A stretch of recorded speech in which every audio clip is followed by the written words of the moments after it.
Ladies and gentlemen, a very warm welcome to Car Central Lelystad here in the Netherlands, the stage of one of the toughest and most relentless car races anywhere in the world, the Dutch 24 Hours. Over the next day and night, 38 teams split across pro and fun classes will push themselves to the absolute limit in the test of speed, stamina and survival. This 375-metre circuit, designed by renowned artifact Franz Schreiner, may look short on paper, but its 9 technical corners, from flat-out kings to pushing hairpins, to give the drivers to no rest and no forgiveness. The longest straight barely gives you time to breathe before you're hard on the brakes again. It's short, it's fierce, and it will test every single ounce of concentration. The machinery equal across the Saudi field. Saudi R10 endurance cars with 290cc engines, hard compound tyres, and a car swap at every stop to ensure fairness. The format is merciless, a Le Mans style, 24 hours of non-stop action, 32-minute pit stops, and driving no longer than 55 minutes on each stint.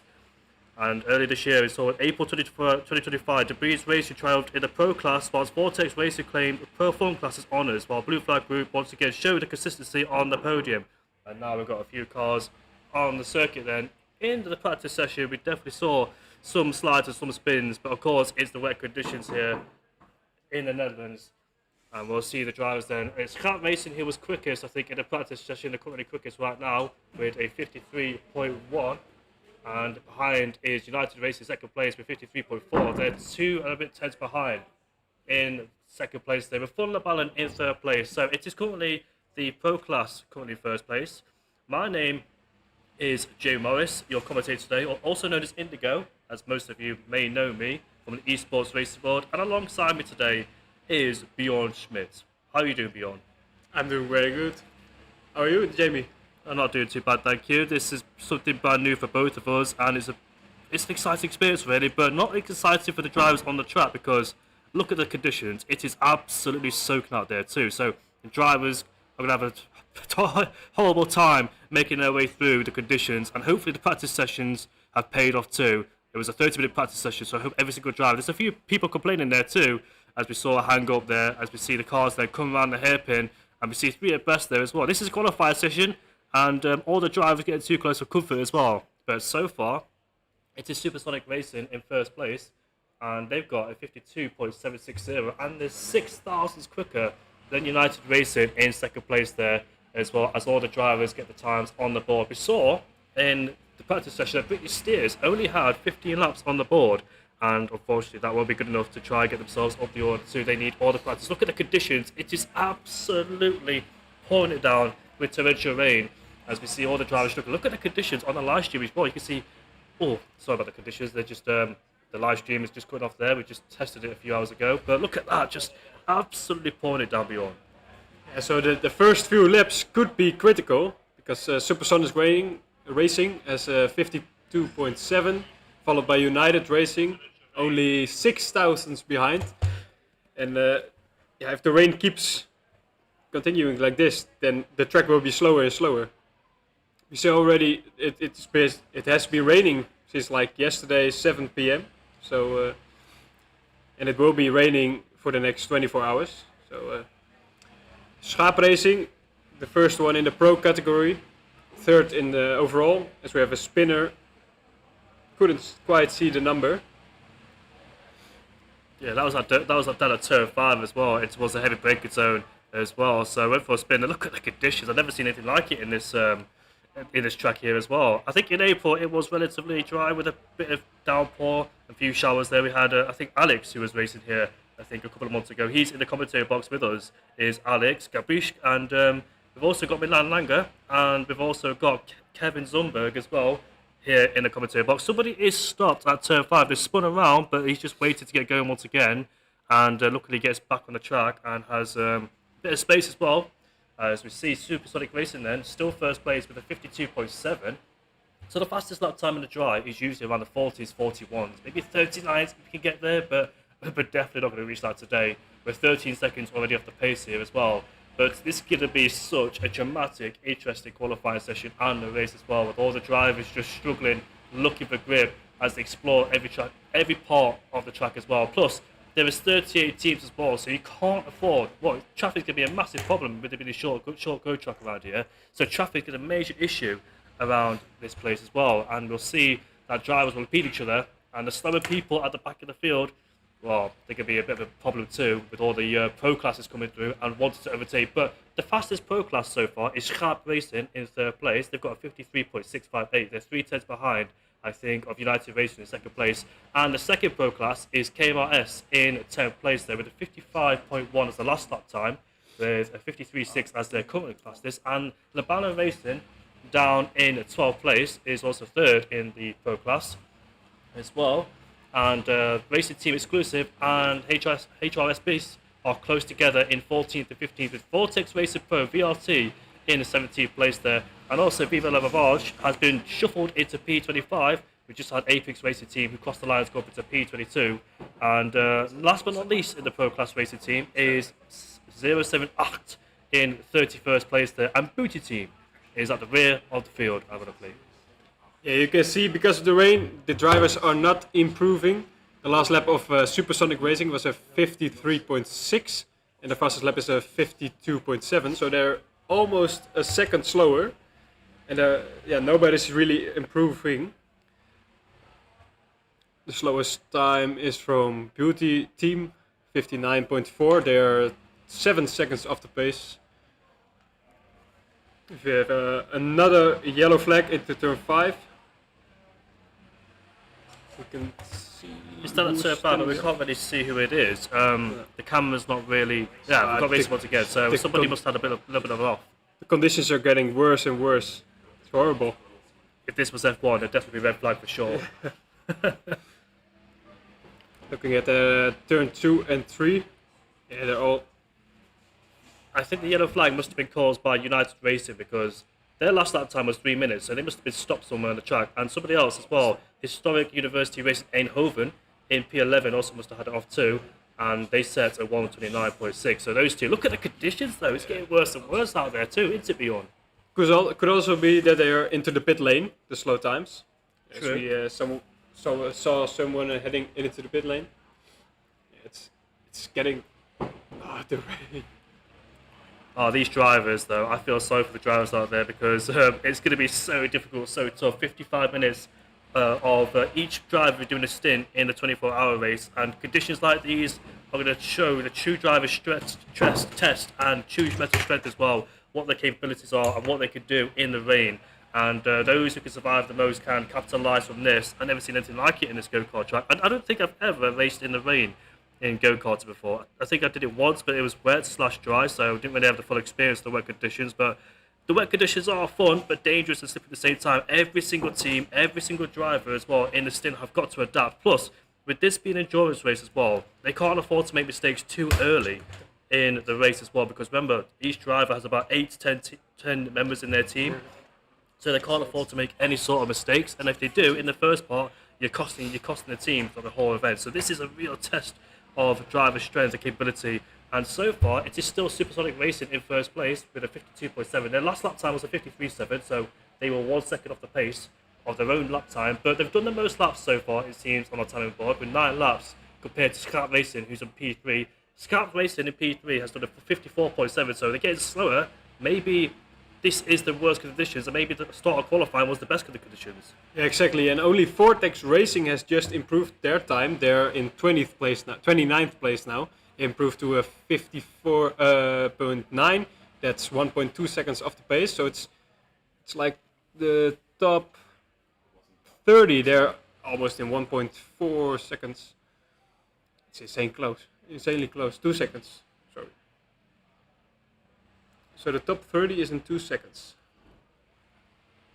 And the last place is Booty Team, 30th place with a 1 minute 3.7 as the last time, but 59.4. So the Booty Team is struggling to adapt here in last place, and Bitty Steers in P36. But yellow flag here at turn 5. Somebody has stopped on the track, and the marshal's out to assist them and get the go-kart going once again. He's back on the track and safely making his way through. But most of the drivers are so. I think most of the drivers are so close to each other in this qualifying session here as well. Going through turn 1 and turn 2, there's a train of cars, and coming through turn 4, turn 5. Look at these cars coming through as well, through 5 and 6. Qualifying is supposed to be the fastest lap time, but of course, when you've got so many go-karts on a track, it is so difficult to find space because you may try and back out of it to get some space. Oh, somebody goes off the track at turn number 4, I think it was, and gets going once again, just going a bit wide and touching the grass on the outside as we make our way through the hairpin with all these cars coming through, and we see some drivers get past each other as well, but it's so difficult in these tricky conditions. As let's see if anybody else has improved on the lap times. I'm not really seeing any major improvements, but the top 3 are within a tenth of each other. So first is Supersonic, second is United Racing, third is Schat Racing in P3. The professional team is P3, but the 2 fun teams are first and second place. I believe somebody, I think he's in the pit lane, is United Racing, and also Historic Racing as well. So the guys in the pit lane, not quite sure what they're going to do in the pit lane as well with driver swap. Well, they can't do a driver swap, but go-kart swap, etc. But we did see a few cars spin off and also lose power as well in their go-karts. But yeah, beyond, it's looking like an interesting qualifier session. But we're just looking at one screen right now, which is down towards turn 3, 4, 5, 6, and 7. And let's see what else happening. We've got a contact going down in towards, I think, in towards turn number 3 here as we get going once again. And Supersonic Racing still holds first place, so kudos to them.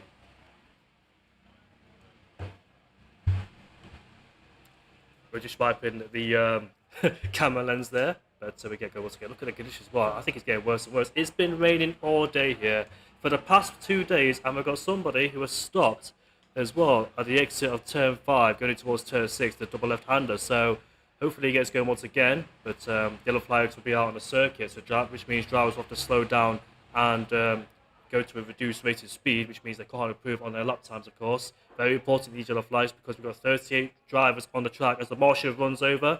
And got to give fair credit to the marshals as well. Out in the pouring rain with 38 go-karts, we got to respect and appreciate the marshals beyond.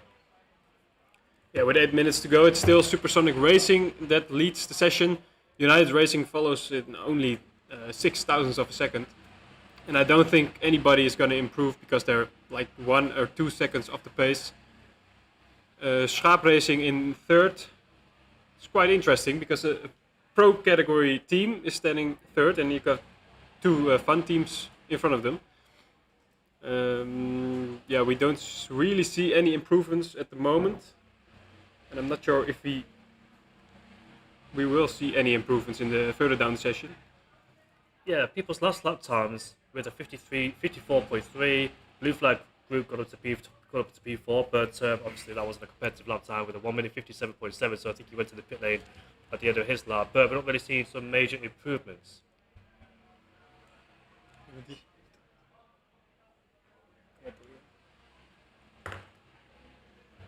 See drivers coming through turn 5, a bit of contact on the exit as well between the two, but hopefully, he goes very wide there.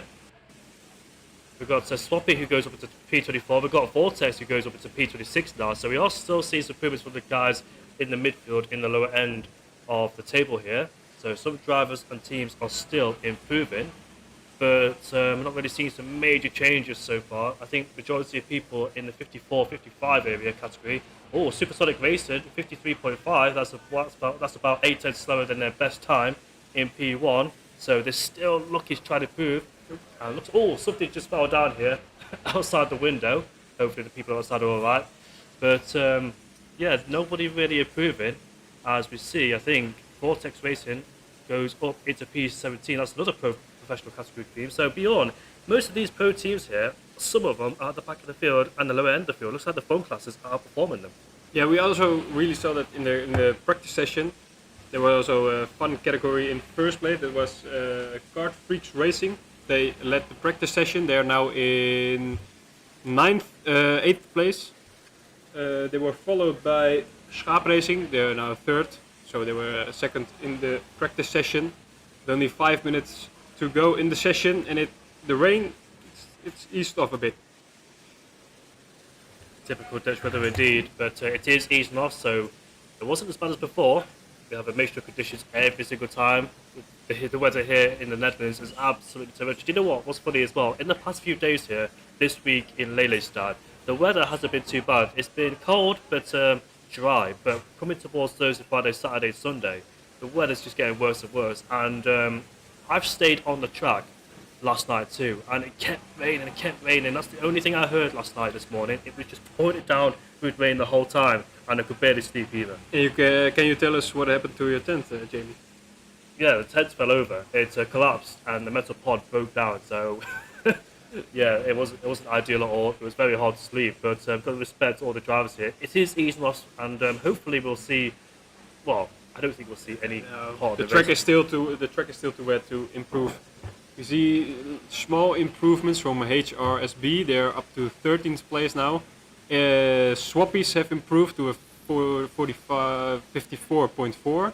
Now Royalte Racing Team have been promoted to P25, and also Nitro Races have improved their lap time to a 54.3.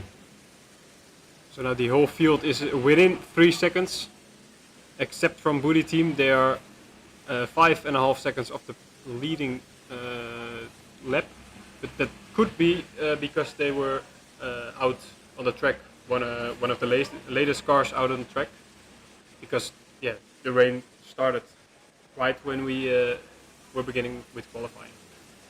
If you look at United Racing as well, they're in P2, but they've done like the least laps of anybody. United Racing have done several laps, where every single driver has done around 15, 16, 17 laps, except Booty Team, who's done 14 laps. So massive respect to United Racing there. The least laps, but still in second place, and that's really good news for them as well. Shows how good they are in these conditions, how much they can adapt to these conditions as well. But we've got 3 minutes left in qualifying, so time is ticking down, and so far in first place, it's Supersonic Racing with a 52.7. They're 6 thousandths quicker than United Racing. Lambalin Racing has gone up to P9, who replaces, I think it is, Kart Freaks. Lots of improvements now.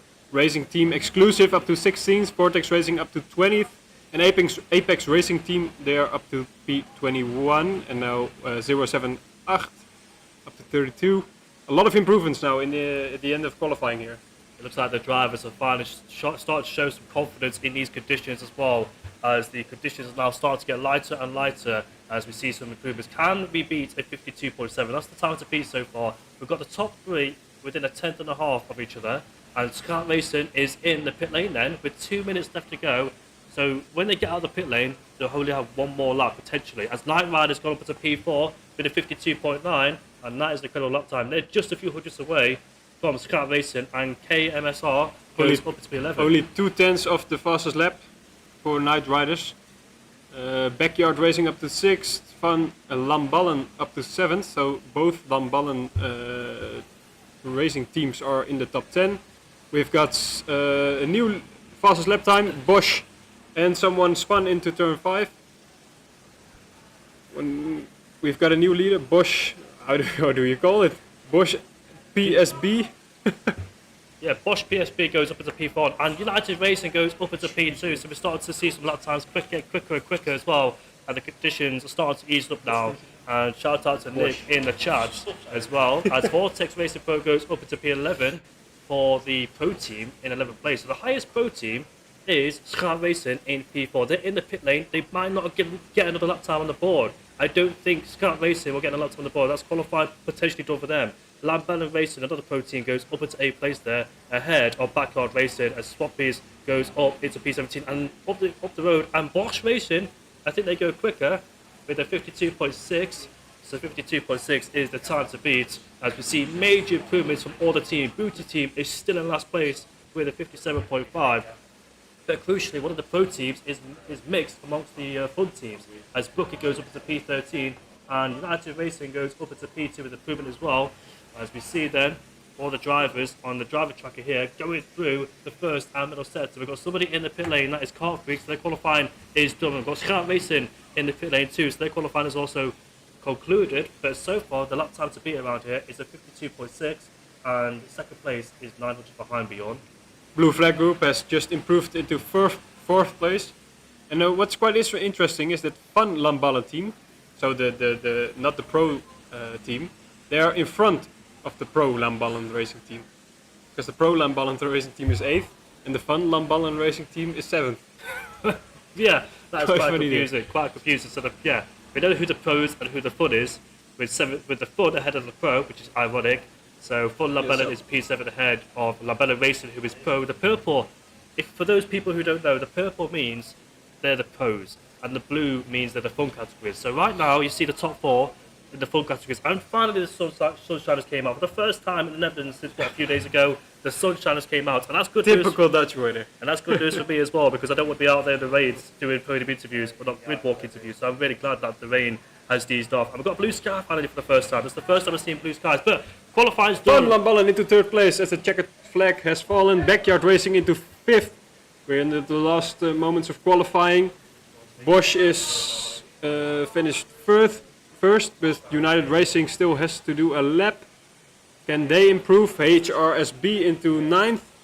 Supersonic Racing has finished, they are fourth. And I think everyone, we will not see any improvements anymore. So it's Bosch in front of United Racing, in front of the Van Lamballen, and only Schaap Racing is from the pro categories is in seventh place. So there are your classifications then. It is on pole position. Bosch PSB in first place with triple bag. United Racing in P2. Guess what, Bjorn? The top six are all fun categories and they outclassed the professional categories as well. So Scat Racing in P7 is the professional team ahead of Night Riders. So that's the top six for you. Bosch, United Racing, Fun Balance, Supersonic Racing, Backyard Racing, Blue Flag Group, ahead of Scat Racing, Night Riders, HRSB, Lamballen Racing, KMRS, Apex Racing Team, Kart Freaks Racing, Supersonic Racing 2 in P14, ahead of Vortex Racing Pro in 50th place. And Vortex Racing Fun is ahead of Vortex Racing Pro, which is quite ironic too. So it looks like some fun teams are outclassing the professional teams here. In 16th is Bookies ahead of Swappies in 18th place. Team VNT, Team Ventari, I think Lars van der Linden. Shout out to Lars van der Linden on the track. I think he's racing Team VNT and he's down in P19. Or qualifying, sorry. The documents in P20 ahead of Historic University Racing Eindhoven in P21. White Flag Group in P22 ahead of Racing Team Exclusive. Another professional team down in P23. Rhodes Racing Team in P24 ahead of Toyota in 25th. Pit Stop Pranksters in 26th ahead of Nitro Races P27. Viva La Ravage in P28. That's another professional team down in P28. And we've got 5 Trust Racing P29. P30 is De Smederij.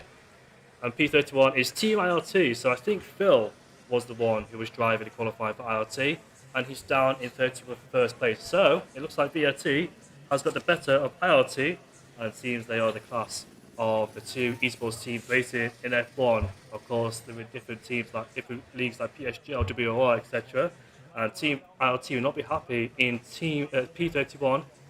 P32 is Team 078. 8 is 8. That is 8 in P33, and they're another professional team too, so not going well for them at all. And P24 is D Daltons, P35 is D Quach, P36 is Britney Spears, P36 is Team Oak, and 38th place is Booty Team, last but not least, and they were 5 seconds off the pace too for good measure. So, Bjorn. What a qualifying that was. And halfway through, I didn't think we would see any improvements, but in the end, a lot of improvements, and the top 3 is covered within a tenth. So what a qualifying that was. Exactly, I cannot wait for the race. The race will start at 12 o'clock midday for the 24-hour race. As we see now, the foreman grid started to line up for the 24-hour race, and it's going to be super interesting. I bet Bosch PSB are so delighted to be in first place, especially in a fun class as well. Was they expecting that coming in towards this weekend? But we've got interviews coming up as well for the grid walk. So it looks like we're going to be interviewing Bosch, United Racing. I want to interview Scout Racing 2 in P7, as they're the professional team in the 7th place there as well. Maybe Booty Team as well? Booty Team at the rear end of the field, which is quite ironic. We'll be right back with the interviews.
sometimes? Well, I think just keep it steady and try to win the race, of course. Do what we can do, and what happens, happens. Yeah, I guess that's the best mindset. I mean, race one in lap one, first hour, whatever. So, yeah, wish you the best, and I hope you have a good one. Thank you. Oh, that's the first time I did that. There's no water. Man. I've done a lot of interviews for golf. Okay. I did. While I was walking, I had to do that. No, that was Okay. hell.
Also again today.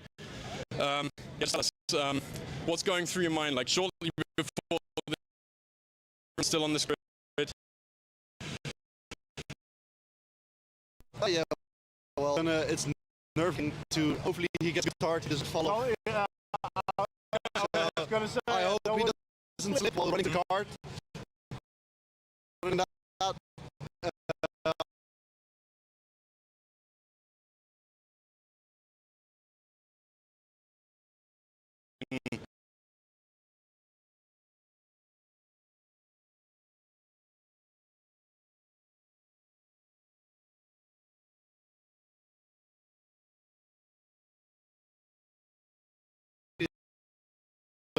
I don't know the rest of the team is. I think they're good on the grid, so that's good. And for me and my brother, it's gonna be just. I'm sorry for the race.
And we're underway for the go-kart race as the drivers run towards their go-karts then, as they try to get in there. And away we go then, as we see first place get a terrible start. There's contest as well. And we're underway for this chaotic race here in Leylandstad. Look at that, look at this, all outside. I think something just fell off there. But it looks like Bosch Racing is still in first place at United Racing. We've lost the stream, but here we go, back on again. It was a chaotic one. I think Bosch Racing couldn't get his go-kart properly. And we've got a big gap already. First place is miles ahead. As we see the drivers come through turn 4, and turn 5 we go then. As we see first place goes Bosch Racing. It is dry in these conditions as well, as all the drivers fire through. Look at all these go-karts as well, making contact going in towards the tight hairpin here as we fire through turn 6 and turn 7 as well. But so far in first place, it is Bosch Racing ahead, or United Racing, and there's sweeping through the chicane we go, coming towards the final corner in turn 9. It seems like it's a clean start so far from everybody on the track.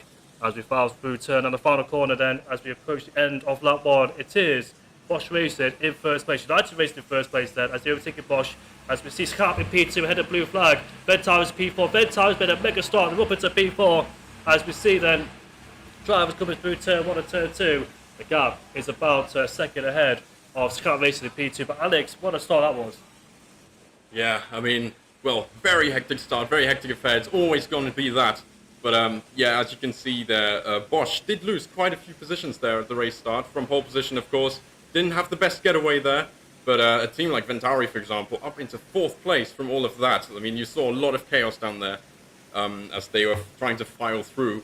But yeah, 24 hours ahead, obviously the race isn't won in this kind of time frame. And yeah, everybody's just, you know, finding their way through, trying to be somewhat clean. Of course, the track will be drying as well, because currently no rain on the radar for a bit. And, well, it's a fun class team currently in first position. The kart with the number 1 is in 2nd place. And I'm sure they'll be trying to make amends for their race start, Will's Kart Racing. Yeah, some very, very hectic stuff going on here. Ventari up 14 positions. They did just lose one as well to Bosch Racing.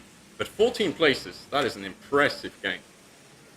That was very impressive indeed for Ventari. Like you said, the game 14 places, but lost one.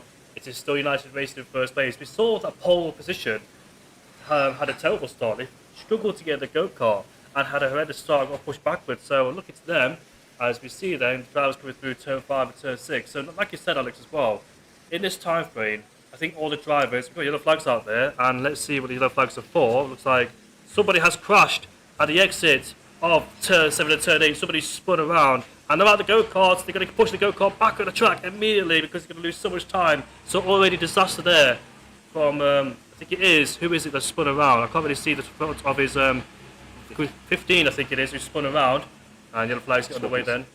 It's Swappy who spun around, I think, and they're down in last place, so what a shame for them. As we see, United Racing still in first place. They've got a gap about 3 seconds ahead of Scrap Racing. Scrap has made up a few places too, as they were fell down to P6 in qualifying, now up into 2nd place. As Darnie inside we go, in towards the hairpin. That was a great move there, but the driver behind complaining, he's not happy with the drive in front of him, as we're 3 abreast going down in towards the hairpin we go. It's getting so tight down there, because the drivers are seizing opportunity to get past each other. I think that's the part of the track where overtaking is available as we come through the tight chicane with a few people side by side through here. It is still slippery and wet. So we did have the rain passing through an hour ago in qualifying, but now the conditions are sunny, but we don't know when the rain is going to approach the circuit. It could come at any time given. So we're waiting for that across the 24-hour period here in Leylandstad. But we can see outside of us that something is falling down. That's the strategy, very indeed. But Alex, seems like a good start so far for United Racing in P1. They're stretching the gap over 2nd place. Yeah, and certainly they'll be keep doing this over the remainder of this stint for now. We do have a stint counter there, of course, as well. So currently, as you can see, everyone's on 4 minutes. That makes sense. Everyone's still on their very first stint, so you'll see this on the right of this, on the right of the tables. But yeah, you will see this kind of racing a lot, probably right at the start, because you know, eventually it'll settle down a little bit. As the drivers figure, okay, this is 24 hours. We have a lot of time here to make up some more places, some more positions. The pit stop's coming as well, of course, with that 55-minute stint limit. But yeah, for now, the racing is very tight, very chaotic. And yeah, it's going to keep being the case for a moment as, yeah, we have a bit more action here going on. it looks like Lambella Race is falling down the order. They're down towards 31st place, so they've become a proper somewhere on the circuit. And Pit Stop Bikers are down in 30th place there, so terrible start for that team there as well, as the drivers file through the game. We've already got some, I think, some penalties or investigations coming through as well. 41 unsportsmanlike conduct, and also number 11 as well, who has unsportsmanlike conduct. So we've got a few investigations already in this Grand Prix. But still, United Racing keeps stretching the gap, so Scott Racing cannot catch up to United Racing. The gap is 4.8, it is lap 6, as we see Fon Lambellen is back ahead of Vortex Racing Pro into P5. Team Ventari is falling down the order too, with Night Riders falling down the order, Backyard Racers also falling down the order. But so far, United Racing are having a dream race so far. The gap is about 5 seconds already, setting fast up after fast up as well, and they keep stretching the gap over second place, so this is a good start for them. As Scott Racing in P2 starts at P6, now up into P2, and let's see what they can do as well in this race. As we see then, the drivers coming through turn 5, there's an overtake down the inside here as well. Looks like he's made his stick. Indeed, yeah, it's looking like a pretty tight affair at the moment. You keep seeing these moves, especially through turn 5. It's one of the best overtaking opportunities around this circuit, as I myself have figured, of course, in the last edition of this race.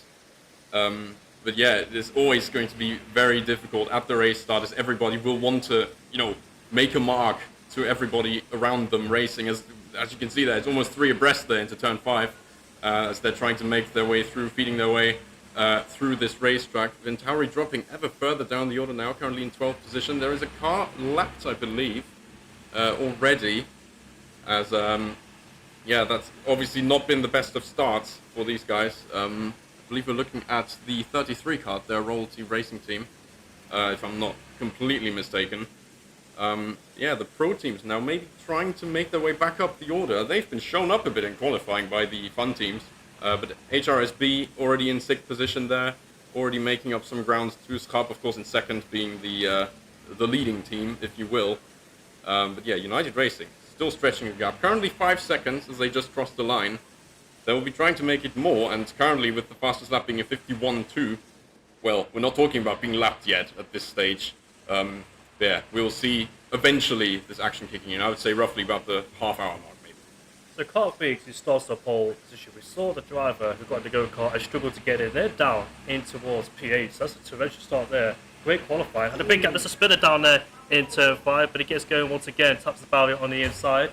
But he's able to keep the cars pointing in the right direction then. We see quite a few spins already in this race. It could have been Lambella Racing who fell down into P31 there as well. As we see, look at this, a gaggle of cars coming through turn 4, now coming through turn 5, side by side between these go-karts. So let's see who can get ahead of who. There's contact going down there. Remember, this is a 24-hour race, but all these drivers are getting very aggressive at this stage, coming through the double left-hander we go. But it looks like they made it out unscathed and cleanly as well. There's a massive gaggle of cars coming through that middle sector as well, so let's keep an eye on those guys to see what happens in that order as well, with the fun classes mixed upon pro classes as well.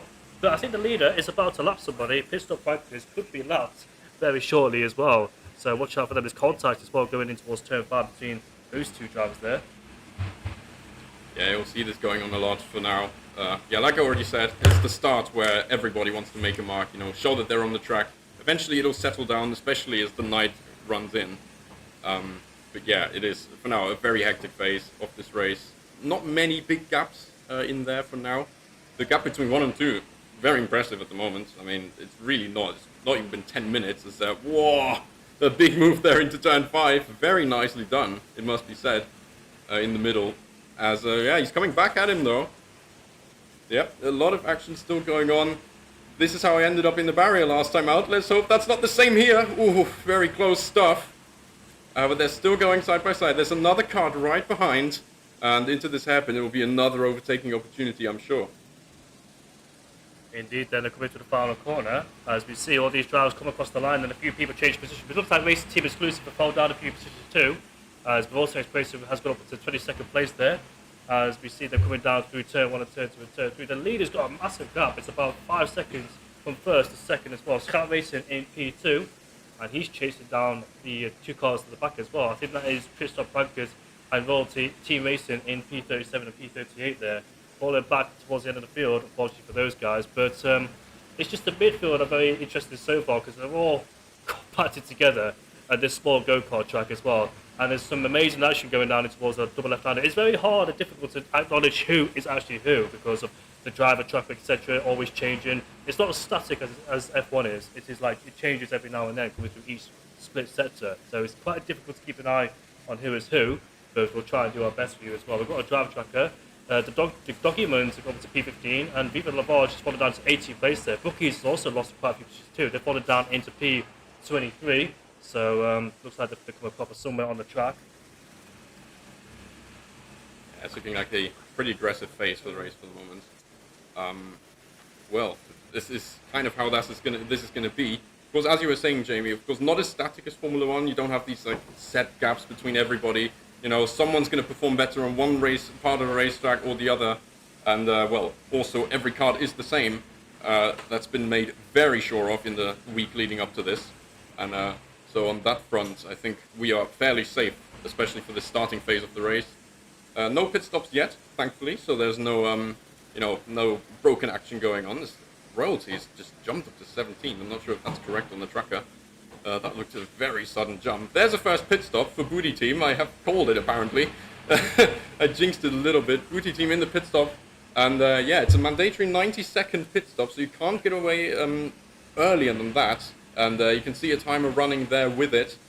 So yeah, it'll be the first one that'll be offset to the other times, if you will. It says time on circuit currently 11 minutes for everyone, apart from Booty Team there in the, well, penultimate position, if you will. Just ahead of pit stop prankers, and yeah, you'll see this a lot. It's 32 mandatory pit stops, so these teams will have to get a lot of action under their belt. 11 minutes into this race, and Boo Team is in the pit lane already, so I think there must be a problem with the driver or the go-kart, but however, it's not been a good day for them so far. They started last in qualifying, and now they're down in last place. Pit stop prankers as well fallen down the order into 38th place as well. You can see Booty's team, I think they're still in the pit lane as the timer keeps ticking down there as well. Looks like the pro teams then, the highest one is Scrap Racing in P2 and HRSB is P7. Looks like HRSB had a bad qualifier too, outside the top 10 in the qualifier section. So it seems that they had a bad qualifying and now they're up inside the top 10 in P7. The number 2 go-karts in 7th place there, quite a long distance behind the nearest competitor, which is Pro. Scrap Race is fallen down to P3, so Bosch is overtaken up into P2, he goes then. So Scrap's been overtaken after a mega start, and we'll see what happens as well. But the gap to leader is about 6 seconds, as Scrap Racing is 2/10 behind of Bosch in P2, so that's a good battle going on there. Second, third and fourth, all compacted close to each other. There's a big gap behind as well between Blue Flag and Kart Freaks Racing behind too. Yeah, and also looking at the lap time, so between P2 Bosch and P3 Schaap, it didn't look like a mistake for Schaap either. It just looked like a fair and square overtake on the track. Yeah, they did lose a little bit of time as they were fighting side by side. We maybe didn't quite catch it on the feed, but unfortunately we do only have the one camera that we can, really make use of.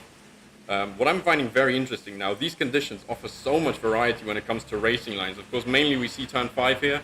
You'll either have the very tight line that'll probably be quite rubbered in by the action there. So look at that, a nice zoom in there with the number 26 there getting through on the 43. That would be relatively far down. 24th position there, Desmederij making the move there on the white flag group for 24th position. So good stuff there. It's still going as, yeah, not very happy the drivers are sometimes with the conduct of racing. I believe we do have some of the... Oh, nearly a spinner there. Did just about save it. I believe I saw a 4 at the end of that, so that could be the IRT card there that got caught up a bit into the action. Of course, a shout out there as well. It is indeed the 44 card. Shout out to the IRT team. There was someone raising their hands, so I think there might be a pit stop going on very soon. Indeed, yes, there is a pit stop, and that would be for the number 5. Looks like Viva La Virage, yes, for the pro tier there. Yeah, card tag going in there, that was ILT for sure. I'm putting the number 44 go-kart, but I'm interested in first place because United Racing is behind a whole load of back markers. So I really hope they can get through, and hopefully blue flags might be implemented to this. Is there blue flags in this race? I believe not directly. I mean, of course, if there is someone definitely slower, they will just get through. But currently at this phase of the race, 15 minutes in, you won't get much of this yet, and then eventually you'll get so jumbled up that there isn't really all that much you can do on the perspective of blue flags. I believe last time, from my own experience, I was racing with IRT the last time, and I believe we were around 80 laps down on the winner. So eventually you just try to not stand in anyone's ways eventually, as there's another pit stop there. Yep, Viva la Virage still going in the pits. Currently 30 seconds still on the timer, if they wanted to get that done in 90 seconds. But yeah, of course, you don't directly get the blue flags, especially as the race progresses. It is just trying to get through as quickly as you can, really. Viva Lavage down in P35 and Labana Racing as well. I think they've been last by the leader because the leader is coming through the driver tracker right now in towards, I think, turn number 6, turns from the turn 8 chicane as well. So the leader has got a good gap over second place, and that's about 4 seconds to the nearest rival of Bosch. But sometimes back markers can be helpful or useful or useless, because second place could gain a massive opportunity. For example, if they get stuck behind a back marker for long as well, and back markers are crucial for this Grand Prix as well to determine what the outcome could be if they get slowed down by other people too. So the leaders or the top running cars or the people on the lead lap would be hoping to make their way through the back markers cleanly but safely as well, not to lose any time to the guys behind, because that could have a massive impact for your race as well. So I think the drivers have to be mindful of where to overtake the back markers as well, because they might not know that the guy behind them is the leading car, so they might scrap it out normally with you. Yeah, and look at the gap even now. Right now, United is just 3.5 seconds ahead of Bosch, so there must have been a bit of time loss going on through the blue flags for that number 16 card. There could be a bit more going on, as we hear a few yells there outside, but just, of course, only have a window there that is partly open right in front of the DRS advertising gate, if you will. So we do hear a bit of the crowd going on outside. And yeah, just 3.5 seconds. The gap is coming down maybe a little bit, and the blue flags, eventually they will come in. Just look at the lap times. Currently 52.1 the last lap for United Racing, and currently 51 seconds is the gap to, I believe, Swappies in 25th position. So yeah, they'll be coming up to those very soon. Indeed as well. So it looks like the back market is in between a few go-karts as well, and they're behind Racing as well. Racing, oh, they got a yellow flag down there. And hopefully everything's okay. Hopefully the camera points to what's happening, but I don't think we'll call what happened there. So it looks like the driver got away safely. We're pointed towards the final corner, and this is another part of the racetrack as well, turn number 9. It's very important to get this more critical because it leads onto the main straight. Plus, the straight is not very long either. And we've got somebody side by side coming towards the final corner we go. Here we go, they're between the two go-kart teams. Let's see if he gets ahead or stays behind. And he does, he gets ahead. Does the Supersonic Racing team ahead of Toyota. The white flag group has dropped down a few places too. Balon Racing and ILT are having a scrap. That could have been those two go-karts going side by side towards the final corner. So ILT now is up into P27. Where's VNT? They had a good start. Team Ventari had an amazing start. They've fallen down to P14. They were P4 in the first lap, but they've dropped back quite significantly in this race too. So maybe they may be struggling out there just a touch. Yeah, it could be difficult. We do see, I believe that is Lars van der Linden currently in the car, so shout out goes out there. Yeah, maybe he's not quite that well adjusted to the rain. He did tell me he was coming back from holiday like yesterday, so also that might not be all that good for in terms of preparation. He's only done a bit of practice today. Oh, there's a spinner there in the final corner, right on the braking, interestingly. So I guess just snatched the brake on the inside, and well, that locks the rears as the 31 card, which looks to be towards the rear of the field, I believe. Well, there's an interesting notification currently on our screen. Yeah, that's gone now. Yeah, just hit the brake a bit too hard. It's so easy to do that in these conditions. And yeah, they will be very mindful of that going forward. They will be indeed. 20 minutes of this race has gone past so far. And it is United Racing still in first place, but the gap's gone down. So it was about 5 seconds before, now it's 2.2.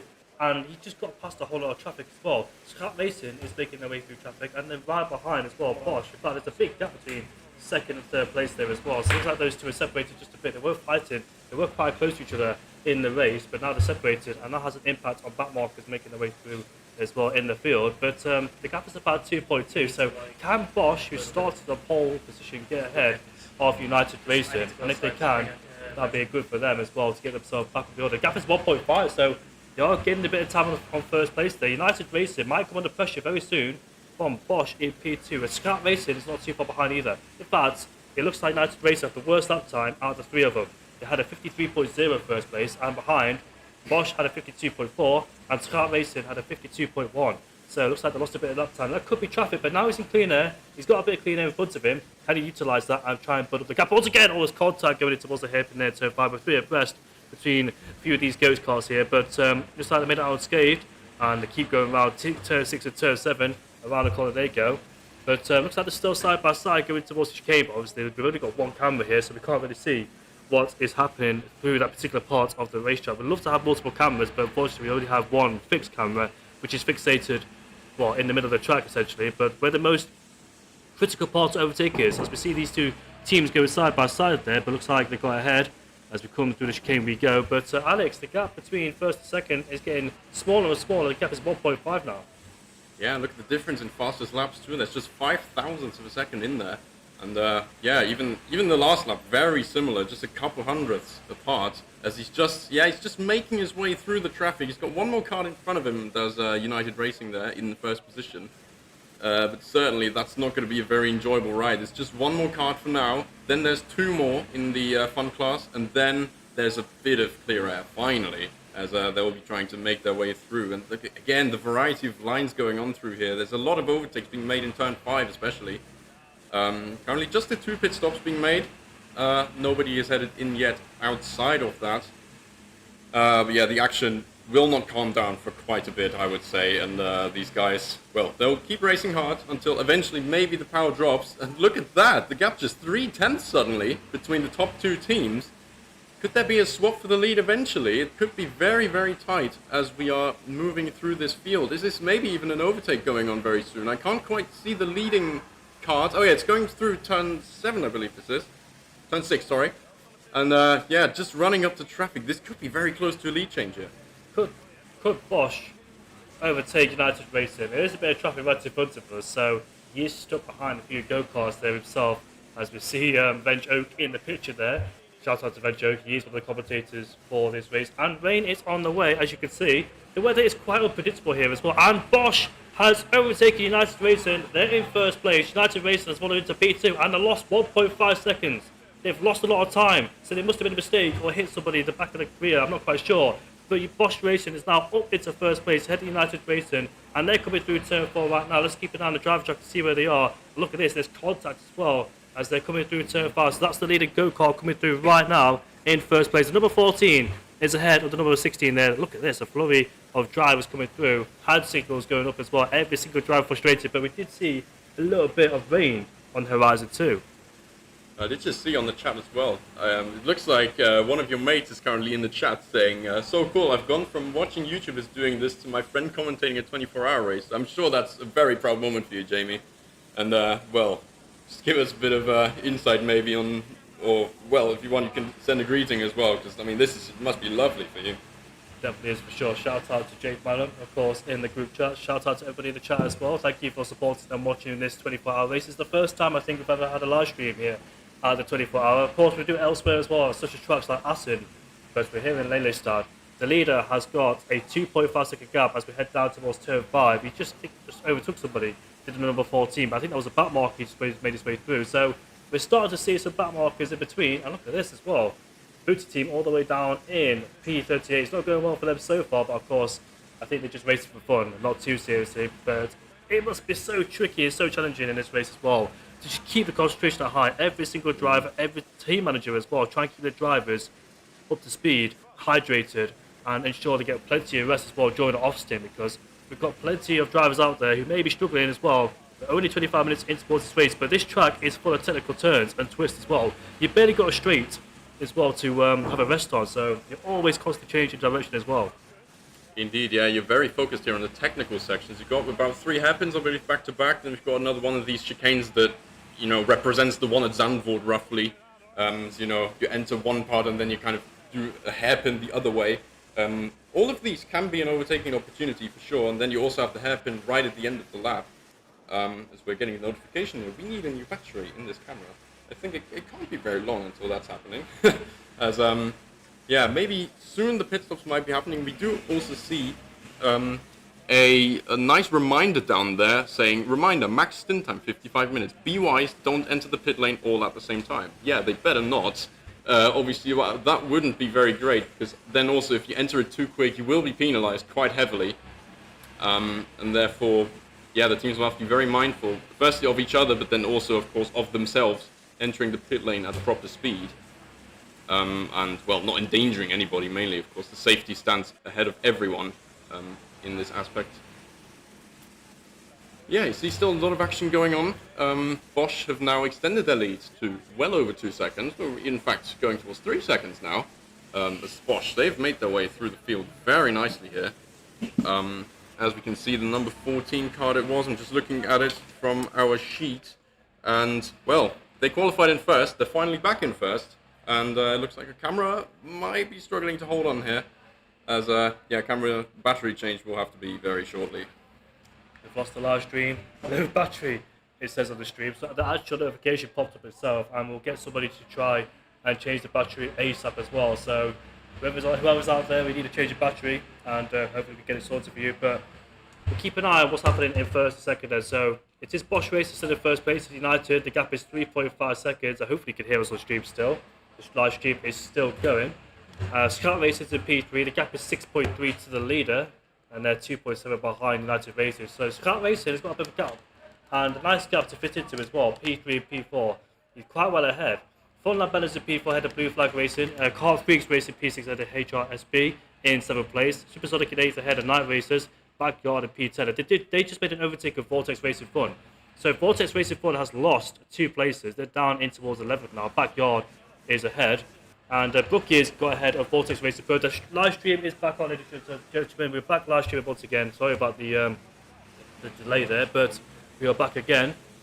But the gap's 4.1 now, so when Bosch overtook United Racing quite a few laps ago, they managed to build up a gap ahead of second place there as well. So great pace from Bosch Racing ever since they overtook United Racing, and they're keeping a reasonable gap over second place. The gap is about 4.1 now between those two. Yeah, we've just been told quickly there, if you just came in, if the image does fall out, we are supposed to be using the commentator camera. So yeah, you'll be seeing us maybe sometime eventually in this stream. Look at this action down there into turn 5. There's at least 6 cards very close to each other. And just looking at this, there's a yellow flag, so potentially that could be involving these guys. Hopefully nothing too bad going on there. Yellow flag is lifted. Yeah, again, I mean, just a big shout out to all the marshals here, of course, doing their work.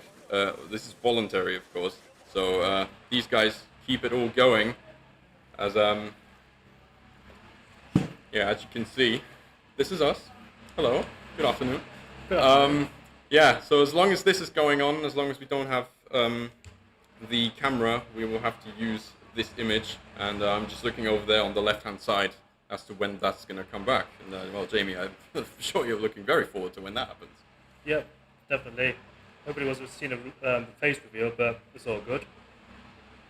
But it's still Bosch Racing first place, ahead of second. The gap is about 3.3. They're coming towards the final corner now to cross the line once again. The gap is about 3.3 still between first and second place. 4 seconds now, so the gap's gone up by 4 to 7 tenths of a second there. Yeah, it looks like these guys are, well, still racing pretty hard right now. We are just looking at kind of the stint times at the moment. Roughly half an hour, of course, it checks out with the time that's been, you know, the time that's passed so far in this race. Yeah, a lot of position changes still going on in this middle of the pack, you know, over the fringe top 10 area, but even in general, I mean, you'll see position changes everywhere throughout this entire race. Ventari now 13th again. Had to give a quick shout out to the team that I'm staying with, obviously. So yeah, 13th position, making up the ground again. They lost towards the start of this race after a, must be said, a fantastic start from 19th position. Yeah, well, still a lot of action. I think the leader currently in, well, where is he on the track? I've lost him on the map. Well, I think we're gonna find he's just heading through turn 2 now, is he? For Bosch, and 3.7 seconds, gap staying fairly consistent at the moment. Yeah, they're coming down turn 4 right now. I've got somebody right behind, but that is the back market team, so I don't have to worry about that. But the gap is about 3.7, so stable gap between first and second place there as well. Bosch Racing got really good consistent pace. The United Racing actually gained 2 tenths on the last lap as well, so they are starting to claw back sometime, but not a lot. But they got themselves in some nice clean air now, because the rest of the field in the first sector, whilst the rest of the field, well, whilst the first place man is coming towards the final couple of corners, so got himself a nice gap over second place, and he's behind a few pro racing teams as well. I think somebody has stopped on the track there according to the driver tracker, but gets going once again as we cross the line once again then, as we've got Kevin Zubberg right behind me. There he is.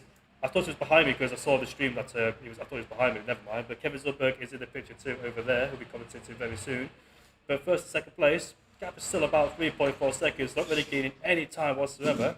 Scott Racing in P3. Well, they've done a good job so far. They started down, I think, in 6th place, because the first pro team was in 6th place. Now they're up to P3.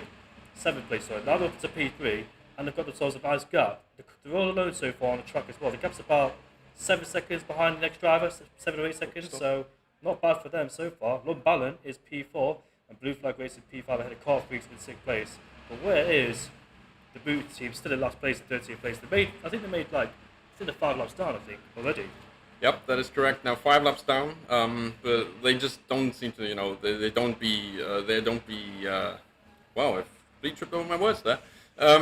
Yeah, they don't seem to be towards the top pace here. I also quite like the fact that you just talked about Lamballen there in 4th, and then their pro team has headed into the pit lane, currently in 26th position, making their first pit stop now, about 40 minutes into the race. So good stint time. Sorry, 30 minutes it is. Got my maths wrong there. Yeah, but well, the first stop's happening probably fairly soon. Of course, the maximum stint time 55 minutes. Not everyone's going to be doing that, definitely, because I mean, they'll have to be paying attention to the maximum stint length, firstly, and secondly, the amount of pit stops they're making throughout this time. A 32 pit stop race, the minimum amount, that'll require a great bit of planning. So if they manage to pull that off and it doesn't go out the window, that would be quite impressive. It says reminders, max stint time is 55 minutes. Be wise, don't enter the pit lane all at the same time. If they do, that'd be quite funny as well. So it looks like the driver have to sort out of when they can make the pit stops as well. But first place of Bosch PSB is right behind a lot of traffic, and the stream is back up, so thankfully you don't have to see my face. But here we go then, a massive battle going down towards turn 5. I think the leader's involved too, going down towards turn 5. So be very careful, pick his way through the field, and not to get involved in the contact there as well. So he's behind a few people, and hopefully he doesn't get involved in that scrap. But the gap is 3.3, so they kept this a consistent gap over first and second place the whole time. So this is a mega driver to keep that stable gap between first and second. The gap is still 3.3, but Scott Racing is about 4 seconds behind as well, the leader. He's 1.5 seconds behind United Racing, so starts to gain a little bit of time on second place, but can he catch up? But now he's in the traffic, I wonder, will he start to gain any more time? This could be a very good battle. A bit more time has been taken out there, Alex. Well, the gap now is 3 seconds, so 3 tenths taken out the first place advantage. Look at that. First place is behind a whole train of cars. We're coming through your picture right now. You should see first place towards the back end of the train as we make our way through turn 4 and turn 5. So he's got to make sure he picks his moment at the right time and doesn't get involved with the contact. Was that him who spun? We've got a driver who spun around. And I really hope that wasn't the leader. Hopefully he gets going once again. That was an aggressive move there, but he's pointing in the right direction, and we're about to find out if that was the leader or not. It didn't look like it, thankfully, so the battle isn't, ruined through such a thing out of your control, I suppose. Yeah, very tough times here. I was looking at the tracker earlier, and for a bit it actually looked like the gap between the leader and the car behind looked like it could actually be the gap between first and second. As it stands right now, he's just crossed the line 53.3, so very slow lap time. A lot of time has been taken out of that lead on this particular lap. 1.3 seconds, almost on the dot. So it's now 1.7 seconds the gap. Fastest laps, I would assume they would eventually start getting a bit quicker. I'm not seeing much rain, if at all, currently, even though there's a couple drops maybe coming down. But yeah, now the leader is really coming into a big gaggle of cars. And there's a 5th place pit stop. Blue Flag Group already in the pits now with a 34 minutes on the clock. So that's Brittany Steers there, I'm just seeing. Nice name, by the way. A 3-second penalty. I suppose, yeah, it looks like unsportsmanlike conduct there in turn 1. So that is, yeah, first offense, 3-second penalty for the moment. And yeah, we'll see how much of that will still transpire throughout this race.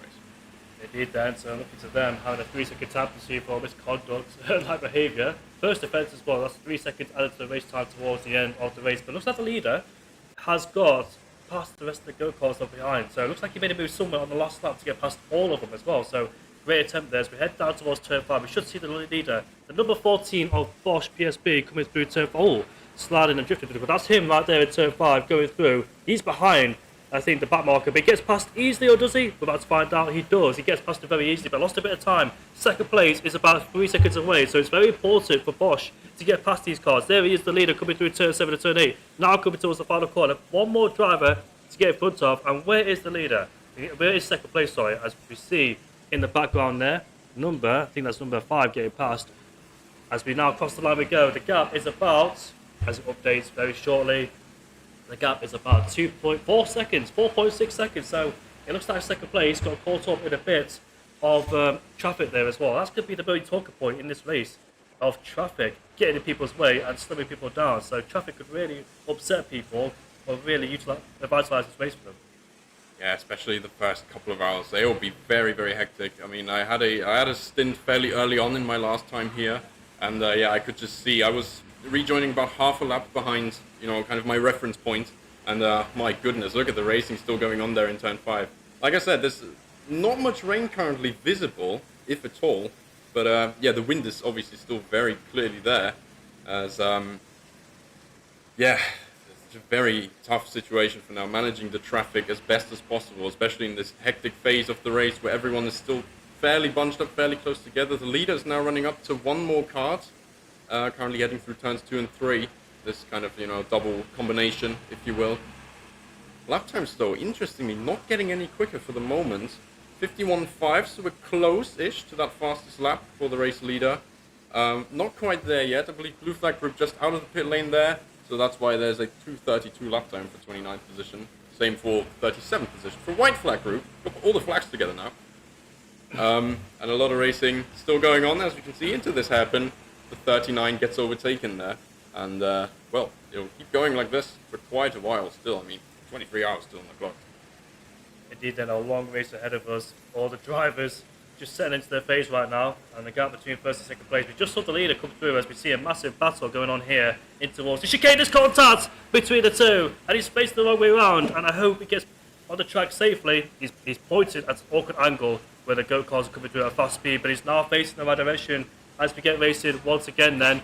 I'm not quite sure who that was, but unfortunately he's fallen all the way back towards the end of the field, and it looks like we've got somebody in the pit lane.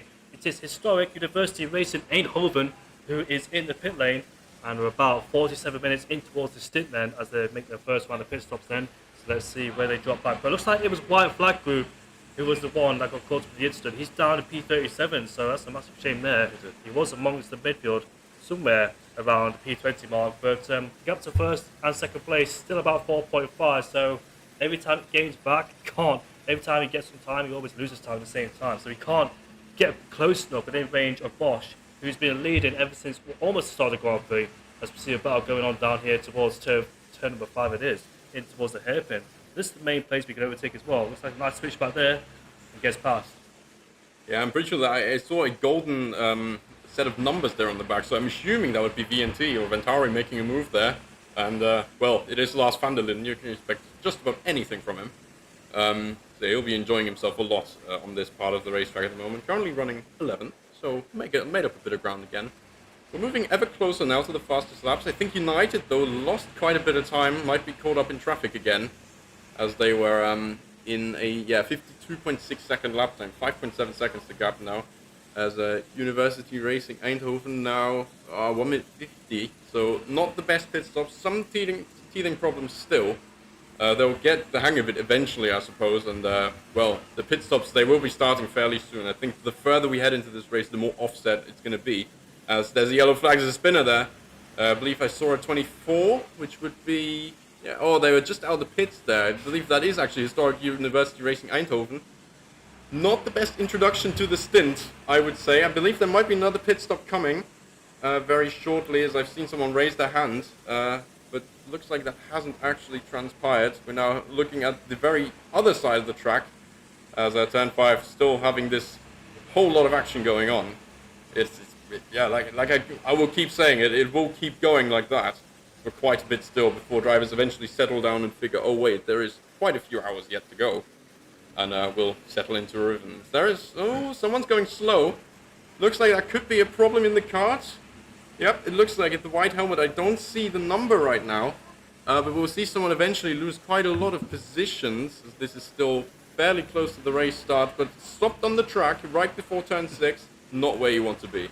Nah, dangerous off track, but at least he's offline before turn 7, so drivers will see him and take evasive action if they need to, but hopefully he gets going, and Marshall needs to get down there ASAP, because that's going to lose a lot of time as well, being stuck there for such a long time. Hopefully the Marshall will get down there and escort him. Who is that team? The white helmet, I'm not quite sure who it is. as the yellow flags are out right now then to try and guide the driver back onto the racetrack. What problem does he have then? It must be a technical problem as well. Maybe his go-kart turned off, he's not able to start it manually, because that does happen sometimes when the go-kart just switches itself off or cuts out. Oh, what's happened there? And Bosch, Scat Racing is up into P2. They've just got ahead of United Racing, so they're back into second place. So United Racing is losing time now and is falling into P3. I'm not quite sure what the cause that could be, but the leader is coming through turn 4 and turn 5, and he's getting out of the go-kart as well. He's taking, is that the transponder off the go-kart there? He's taking that off too. Hopefully don't take the steering wheel either. But they're swapping the go-karts now. So it's a go-kart swap, and hopefully get racing. This is going to lose a lot of time for that team though, unfortunately. What a shame to have a go-kart technical problem. But it is a 24-hour race, so there's plenty of time to get yourself back in the race, because you never know what could happen with other teams having misfortunes. But Team Ventari up into P11 now, ahead of Vortex Racing Front. In fact, KMORS has just got ahead of Vortex Racing Pro. They're up into P12 now. That is the 4th pro team in 12th place there.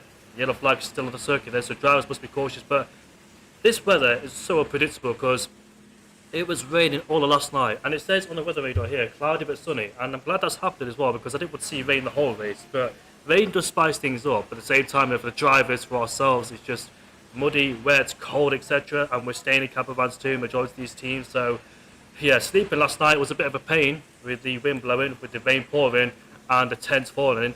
But Scat Racing then up into P2, and now the gap is 6.5 seconds. Can they make an impact? Can a professional team catch up towards the front team? Number 14 has been leading this Grand Prix, or leading this race, sorry, for such a long time.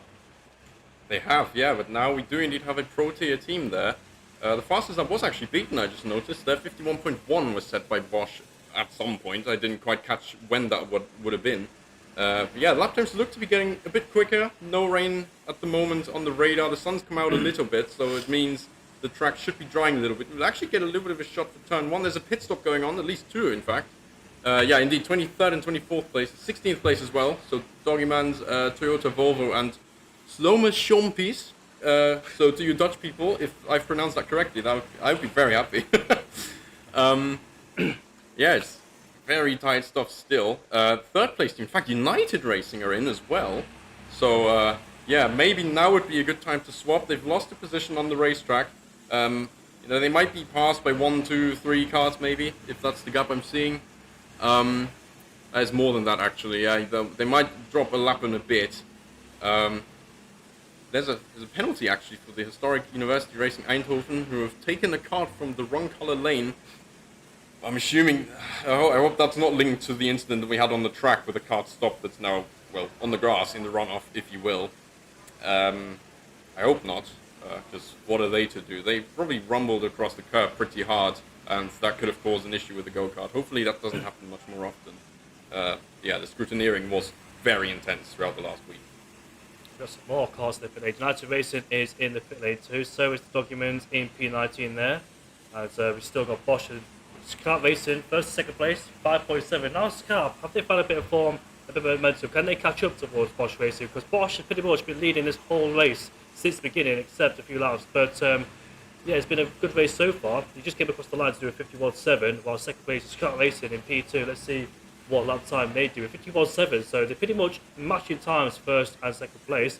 And behind is a massive gap. First and second, 5 seconds apart. Then behind, Fun and Bennett in P3 is 23 seconds behind Scat Racing in P2. Apologies for the pronunciation, I am English, so my Dutch pronunciations will not be that good, but I'll try my best here. Luckily we've got a Dutch commentator to the left of us. But Car Freaks Racing now up into P3, ahead of Fun and Bennett. So it looks like Car Freaks Racing making some grounds, and now up into 3rd place in the number 28. 25 seconds behind. There's a close battle between Car Freaks Racing and Fun and Bennett too. And HRSB is not too far behind either in P5. That's the Pro Class Racing team. And in the pit lane then, Night Riders are in the pit lane too.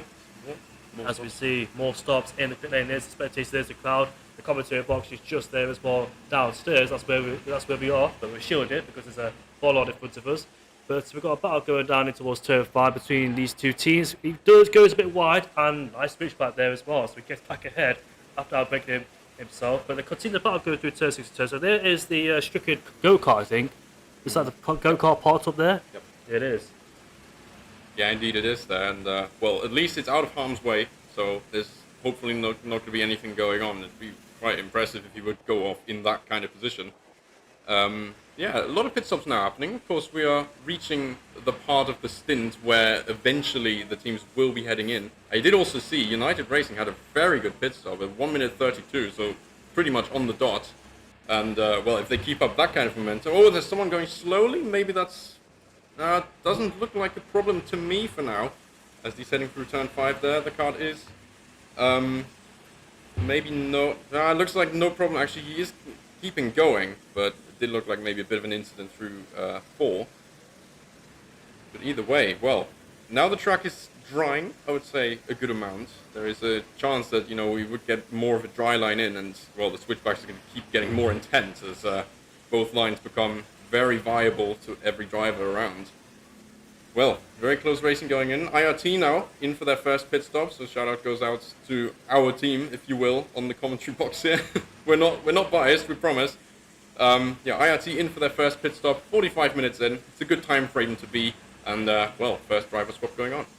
Yes, indeed. I think it was Phil who participated in qualifying, and it was Dave who did the practice session, hence why they were so slow earlier on in the practice session. But Phil was the one qualified for IRT, and now they're doing a driver swap. Not quite sure which driver is fitting in towards the second stint going towards this race. It could be Thomas Nijmeijer or Stefan going for the stint, or Jasper. I think Mick is there as well. I'm not quite sure if he's there or not going towards IRT. But going down towards turn 5, there's a bit of contact there. As we see there, a stricken go-kart.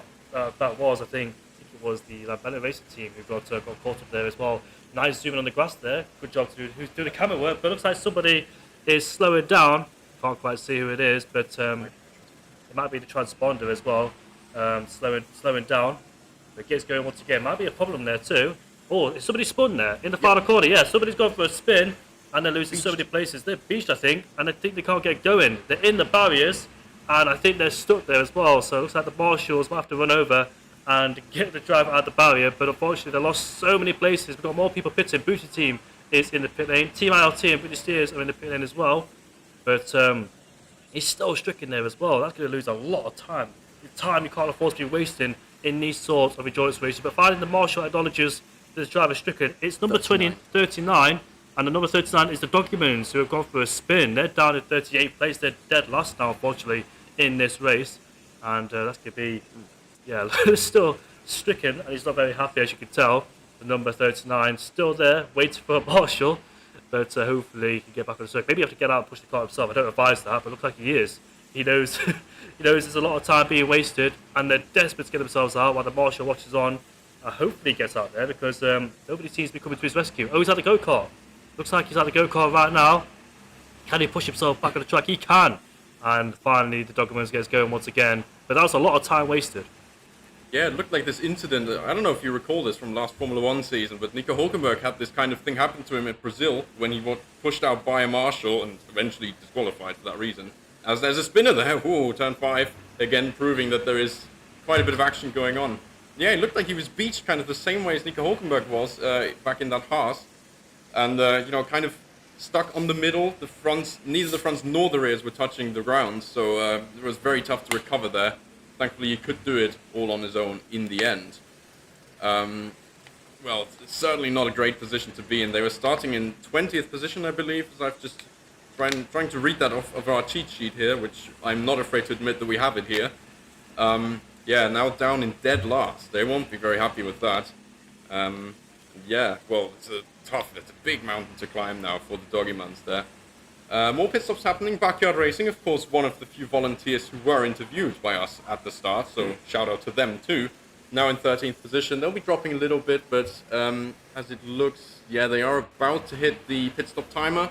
Oh, there's a big incident there. 31 cars seems to have been involved.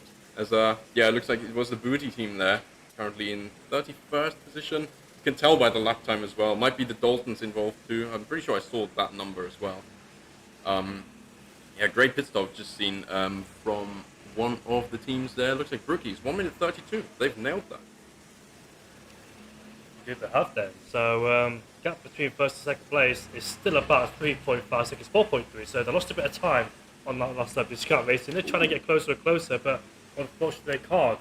and looks like in 34th place, Abandoned Racing has set a 50.2. That's the quickest lap time of the race so far. So kudos to them in 34th place. It's a shame they had an instant earning in the Grand Prix, but now the drivers have done the driver squads, we could see some interesting changes in this Grand Prix, in this race. So I don't not quite sure why I'm saying Grand Prix, but in this race, every single driver have their own different strengths and abilities as well. So we might see some changes where drivers might be stronger now in each stint, and might try and get some time back from their opposing rivals as well as we come through the final couple of corners.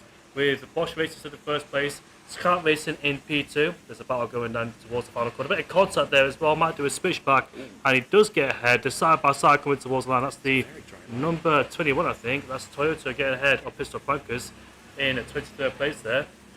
But the pro teams now pretty much in P2, P5, P6, P9, and P10, P20, P25.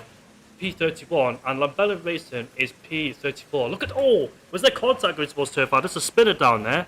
I just looked at the stream and he's stuck there. He has to wait for the drivers to go past because that is a dangerous part of the circuit, of course. It's still damp in those conditions, so needs to find a nice space to try and rejoin. But he's just waiting for the drivers to pass through, and now it gets going once again. So a little bit of time wasted and lost a lot of positions too for good measure. It's fallen down the order, of course. You're about to find out who that is, but it's still dry out there. I was expecting a lot of rain today. We did have a lot of rain today in the morning, last night all the way to the morning, but luckily the conditions are holding out. According to the weather radar, it is sunny but cloudy still, so looks like the weather's just holding in there, as we knew that it would be raining the whole time. Yeah, sleeping in a tent was certainly an experience. I mean, I eventually swapped it for my mate's camper, if you will. It was a great decision, otherwise I was not getting any sleep. But yeah, like you were saying, I'm seeing a pretty clear dry line starting to form now, and depending on when this rain is going to come in again, well, there could be even more developing through most of the track as well, mainly on the start-finish straight. You can tell very clearly on the stream that, yeah, there is a very clear dry line. Most teams now getting their pit stops done, in fact, including the race-leading team. Bosch are now in the pit lane, as the lap times are really dropping now. Look, United Racing 48.8, so it's suddenly very far into the 40s. And, well, again, like towards the weather, it's going to be, well, probably improving even more as time goes on. We've got a meatball flag there as well, I suppose, as those will be coming out as well for things such as the transponder failure. See a driver there raising their hand, three of them in fact, for making their pit stops. One of them does not seem to be very scheduled, let's say, as the meatball flag was raised and the instruction is to pit as quickly as possible. Currently though, pro teams in 1 and 2, as just as I said, HRSB in the pit lane, Ventari now up to P3. I would assume they would still have their pit stop to make, indeed they do. Well, it would still be nice to see, even if for a single lap, seeing my colours, you know, in the race lead there. Hub Racing 48.1, the fastest lap. The track's really ramping up now. It is indeed then. Track conditions start to get better, and I think the fastest lap times we've seen here in the past in Lelystad in Court Centrum is about 41, 40, maybe 39, but not about 8 seconds away, so it definitely tells you the track is starting to get drier and drier, which is good news for the drivers because I'm pretty sure that a lot of these people this weekend were dreading these conditions, as we see then more people in the pit lane to conclude their first stint, and drivers swap around as well. HRSB still in second place, but they've just pitted as well, so I wonder where they're going to rejoin out.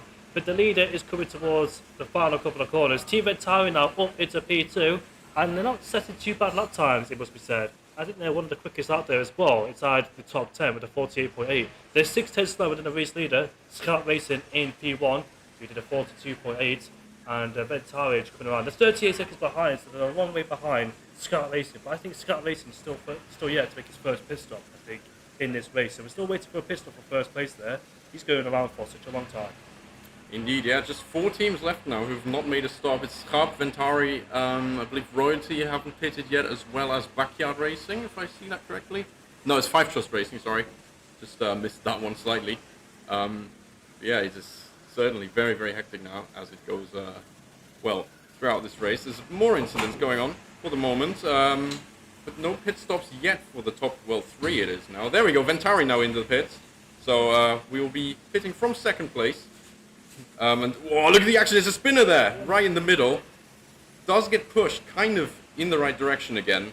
But of course, still a big time loss there for what I believe to be the 24 card. I've not quite caught it there on the stream. But yeah, this chicane, this is going to be a big action zone. Fastest lap has now moved hands yet again. In fact, I can't even tell. 47.7 it is, United Racing. And HRSB looks like they've had a decent stop. Again, 132. We're seeing a lot of the 132 range there. And so let's see what the other teams will be able to offer in this kind of regard. Indeed, Team Vintage to the pit lane, and wonder where they're going to be feed out in comparison towards the rest. They're doing a good job so far, Commodore. They had a great start towards the opening race. As you see, a driver with the hand up as well. I think he's signalling that he's going in the pit lane on this lap as well. The leader's now making his way through, and Kart Racing is down to P5 now.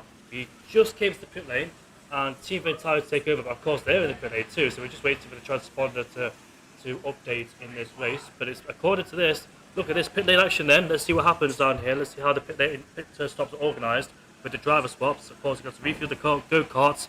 Not a clear camera angle through here, but hopefully we can get a better angle soon. I think it is Venjoke is the one that's out there doing the camera work. Steiny doing a really good job with the camera work so far. I know it's quite difficult with one camera operating, but Royalty has rejoined down in P13. He just came on the pit lane. United Racing now up into the Grand Prix, but Bosch takes it over immediately. The gap is 6:10, so they had a battle going in towards the first and second corner. There they are, they're coming to the tracker through all. Looks like there's a bit of spinner down there somewhere. Somebody going slow down there as well. But the leader's coming through turn 4, turn 5.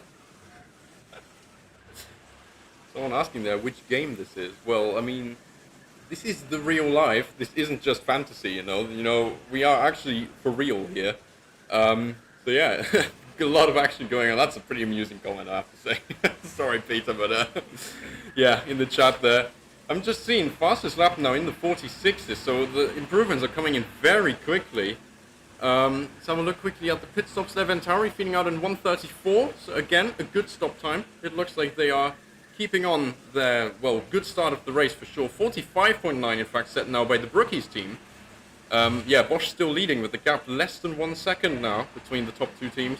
Certainly a very tough, well, tough area to be looking at there. Great graphics. Thank you, Jake. It's a fantastic graphics. And oh, another black and orange flag there. That's definitely a broken transponder. I've just managed to spot that. I couldn't quite tell what number that was. But indeed, yeah, broken transponder requires an immediate pit stop, which is a big shame because that's at least another 90 seconds lost. And if you're unable to recover that throughout the race, well, that's just extra stops that you're going to have to end up making. I think a 33's just headed out of the pit lane there in 25th position. You can only see De Graaf there in 38th position, who are in the pits, so potentially that could be them who are having this this bit of infringement, I suppose, with the black and orange flag. Yeah, shame for them. It's their third pit stop already, and it's not even 1 hour in. And at the same time, we are already an hour in, Jamie. Crazy. Yeah, it is crazy indeed. An hour into this race already.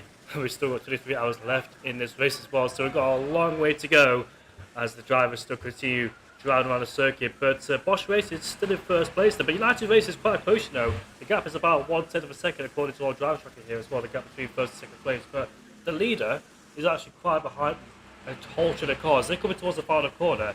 There is loads of people in front of him, but I think he just got past them. Yep. The driver tracker continues to change it at all times as well, so continues to update it. And the lap time as well, 46.4, and it's 1 second quicker than United Racing in P2. So Bosch having some great pace clearly as they come through turn 5. This is the train where the leader is in right now, so watch out for the leader coming through number 14 and number 16. We're quite interested to see where they end up in this bunch here. But it's very important for them to make their way through these Gagala cars, because if they don't, it means it's going to ruin their race as well and be stuck behind. But first, second place, they've got a massive gap over Supersonic Racing, who are now up into P3. We've got the leaders coming to all. So somebody touched the grass there on the entry, and somebody is in the pit lane then to conclude their first stint. But we're now officially an hour into this race, and so far United Racing leads this Grand Prix out of nowhere really, and Bosch up into P2. Remember, Bosch had a massive gap over United Racing initially in the first stint, but now those two have changed around. We've got major changes in the midfield too, with drivers swapping places. But the gap is about 2/10 of a second there between first and second place. We're getting super close. They're headed down now, I think towards turn 6, coming through the fast chicane. We're watching turn 9 right now, where we can see the drivers coming through the final corner onto the short straight as well. Short straight, which means drivers don't get much chance to rest really. They're always having to work, and it's so physical, isn't it? It's so mentally challenging as well. I think you've driven this as well. How difficult is this track? Somebody spun there in the chicane, and looks like, can he get going? He has to get out of the go-kart, unfortunately for him. But be very careful though. Yellow flags in that particular part of the section, so every single driver must slow down.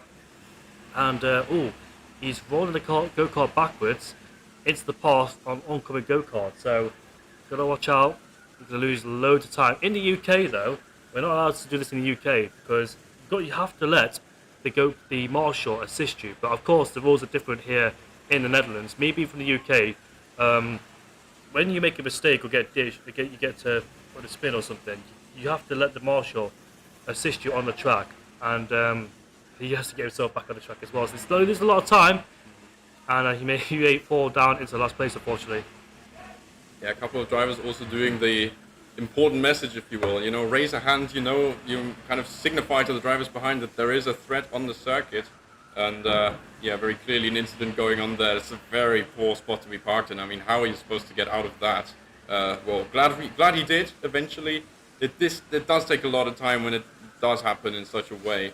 It's a big shame. It's a big time loss, but yeah, very unfortunate. It can happen so quickly, especially when everything is still so bunched up. More battles going on, as you can see clearly, and now a very, very clear dry line is also forming. So that's right through there. He goes straight through a puddle. Oh, almost a spin there. Very close stuff. Didn't quite end up transpiring that way. Does still point in the right direction. And lovely switchback we see there, but driver with the neon yellow helmet clearly not very happy about this action.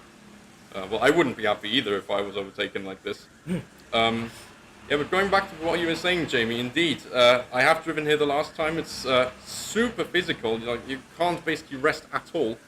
And there's a lot of clips here, a lot of times where you have to go over the curb a lot. As indeed, I was just made aware that is Bosch now back in the lead. 1 second. Could that have maybe been a mistake? Could that have been traffic? Not all too sure. But the lead has changed hands once again. And, well, clearly this is like a very, very dynamic image. Backyard Racing now sets the fastest lap, 43.6. That immediately changes to the hands of rookies. And, in fact, the lead is now changing constantly between these two. Bosch and United very much in the fight here. Well, I mean, they can do that. They have a cushion of 25 seconds in this. And will probably be approaching traffic fairly soon again. Yeah, they're coming down towards the hairpin now. So let's see what happens. Oh, there's a move going down the inside there. And he goes off the track, almost in the puddles. And the number 14 and number 16 there scrapping it out for first place. I think that was the leaders going through as well. The leaders coming through. And looks like number 14 gets back ahead of number 16 as well. That's a massive fight going on between first and second place. But shout out to Supersonic Racing in P3. They started in P17 and now they're up to P3. I really didn't expect to see this for that group to be up there in P3. And now United Racing gets back ahead of Bosch. They keep changing positions first and second place as well every single lap. So they're close together in a battle in this big fight for first place. The two phone classes scrapping out for first place here in this 24-hour race. They're coming through turn 3 and turn 4 right now. So let's keep an eye and see what happens there. The gap is about 0.4 of a second as we now make our way through the hairpin. That could be the leaders coming through. He goes off the track there, loses 2 places as we head down towards turn 5. And looks like, yeah, looks like the number 14 there just lose a few places and make a mistake going towards turn 5. We did see the camera just pan out a little bit as well, so we couldn't quite see what happened there as well. It's quite difficult to identify every single drive or every single go-kart, I must say, because they've got distinguished features, but of course it's quite difficult as well to try and research all these drivers. I have practiced qualifying as well to try and do our best to identify who is who, as the cameraman does a 360 there, as we see coming through the first part of the racetrack, the high-speed section coming towards turn 4 now, and looks like Bosch Racing gets heading now. So there's a spinner down there. It's a spinner. And I'm not quite sure who that is down there, but he gets going once again. Back on the circuit he goes with that stricken go-kart still on the outside there. Of course, it's not really in a dangerous place, so we keep it there for the time being. But yeah, the spinner going down there. Bosch Racing gets ahead of United once again. Always exchanging positions every single lap. And Blue Flag Group and Backyard Racing scrapping away for P4 and P5 as well. They're in a battle inside the top 10. Team Ventari up into P6, and United Racing gets back ahead of Bosch again. They're having a major scrap. They want to start finish straight as we head down in towards turn 1 there. It's a super close battle between the top 2 in this race. A mighty battle going towards the first few corners of the racetrack. And I really hope we have multiple cameras, but unfortunately we don't. We have the one camera, hence why is pointed to a specific part of the racetrack, in towards the heavy breaker zone, in towards 4 and 5. But here we go, with the leaders once again. I was really hoping the camera would go towards turn 5 there, because that's where the leaders are right now. Is there a bit of rain, or is it just coming off the camera? I think he's put off the camera there. I don't think there's no rain on the circuit. We're still in sunny conditions, but Bosch is now back ahead of United once again. Blue flag of backyard. I'll scrap away for P4, P5.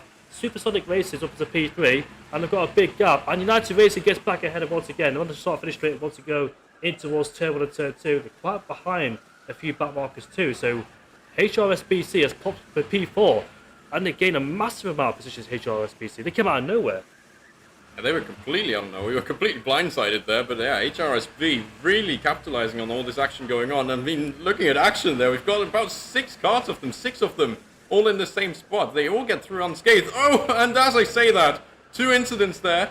Yeah, we got 2 cars involved, very far in the grass over there. In fact, another one spun around in the next turn. So I did speak a little bit too soon. Wow, a lot of racing going on here, and yeah, 4 and 5 now changing hands very quickly. I'm pretty sure the race leaders will also be getting involved in the scrap sooner or later. Yeah, I mean, incredible action. If we could have this action through all this time, that would be incredible. Yeah, I mean, if we do this for the next 22, 23 hours, we will be blessed on this stream. We are doing a commentator swap very shortly as well. The cameraman is coming back, I think, so I'll be taking over the cameraman. And I think it is Steiny Heisman who is coming to the commentary box to commentate. So it's still Alex next to me, and I'll be going to the commentary box. I need some confirmation first to see when I'm going. So we are swapping commentators around, and I'll be the one directing the camera. Hopefully I do a good job, but I need to point out which is which. But so far it is Bosch Racing in first place at United. They're going towards the finish line. This is a gap of 8 seconds, 9 seconds. So first and second place have been separated finally. I think United Racing have made a big mistake somewhere, and they've dropped off the pace dramatically as well. So yeah, it's a shame for them. They had a massive scrap between first and second place. But Bosch, they had great pace in the first stint again, and now a great pace in the second stint. Yeah, it looks like they are indeed going very much at it, but now 8 seconds is a huge gap to be able to have pulled out in those very little laps, it must be said. Maybe United just being a bit too over the limit, maybe trying to get as much time as possible, trying to gain those positions especially. And well, they are now still in second, of course, so 1 and 2, that hasn't changed. Yeah, very, very tough times here, I think. United, in fact, even losing more. Chances are they're just in this big field of traffic. And yeah, the leader currently, in fact, on their own, only running up to traffic, well, not all too long a time, but currently in clear air. Viva La Rirage currently in the pit lane, second pit stop being made. As I've just seen as well, there's a 43.1 as the fastest lap, so the lap times are actually reaching a very good level now. And well, I now welcome Milan next to me. And well, what have you made of this race so far? It's been an entertaining opening stage of this race for sure. But it stayed dry for now. It looked like the qualifying session we've seen earlier, but a great start from Bosch PSB 18 Li2 triple back. They are in the lead of this race on lap 79, and they've got a healthy lead now, 10 seconds over the United Racing. We've got just gone up to second place, and Supersonic in P3 are further 15 seconds behind. But yeah, the lap times are starting to get a little bit slower as we get later down into the stints. We're just over 1 hour into this race, and we've seen overtakes all around the track. Lots of groups of going into the hairpin here, going side by side, and a bit of contact between the two. But on the exit, they managed to keep it pointing in the right direction as we now go in towards turn 6. Side by side action in the background as well. Lots of action on this track so far, but we still have got a long way to go in this race. Yeah, a very long time. I mean, you always see these 24-hour races, you know, they'll do the GT3 categories, they'll do the LMP, you know, you see Le Mans, you see the Nürburgring, you see Spa. And then you have this. I mean, this is something so entirely different, and yet kind of in the whole spirit, you're kind of united in the way, you know, it is 24 hours, it is karting, it is so interesting. Big contact there, in fact, in turn 5, there was a move trying to be pulled off, not quite in the end. We are obviously, now that the dry line is really starting to form, it is becoming increasingly easier to set faster lap times as long as you're not caught up in traffic. I believe there's now a scrap going on between Ventari in 6th and Blue Flag in 7th, who are really going at it, currently separated by about a second or so. And yeah, expect that gap to come down, or in fact even just kind of remain in this area. These two keep scrapping away, and well, this is still going to be very, very interesting. And well, I'm sure we're all buzzing as to how this race is going to keep going. Team Ventari now up at the 6th place, having got past Blue Flag Group. So now on lap 81, gap on 12 seconds between our two race leaders, Supersonic HRSB, first in their class. As there's some more moves being made into the hairpin, Wilsville once again as side-by-side action on the exit, trying to perform the switchback, but not quite able to do so. You see some cars running a wider line out of turn 5, while others stay within those track limits. As we go side-by-side into the hairpin, very close to making the move there. As Ventari and Blue Flag Group keep scrapping away for 6th place, as Apex Racing Team has got past KRSM 1 for 9th place in this race. From lap 82, and the gap between Bosch and United has stayed relatively the same, as it's now around 11 seconds. Of course, you have to manage traffic as well around this track, so the gap is going to keep fluctuating, or lap after lap after lap, as Ventari and Blue Flag Group are scrapping away there for P6. The sure is an entertaining race so far, as the fastest lap of the race now for Backyard Racing is at 42.8, being the quickest out on track right now, as that is Ventari and Blue Flag Group still fighting it out for that 6th place right now. But we're on lap 83 right now. The gap, there's an intense fight going on right now between P6 and P7. Yeah, fantastic racing. I mean, if we were to see this for the whole 24 hours, I would be extremely impressed. And of course, we'd all be very entertained. Currently still 88 people in the live stream. And, well, I hope you all enjoy what we are seeing here, because clearly this is some very, very good racing going on. 42.8, so we're really moving into these really quick lap times at this point in time. You can see most of the field, of course, has made one pit stop at the moment. The only outlier here really is De Graaf. They're in last position currently with 4 stops. As I say that, Kart Freaks now in the pits. The 28 kart for their second pit stop. They're actually pretty close now already to the 90 seconds, so very shortly we should hopefully be seeing them back on the track. Yeah, that gap between 1 and 2, wow, that is really rising now. I think United probably being a bit unfortunate there with the traffic. 12.3 seconds now. So what's gone from a very close scrap has turned into, well, not that close of an affair at the moment. Yeah, they'll be trying to make up the time as quickly as possible. I think one of the closest fights on track that we see within the top 10 is clearly still Ventari with Blue Flag Group, who are in fact just changing positions as we speak. I look to be the perfect commentator for this. I can just keep jinxing everything. Yeah, the two constantly swapping, and I'm sure, well, there's probably going to be some pretty uneasy heads in the pit lane and within the fan group, if you will. Kart Freaks racing into the pit lane. They're down in P27 at the moment. But yeah, the gap between Bosch and United, actually now it's coming down again. It was just over 12 seconds a moment ago, but now it's back to 10.4. So the gap between those two is definitely fluctuating at this stage of this race. And 10 seconds is really not a lot in the 24-hour race. So you know anything can happen. But the fight between Ventari and Blue Flag Group, they're definitely most interesting right now, as the fast lap race once again for Backyard Racing with a 42.4, as Ventari and Blue Flag Group keeps scrapping away for that P6 position. As we see more action down the field as well, going into the turn 5. A bit of a send up the inside there by one of the drivers, and it's a class move as he gets it done on the exit as well. But now they're going to try and go for the switchback, not quite in view, but a great scrap between those two. Once again, we see wheel-to-wheel action in towards turn 6. Plenty of places to overtake around this track, and plenty of places to switch back. Oh, 3 wide almost there on the exit of turn 5. And round the outside goes once again. Bit of contact once again. Wheel rubbing on the exit of that 5th corner on this track. Really a lot of action down in the midfield, as Backyard Racing have got himself up into P4, getting past HRSB. Yep, and again, another swap between 6 and 7. Ventari Blue Flag Group still going at it. I don't think that's going to stop anytime soon. Is that these two, in fact, we're seeing here? Maybe. It might be them. But yeah, either way, you'll see a lot of these scraps still go on at the moment. Currently, Ventari again has the better of them. And the lap time's still very consistent, must be said. 42.7 for the top 2, 42.7 for the 6th place team. There's a yellow, as that's in fact race director Joey pointing there. Believe that's a card probably off at the turn 6, turn 7 area. We can't quite see it on the stream at the moment. Yeah, there seems to have been quite the incident. Oh, he's parked right outside there of the tire barriers. Can they get out of there without any harm? It looks like they can just about. Of course, lost a lot of time doing this.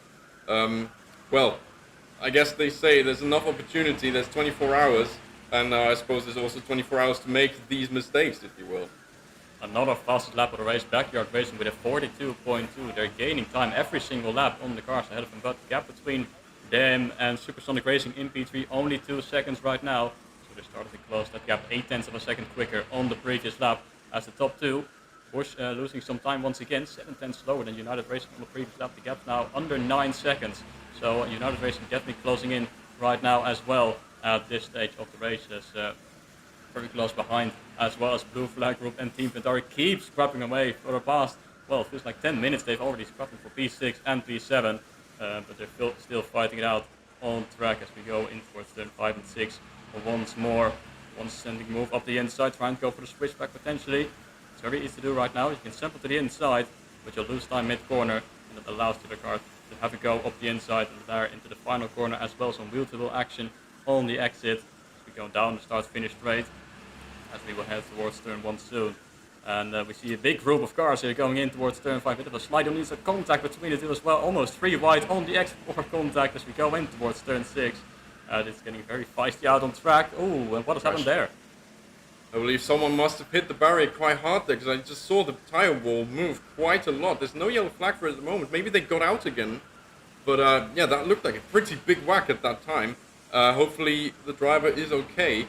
It certainly looked like quite a big one, so certainly, you know, you wouldn't want to wish any harm on anybody. Yeah, it looked like quite the incident there. Ventari Blue Flag Group, still going, still exchanging positions like there's no tomorrow.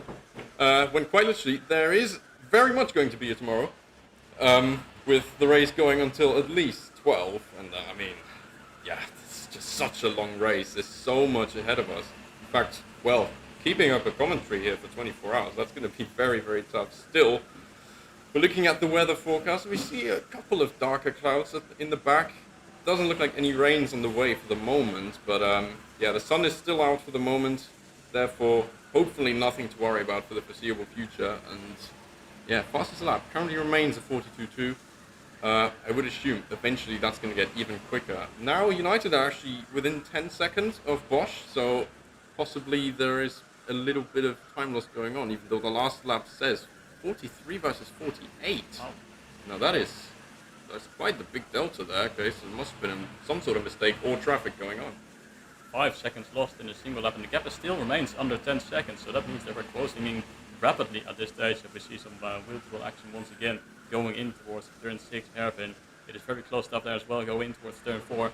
Wheel-to-wheel between the two of them on the exit, trying to line up a move in towards turn 5 potentially. He's going to try and send one to the inside, bit of contact between the two as we switch way towards turns 1, 2 and 3. But the gap between Bosch and United staying around the same, both setting at 43.9 on the previous lap, and then it's full 20 seconds, almost 14, 15 seconds towards Supersonic Racing. We are slowly getting to be under pressure from Backyard Racing. Once again, gained 6/10 on the previous lap. They are slowly getting closer. Those are almost 4 wide there on the exit of turn 5 as we go in towards the hairpin. Once more, trying to go the long way around the outside, maybe line up the inside for turn 6. Looks like it. Nice move indeed. And that is a position gained once again as Lambon and Gold P5 getting ahead of Vortex Racing, the pro team. And Nitro Racing is getting ahead, fighting it out with Toyota Volvo Schaap Racing for 18th and 19th position in this race. But at the moment still, the fast lap race is in the hands of Backyard Racing. And it looks like 1/10 of a second now behind Supersonic Racing. This fight is brewing between those two for P3. Yeah, this is for the podium. Of course, well, we're not talking in F1 standards here. Of course, there is slightly longer to go than in a regular race, but 1/10 apart, now 2/10. So very, very close stuff. I think Ventari have actually pulled away a bit, if I see that correctly. There's in fact some position loss there. HRSB seems to have lost quite some time, 46-second lap time. Sees Ventari now up in 5th position, so the top 5, I'm sure they'll be very, very pleased with that. Yeah, look at how many 2 wide moments we have here, 2 abreast as they head into these chicanes. White flag group now in the pits, so that'll be another position for those guys behind, at least temporarily. Schaap Racing though, it's a big drop going on. I don't see them in the pit lane, so it looks like there's been quite a drop from what they have been doing earlier on, and Bosch have now extended their gap again, 12.7 seconds roughly in the race lead. The lap times looking fairly consistent across the board. And, well, therefore, I think you can't really allow yourself all too many mistakes if you want to be towards the top. Backyard Racing, they have completed the move and they're now up into a podium position, having gone past Supersonic Racing just now then, and they now can try and close the gap towards United Racing, who are really losing a lot of time towards Bosch. Another 1.5 seconds gained on the previous lap. The gap's now almost 14 seconds towards Bosch, as the fight is still going on for P3 in this race, as we see some more drivers coming into pit lane as well. Scout Racing back up into P13, so they must have lost a little bit of time on the previous lap. As we see some wheel-to-wheel action going into almost 3 wide there in towards turn 4. Is that going to go right on the exit? I think it is a nice move there indeed, as we go towards turn 5 now. A lot of side-by-side action as we look at the fight. Look at this train going in towards turns 1, 2 and 3. Bit of contact, bit of rubbing on the exit. Now going to try and make it side-by-side in towards turn 4. Almost going to try and make it 3 wide potentially in towards turn 5. It's very close between the two, and what a switchback that is, and what a double overtake. But now he's going to have someone up the inside going into turn 5, and a great move there. Another position gain. What's an action? I think that is for P13 in this race. Yeah, action up and down the field. I think we can be very, very satisfied with how this is going, and especially the early parts will be dominated by such battles. In fact, you've got another one there in turn 5, as that's 2 abreast. Not quite, but the switchback very, very strong around this particular area of the track. You've got 3 hairpins directly back to back, and therefore it's going to make overtaking and in fact just wheel-to-wheel racing very, very easy for these guys. Yeah, I mean, what else is there to say other than look at the screen in front of you and just enjoy this action that is going on, with so many on-track scraps. I think the top 5, top 6, 7-ish have kind of settled into their rhythms for now.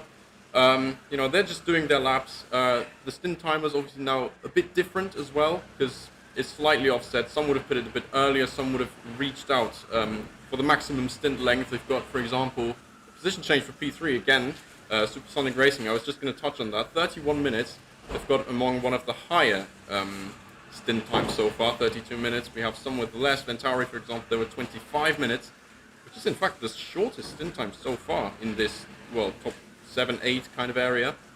Yeah, they're looking to try and maybe push the stints out as far as possible with some others, as look at the battles going on there. Almost 3 abreast again into turn 5. Oh, that's a late braking maneuver.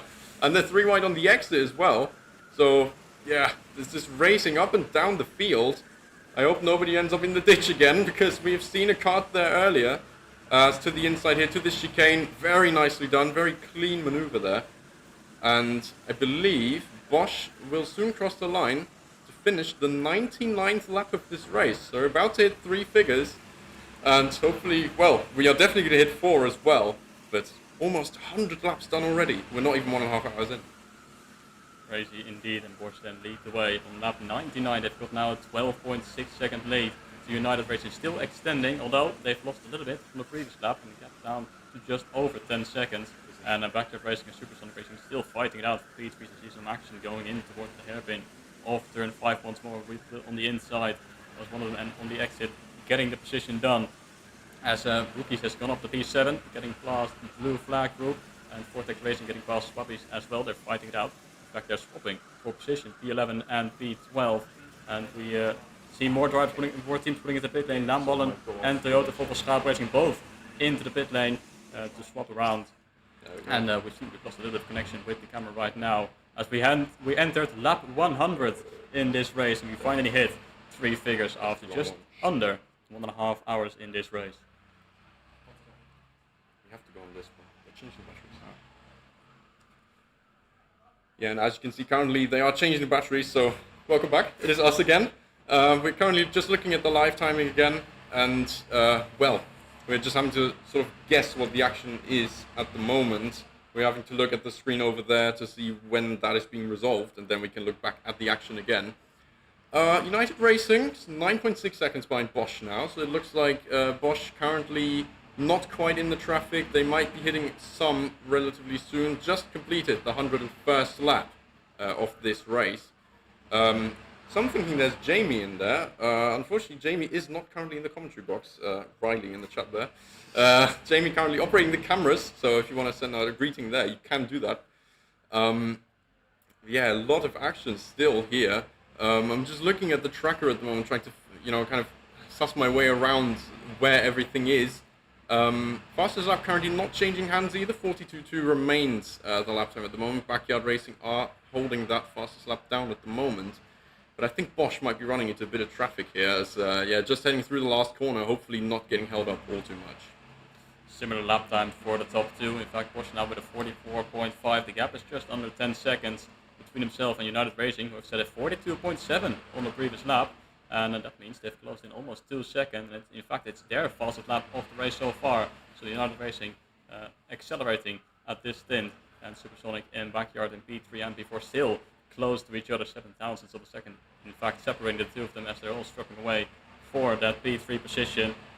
As we wait to see the live action to be on the feed again, as Focus and Vortex Racing fighting it out for P11 and P12 in this race. We're on lap 102, and United Racing is starting to close the gap, but we've seen on the last couple of laps, the gap just keeps fluctuating between those two. It's all about when you hit the traffic ahead of you, you're going to lose time, and as we see some action now, we got the camera back, so good to see that. We see some action into the hairpins, wheel to wheel, as we've seen for the majority of this race so far. But it's still Bosch Racing in the lead, but United Racing is starting to close in again, but I do wonder when they're going to run into traffic again. Look at that gap. Look at this group going in towards turn 5, onto the grass being pushed, one of them, and there's getting overtaken on the exit as well, as we go side by side in towards turn 6, and it's very close to comment as well, so now try and go towards the chicane, and wheel to wheel, side by side, but they've made it through unscathed, but there's some great battles in the midfield. Yeah, some of the barriers there being adjusted as well already, so I suppose some liberties have been taken on the track limits. I won't call out any names, but I certainly know a couple of figures who might be engaging in this. But yeah, we've got a couple pit stops now going on as well. Blue Flag Group, as one of the main members of this top scrap, is now in the pit lane for the second stop. And what I've seen as well is, of course, this scrap going on between Supersonic and Backyard will eventually maybe invite Ventari into the scrap as well. They're only two and a bit seconds behind. As in fact, they do change positions once more, and Ventari, 2.3 seconds, staying very close there. I hope this image disappears very soon, because, well, there you go. That's just a slight obstruction there.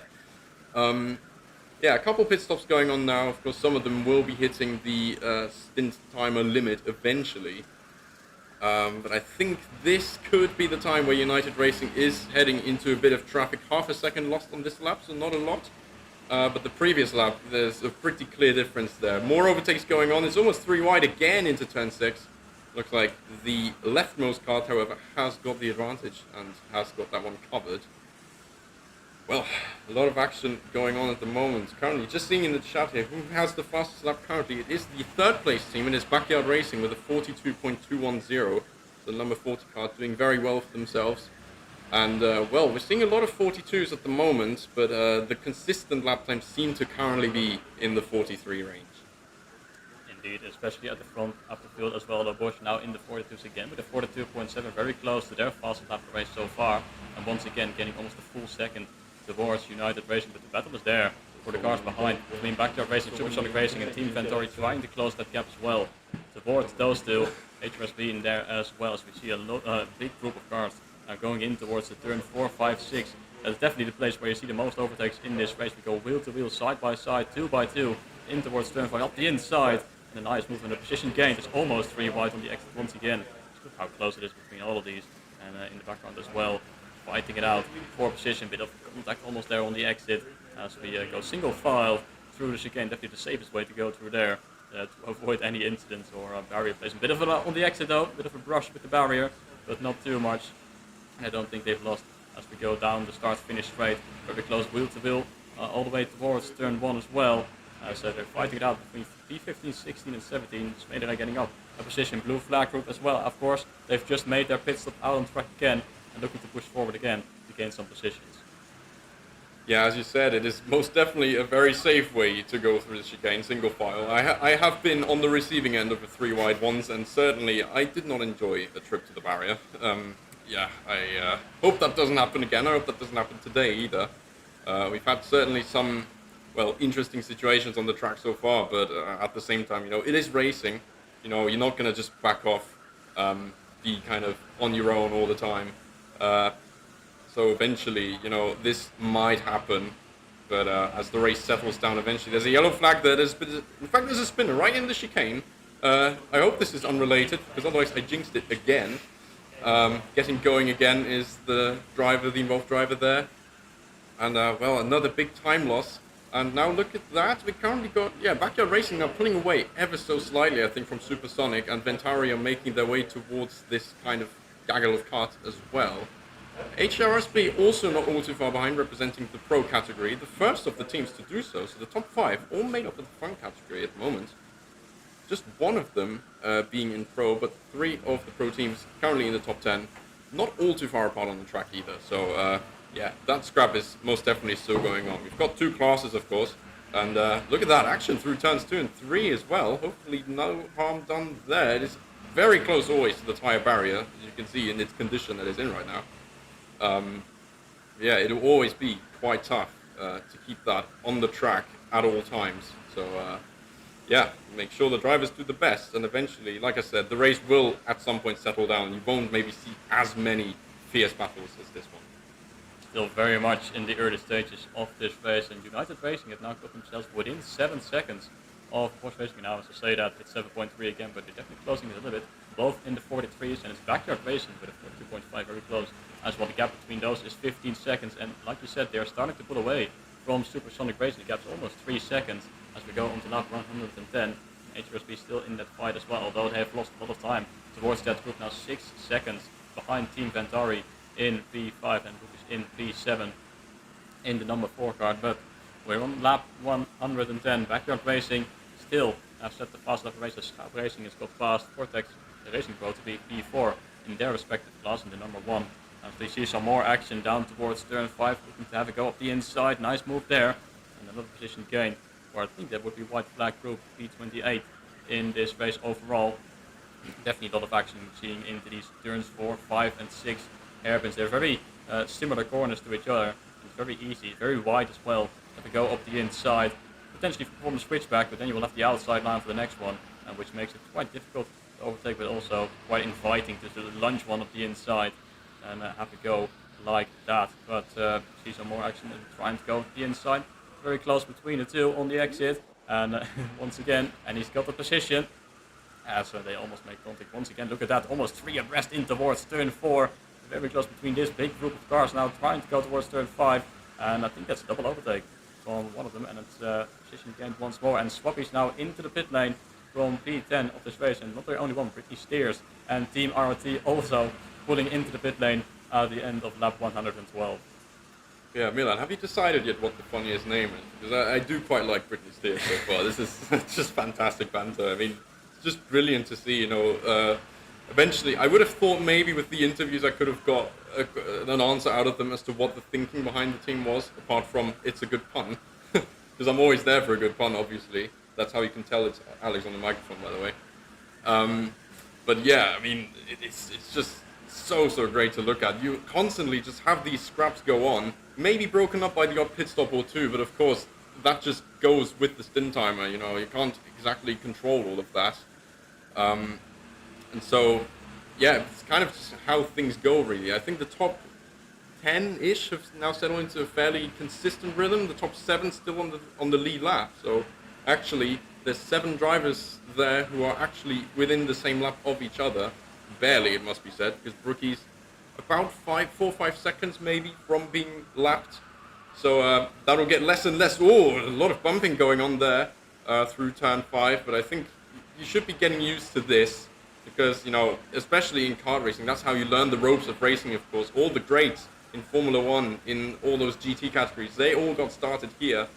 And, well, you have to keep as much momentum as you can in these little things. They have almost no horsepower. You'll have to keep it moving as quickly as possible.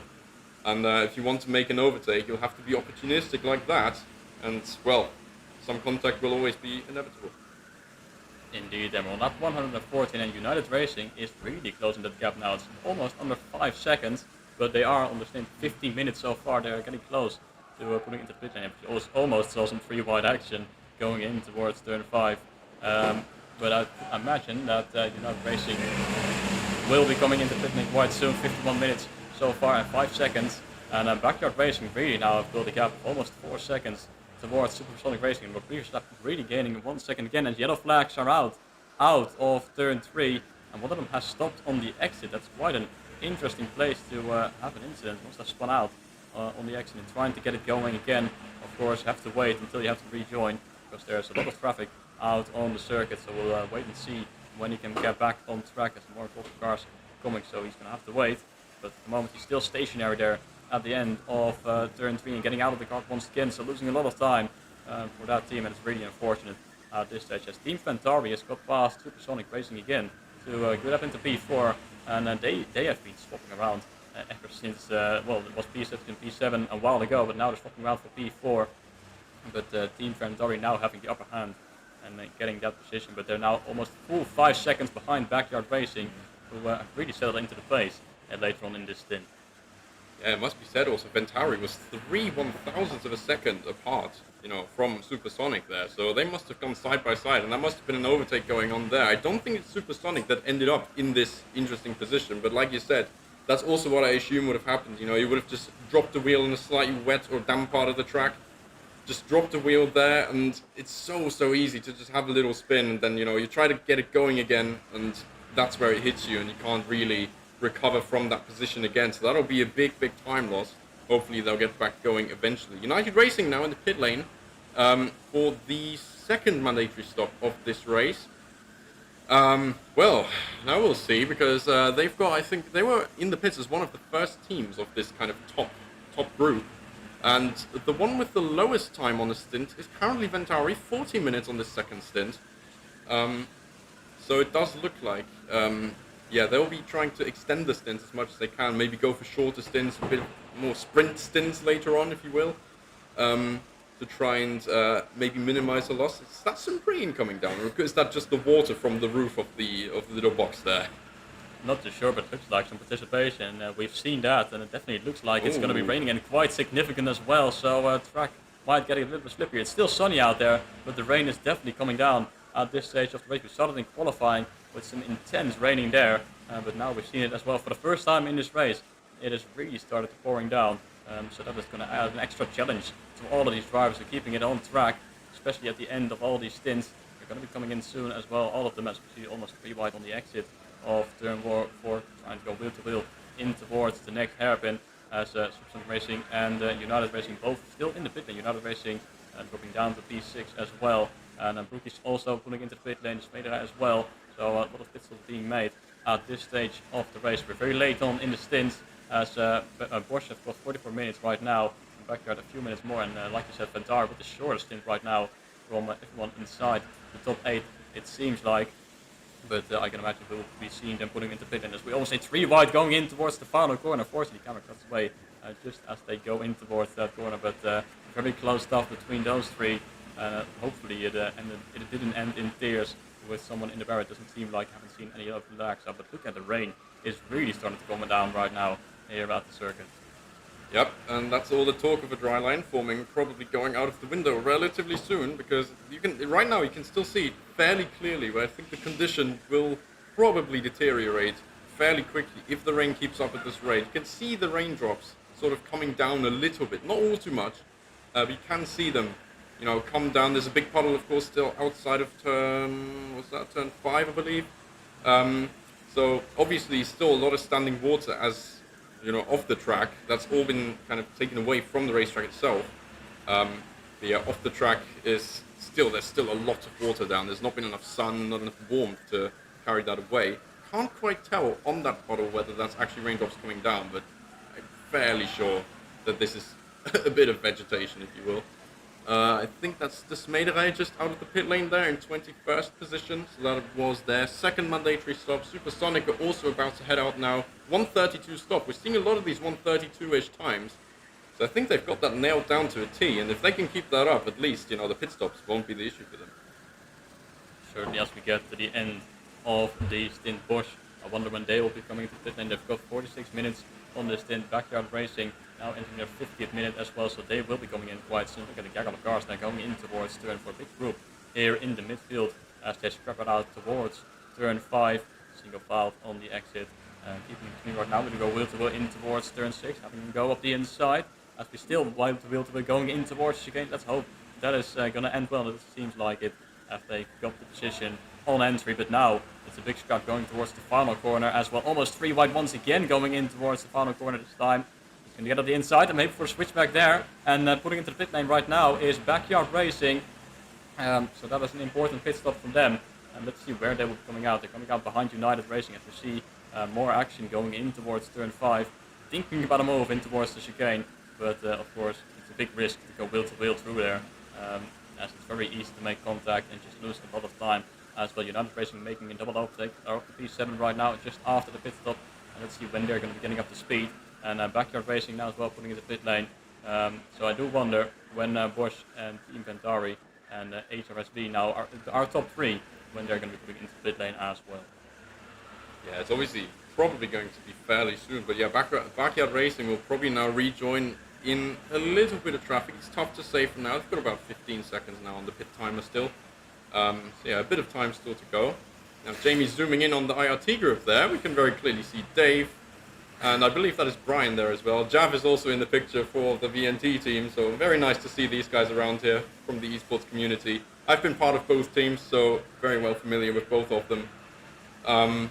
Yeah, look at that. Whoa, pushed on the grass there. That's not going to be ideal. It's not going to be great for the grip for the next corner, considering, well, it is a right-hander. The left-hander, sorry, and the right-hand tyres, that's what I was meant to say, being wet, will not be offering the optimal amount of grip.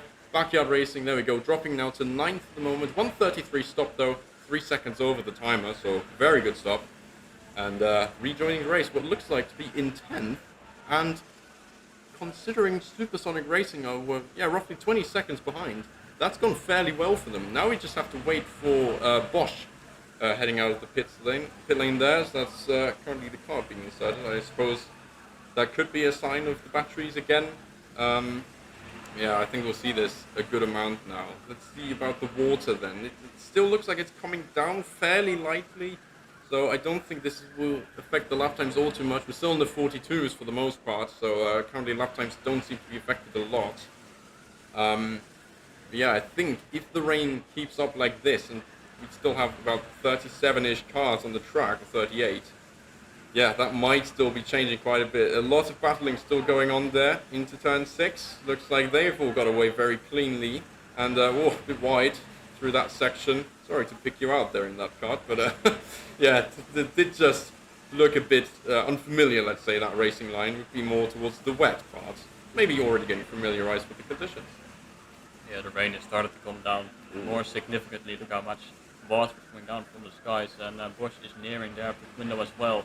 As Schaap Racing, they've got past United Racing, who would drop down to P7 again, which is surprising as they're fighting it out for P6 as we go towards turn 4. Running out a little bit wide now, it's turn 5. Wheel-to-wheel action once more. Go up the inside. Looks like United Racing fighting it out with Schaap. And it looks like they finally got ahead in P6. And look what has happened there on the exit of the chicane.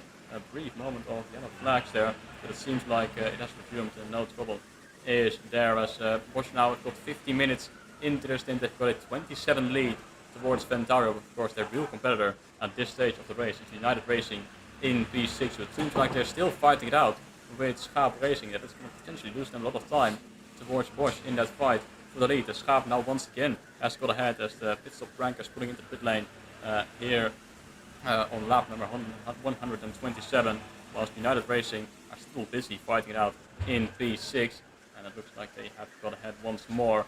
But I do wonder, Bosch might be coming into pit lane as well. So you almost see 3 wide action going in towards turn 6. It's trying to make a lunge up the inside, but thinking the better of it as we see more action down the field. And United Racing looks like they might be losing a lot of time fighting it out here with Schaap Racing. It does look like it, yeah, and they're not even in the same class either. Like, if you look at this, if you look at it this way, this is a fight, if you will, that's really not supposed to be fought. That's almost 3 abreast there into turn 1. Thinks better of it, the car behind. But yeah, certainly, this is some very, very close racing going on, as we've got a bit of a zoom there on the final turn again. Certainly a very interesting section of the racetrack, as a Vortex Fun now in the pit lane. We've got the race leaders, in fact, into the pit lane as well. Roughly 51-52 minutes of the stint. So Bosch into the pit lane means Ventari will eventually take the lead of this race for the moment. 21 seconds is the gap. I think the change should be happening fairly soon. Yeah, the second mandatory stops coming up for these top guys. Did I see a bit of spray maybe already on the track, or was that just drivers going a bit wide on the exit of that chicane? It certainly looked a bit ominous to me, if you will. So yeah, let's see how the track conditions change. It looks like maybe the rain died down ever so slightly. It could, however, also just be the fact that there is a bit less light, even less now, even. Yeah, this is very, very interesting. Just the general track conditions seem to be relatively consistent for now, but some of the lap times, they aren't quite the quickest maybe, and compared to the other times that we already saw, it might be dropping even more.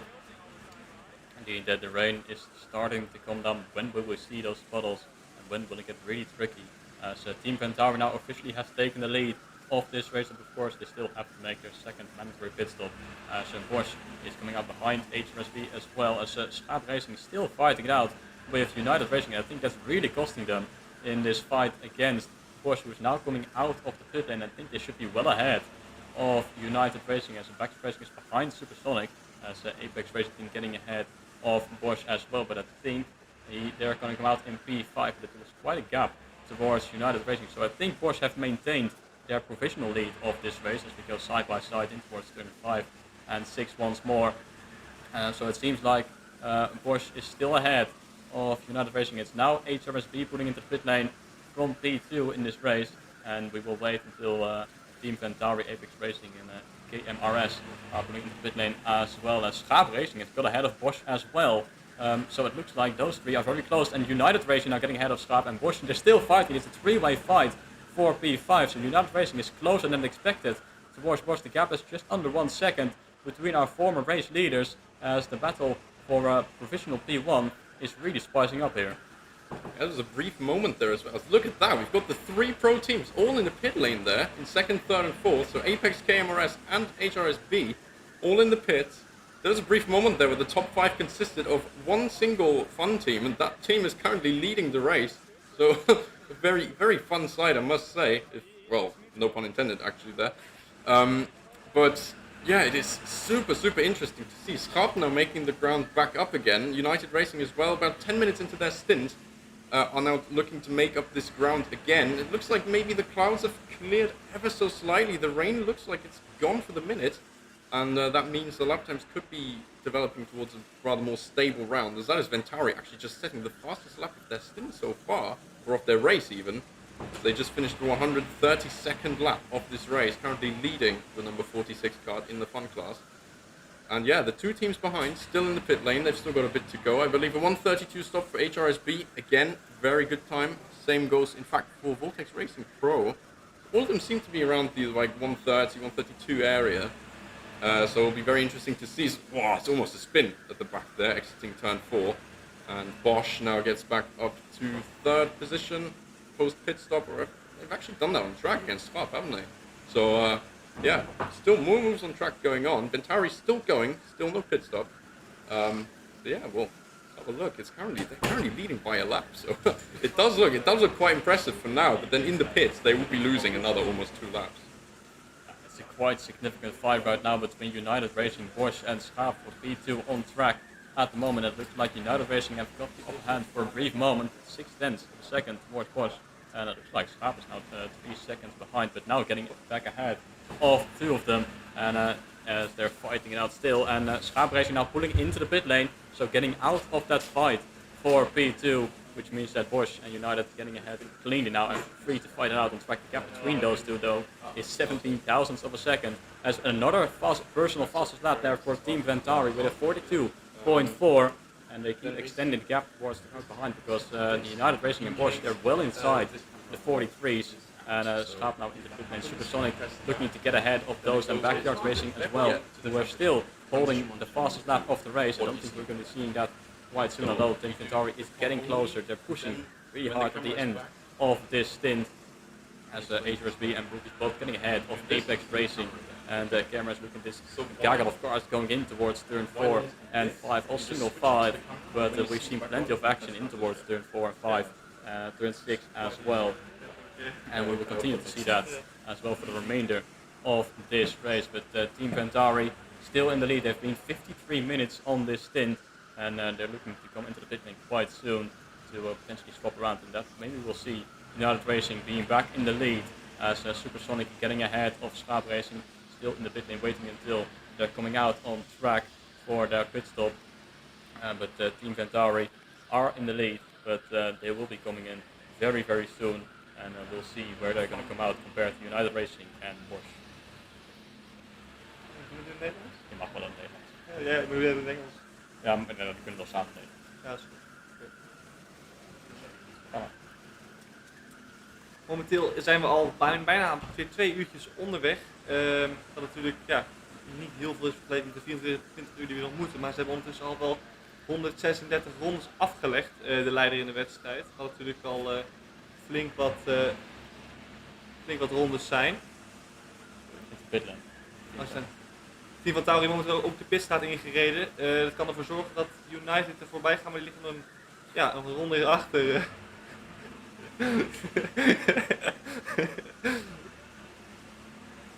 Team Ventauri dus in de pitstraat en we gaan zien waar ze naar buiten komen. United Racing en Bosch zullen ongetwijfeld daar voorbij gaan.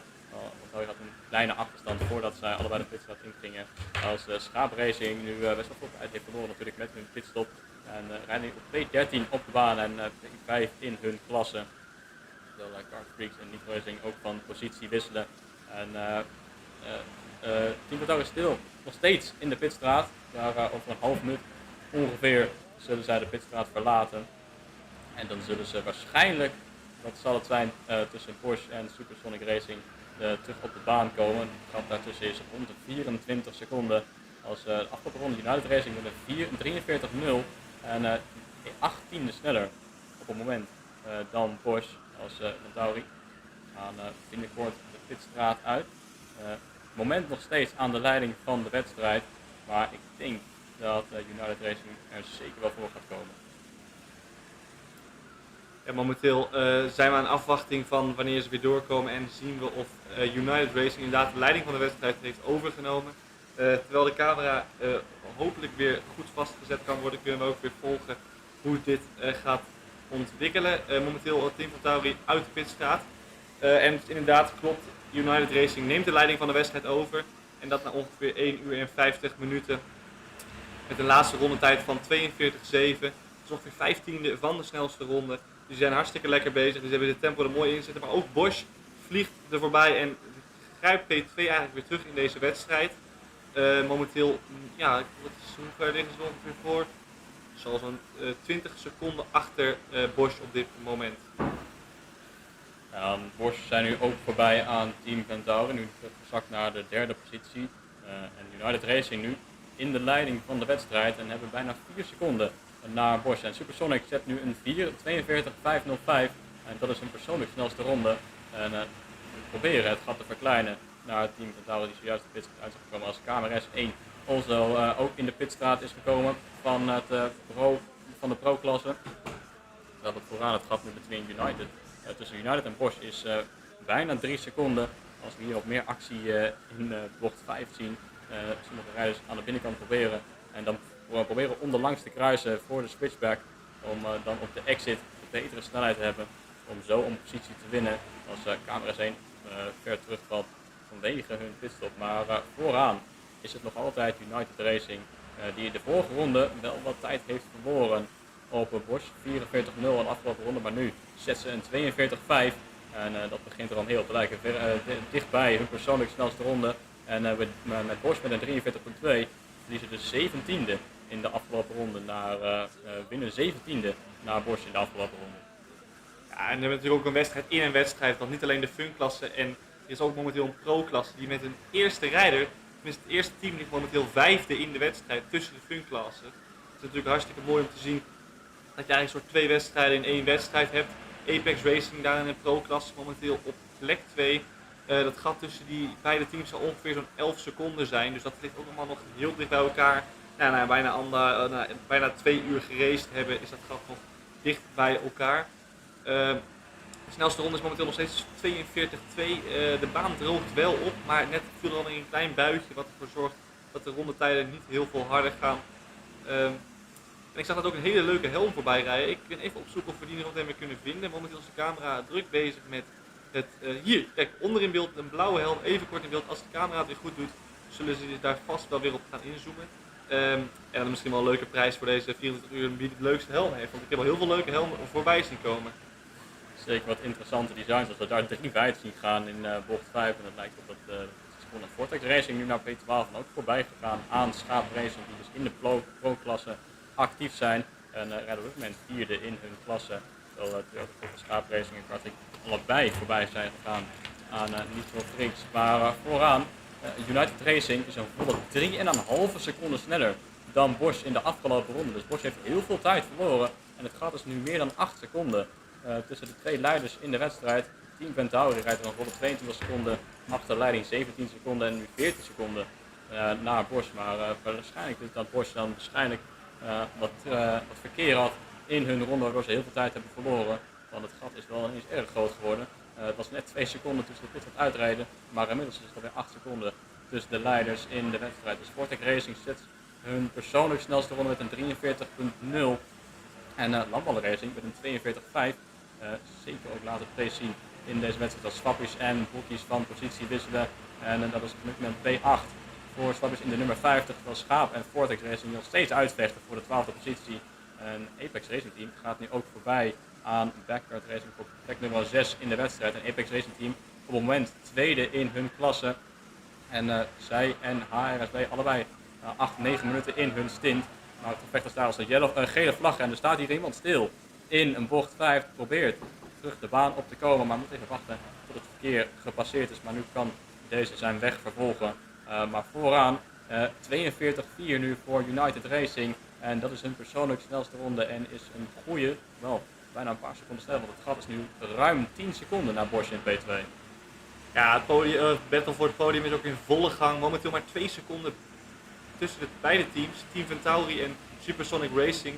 2 seconden ertussen. En hebben beide evenveel pitstops gemaakt. Momenteel een nieuwe snelste ronde van Landballer Racing op plek 15 momenteel. Maar zet wel een nieuwe snelste ronde met ook een 42.2. Maar gaat net iets sneller. Kunnen hun deze stint dat doortrekken om vervolgens vanaf plek 15 zichzelf naar boven te slingeren. Want hun concurrentie is natuurlijk het pro-klassement. En dit ligt momenteel in P5, ligt de eerste plek daarvan. Dus die moeten nog 10 plekken winnen. Willen zij naar de leiding in dat klassement gaan op dit moment? Bosch is behoorlijk veel tijd aan het verliezen naar United Racing. De vorige ronde weer een 44. En nu zit er wel weer de pace in met een 42.9. Maar het gat, wat toch eerst 3 seconden was een paar ronden geleden, is inmiddels alweer 12 seconden tussen de 2 leiders in de wedstrijd. En Team Ventauri loopt inmiddels ook alweer in. Het gat is nu 11 seconden tussen die 2. Dus Bosch is veel tijd aan het verliezen. De voormalig leiders in deze wedstrijd, als we hier een mooi groepje zien. En bij het contact daar op de exit van bocht 4. En daardoor verliezen ze allebei een positie. En worden ze door 2 man ingehaald daar. Toyota Volvo Racing naar P17, Kartix 18 en Vortex Racing is Schaap nog steeds uitvechtend voor de plek 12 en 13 in deze wedstrijd. Voor de afgelopen paar rondes is nog steeds in gevecht daar voor de 12e positie. Als we hier zij aan zij ingaan van bocht 5. En weer een positie gewonnen voor Schaap Racing als we voorbij gaan aan Vortex. Het gevecht is nog steeds gaande tussen die 2. Voor P12 als HRSB nu een persoonlijk snelste tijd neerzet van een 42.8, maar ze rijden best wel ver achter Supersonic. Maar voorlopig is hun belangrijkste concurrent de man achteren, want HRSB is nog altijd de leider in de pro-klasse. Ja, en we zien ook een straf voorbij komen voor nummer 31, Booty Team, die hier een straf krijgt voor te hard rijden in de pitstraat. Daar moet je dan ook op letten. En weet je, als je daar een ronde straf voor krijgt, kun je over een hele lange stint heel veel harder rijden. Maar als je vervolgens in een korte tijd een ronde straf aan de broek krijgt, kan dat maar heel zuur vallen over 24 uur. Ja, ik denk dat ze hier wel flink van balen en terug zou moeten komen met een goede strategie. En je ziet ook dat ze meteen in de pitstraat komen, het team in plek nummer 35. Dus daar gaan we zeker wel wat tijd mee verliezen.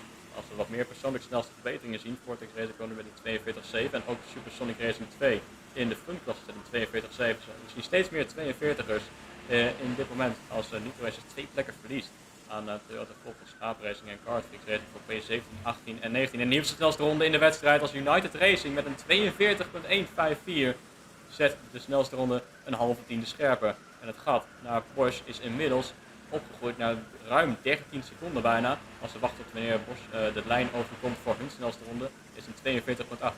Geen slechte ronde, maar weer 17e verloren naar United Racing. En dat gat is nu meer dan 13 seconden.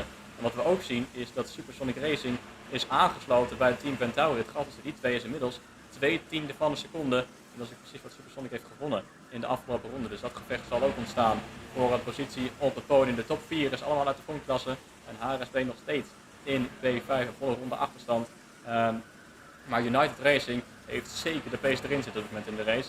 Na hun vorige snelste ronde in de afgelopen ronde. Ja, je hoort natuurlijk Lamballen Racing, de snelste ronde, liggen momenteel wel 15e, maar rijden eigenlijk hele strakke rondetijden op dit moment. Elke keer in de 42ers. Terwijl ze zien dat de rijders voor hem elke keer 43, 45 rijden. Dus die kunnen zeker naar voren. Dat is zeker eentje om op te letten. Dat is nummertje 11 om op te letten op de baan.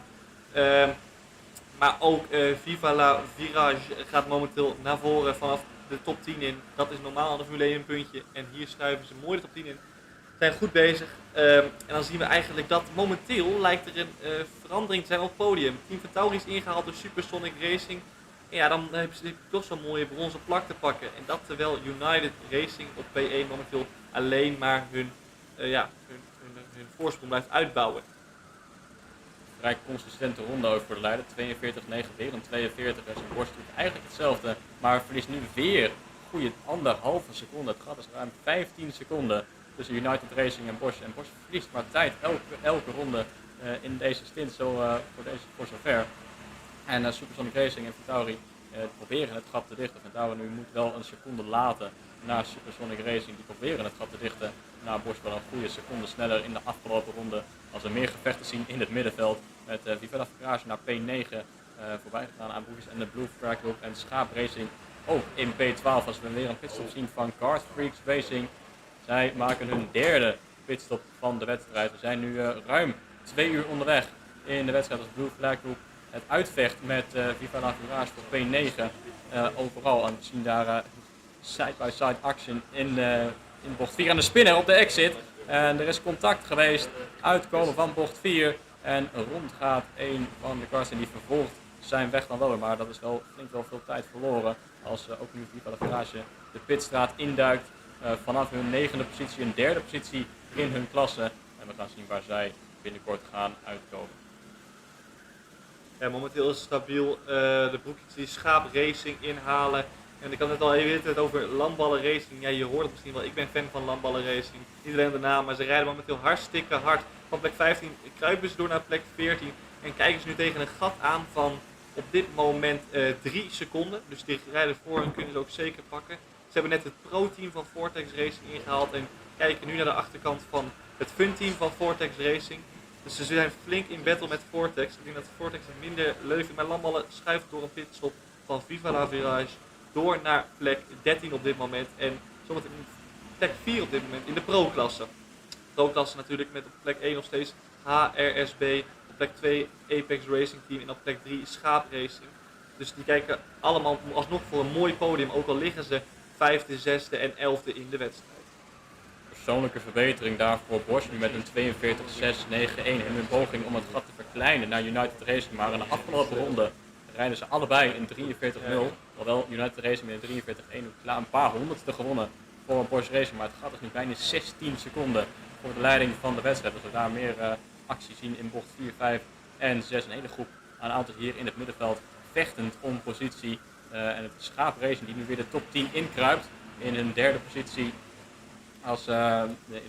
In hun klasse voorbij gegaan aan Boekjes en Vortex Racing van die boven.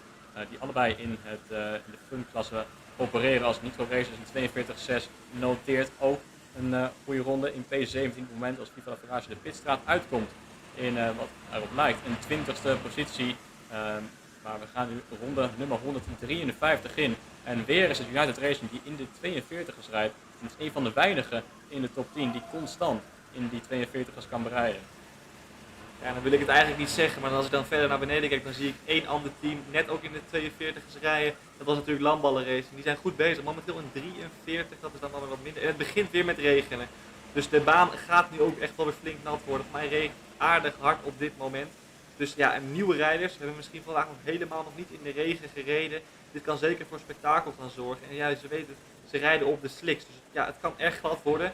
En als je dan nog geen ervaring hebt op een natte baan, kan dat zomaar voor spektakel zorgen in deze finale. Dan kan het misschien wel voor gekke veranderingen in de stand zorgen. Terwijl we zien dat er in de laatste bocht iemand af is gegaan. Ik kan niet goed zien wie dat is, maar weet je, wat ik ook al eerder heb gezegd, als je eraf gaat, verlies je zo 10 seconden of misschien wel meer. En dan zien we daar nog een crash, iemand wordt rondgetikt op de exit. Ja, daar kun je heel veel tijd mee verliezen op dit moment. En dat laat misschien wel zien dat de baan zeker wel wat gladder aan het worden is nu de regen naar beneden valt.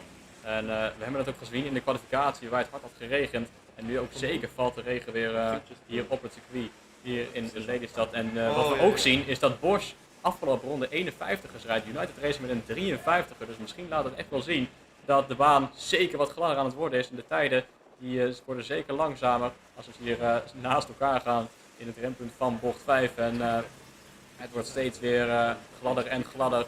En het wordt steeds moeilijker om de kart op de baan te houden. Als we daar bijna zij aan zij bocht 6 ingaan aan de binnenkant. In de tussentijd is Toyota Volvo Schaapracing de pits ingedoken voor hun tweede pitstop. Een derde pitstop in de wedstrijd. En ook Kies duikt nu de pits in vanuit hun 14e positie. Maar als je dus kijkt naar de rondetijden, een paar ronden geleden waren ze 42, 43. We zitten nu in de 53ers, 54ers.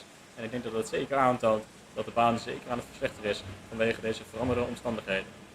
Ja, we zullen denk ik wel weer snel weer wat meer pitstops gaan zien. Want je moet natuurlijk 32 pitstops maken over deze 24 uur. En ja, het is misschien soms slim om, als je nu merkt dat je rijder minder goed in de regen is, want het begint dus inderdaad weer te regenen, dan kun je misschien een keuze maken, om een strategische keuze maken om je regenrijder weer in de kart te zetten, om zo tijd goed te maken op je concurrenten. Terwijl we ook zien dat eigenlijk het gat tussen P1 en P2 heel groot aan het worden is, momenteel 25 seconden. Dat alleen de top 4 nog in dezelfde ronde als de leider rijdt. En als we kijken naar hetzelfde pro-team, de 5e plek rijdt dus eigenlijk al op een ronde. Is wel mooi in gevecht met Apex Racing. Dat gat is maar 4 seconden. Dus daar speelt nog van alles voor die overwinning. Maar op dit moment heeft United Racing een hele mooie voorsprong. En kunnen we eigenlijk gaan wachten tot de toppers weer een keertje voor een derde stop naar binnen gaan. Terwijl plek 10 en plek 12, die zijn momenteel aan het battelen voor het brons nog steeds in de pro-klasse. Dat gat is eigenlijk ook niet heel erg veel, dat is maar zo'n 11 seconden. Dus ja, daar valt ook nog veel te halen voor beide teams. Veel pitstops op het moment, vooral in het achterveld met Racing Team Exclusive, Historic University Racing Eindhoven, Britney Steers en de gaan allemaal op de pitstraat. Ook Route Racing vanaf plek 27 duiken de pitstraat in als Swappers nu voorbij gaat aan Backyard Racing voor P7. En het begint ook wel te groeien steeds 1,8 seconden. En we zijn nu weer terug. De rondetijden beginnen steeds weer wat sneller te worden. We zitten nu in de 47, 44ers. United Racing werd zoveel tijd verloren in de afgelopen ronde. Maar het lijkt erop dat de regen weer is gestopt. Dus de baancondities zullen weer langzamerhand gaan verbeteren. Als we nu 45 en 44 zien noteren van de top 4. Terwijl de Swappers en Backyard Racing nog steeds in gevecht zijn voor die 7e positie in de wedstrijd. Als ze daar naast elkaar gaan op de exit. En in het rempunt van bocht 5 aan de binnenkant en een positie gewonnen. Maar Vortex Racing Pro in gevecht met Landballen Racing in de pro-klasse. Het gevecht voor P4. Op het moment gaat 1,2 seconden tussen die. Maar het lijkt erop dat de regen langzaam weer gaan liggen. En dat de baan langzamerhand weer droger gaat worden. Ja, met 38 auto's, cars eigenlijk, wordt zo'n baan natuurlijk ook aardig snel weer droog. Het waait erg hard. Zo'n baan waait ook van zichzelf ook wel weer droog. En dan ontstaat er gewoon een droge lijn waar je eigenlijk wel weer snelle tijden op kan rijden. We zagen het inderdaad goed dat de tijden opeens 3 seconden langzamer worden als het dan een beetje begint te druppelen. Maar als het dan ineens weer droog wordt, dan gaan de tijden ook weer snel omhoog. We rijden nog wel ver van de fastest lap af. Dat is momenteel rijden de snelste ongeveer nog steeds een seconde langzamer van de snelste ronde. Dus daar zijn we nog niet. Maar mocht het zonnetje echt doorbreken en mocht de regen echt wegvallen en de baan volledig droog worden, dan kunnen we toch wel weer gaan kijken voor een nieuwe snelste ronde misschien. Momenteel zien we inderdaad veel pitstops, wat ik al had voorspeld, om de eerste te gaan naar hun derde ronde. Ja, het veld is momenteel volledig in gang geslagen en kan nu weer de tempo gaan oppikken nadat de kleine regen juist is gevallen. Ruim 2 uur onderweg in de wedstrijd en dan is Bosch die wel langzaam weer wat inloopt. Het gat was ruim 25 seconden, inmiddels is het tot onder de 20 seconden gekomen. Dus ze beginnen langzamerhand weer wat tijd te winnen op de leiders van de wedstrijd, wat United Racing is. En het gevecht is stil gaande tussen Swappies en Backyard Racing voor plek nummer 7. En Supersonic Racing rijdt een goede 8 seconden achter Bosch en Team Ventauri. Die waren eerst in gevecht met Supersonic Racing. Dat gat ertussen is inmiddels ook al bijna 12 seconden. Dus het lijkt op dat die ook best wel veel tijd hebben verloren in de afgelopen paar rondes. Dit is nu ronde 161 van de wedstrijd. De rondetijden beginnen weer langzamerhand richting de 42 te gaan. Het is Kartflix Racing die zelfs hun persoonlijk snelste ronde zet. Op het moment met een 42.6 gaan nu ook voorbij aan White Flag voor 2.23. Dus het lijkt erop dat de rondetijden weer beginnen te zakken. Zoals wat we aan het begin van de wedstrijd hebben gezien in de 42ers. Maar het is nog altijd United Racing die weer wat tijd moet lossen op Bosch. Het gaat dus nu 18,6 seconden, dus weer een seconde verloren. Dus is het misschien Bosch die weer wat tijd kan winnen op de race daar. Dus ongeveer halverwege de stint.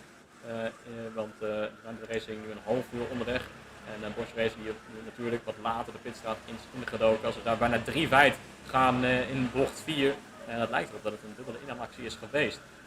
Wellicht is een Night Rider de volgens Schaap Racing voor plekken nummer 21, 22 en 23 in de wedstrijd. Terwijl het gevecht tussen Vortex en Lambo nog steeds in gang is voor nummer 12 en de pro-klasse voor plek nummer 4 en 5.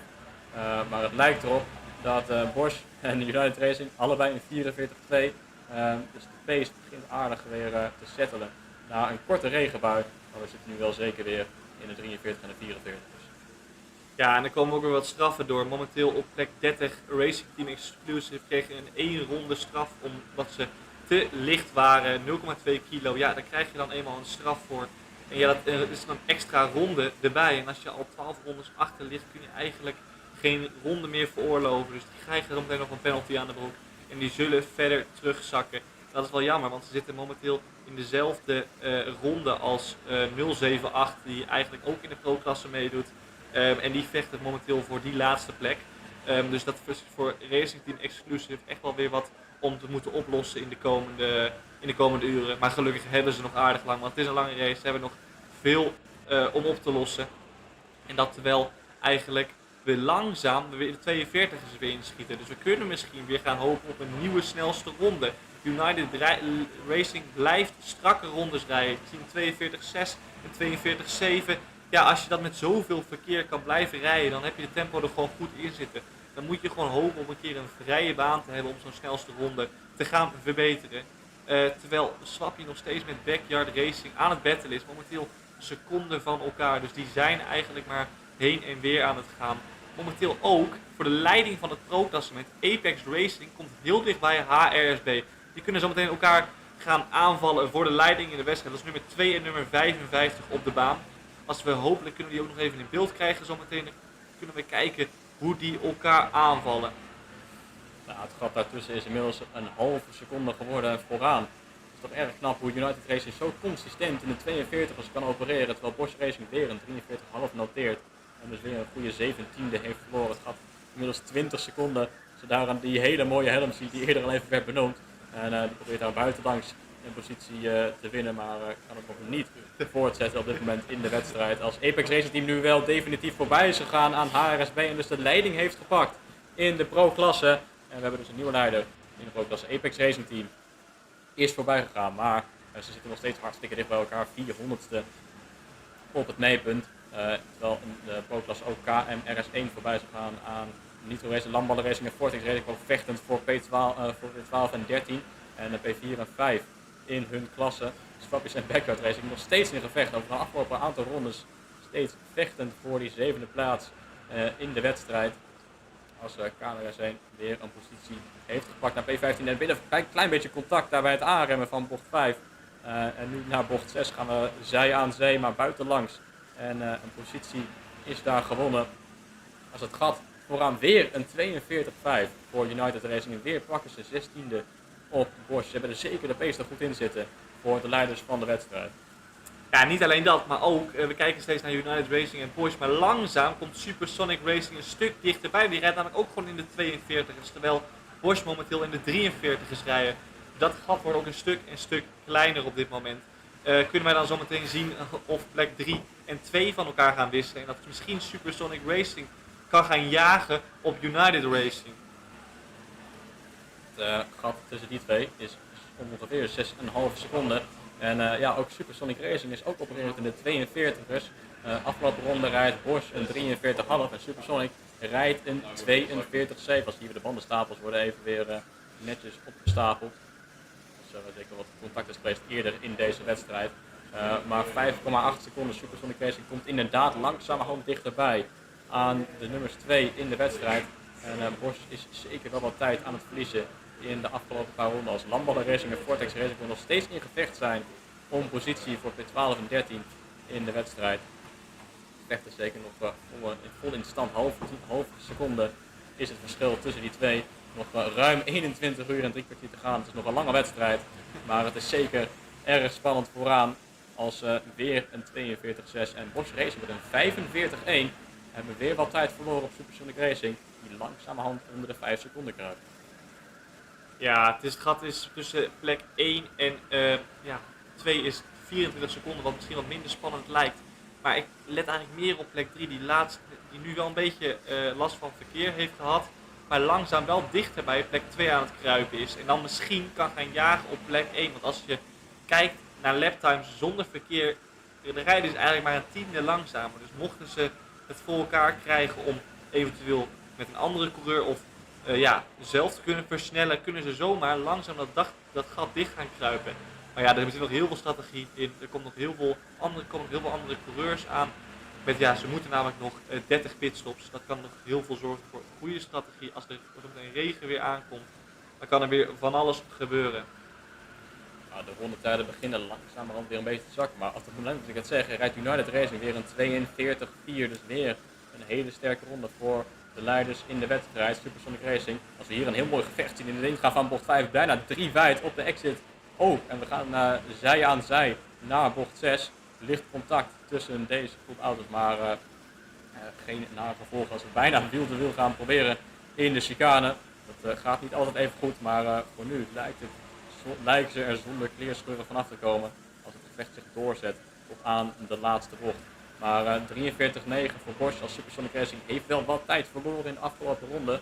En het lijkt dat er een penalty is gekomen voor Cartfreaks Racing voor unsportsmanlike conduct. En daarmee zullen ze ook zeker wel tijd gaan verliezen voor de nummer 28 als Lamballer Racing de pitstraat induikt vanaf P12. Was lange tijd in gevecht met Vortex Racing Pro voor de 4e positie in de pro-klasse. Maar die duiken nu de pitstraat in voor hun 3e pitstop van deze wedstrijd. In de tussentijd is Apex Racing Team langzamerhand wat tijd gewonnen op HRSB. Het gat is nu 1,8 seconden. Maar Supersonic Racing doet nog steeds hun best om dat gat te verkleinen naar Bosch die nu een 43,4 noteert. En het is weer United Racing in de 42ers.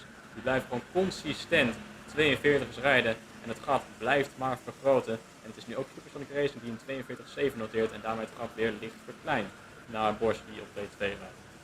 Ja, die blijven zeker hele mooie constante tijden rijden. Maar als we kijken daarachter zien we de tijden opeens omhoog gaan. Ik zie geen regen op de baan, dus dat kan natuurlijk komen door verkeer. Maar terwijl ook swappies nu een 42er neerzetten. Er zitten gewoon mannen of vrouwen rond plek 8, 9 of misschien zelfs wel rond de 20 die soms opeens in de 42ers rijden. Het kan natuurlijk dat je opeens een hele snelle coureur bij je hebt en dan opeens naar voren kan. Want als we kijken naar Supersonic Racing vanaf plek 14, nu weer een 42,5. Maar zijn al wel, is dat 3 keer naar binnen geweest als ik het goed heb. Oh, 2 keer. Dus die moeten inderdaad ook een 3e keer naar binnen. Terwijl de eerste die 3 keer naar binnen is geweest, is Lamballer Racing. Die rijden momenteel de eerste van de mensen die 3 keer naar binnen zijn gegaan.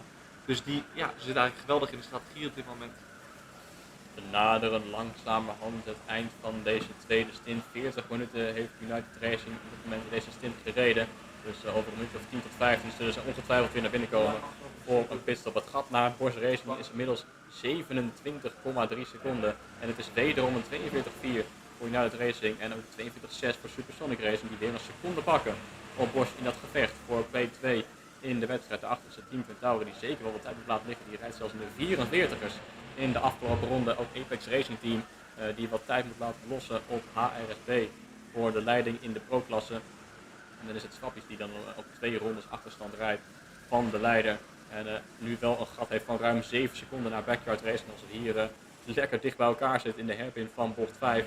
En verschillende lijnen zijn nou zeker mogelijk zag een van de renners buitenlangs een paar posities pakken. Als nu Blue Flag Group de pits induikt vanaf plek nummer 9 voor hun derde pitstop. En zullen daarmee ook nog even wat verder terugzakken.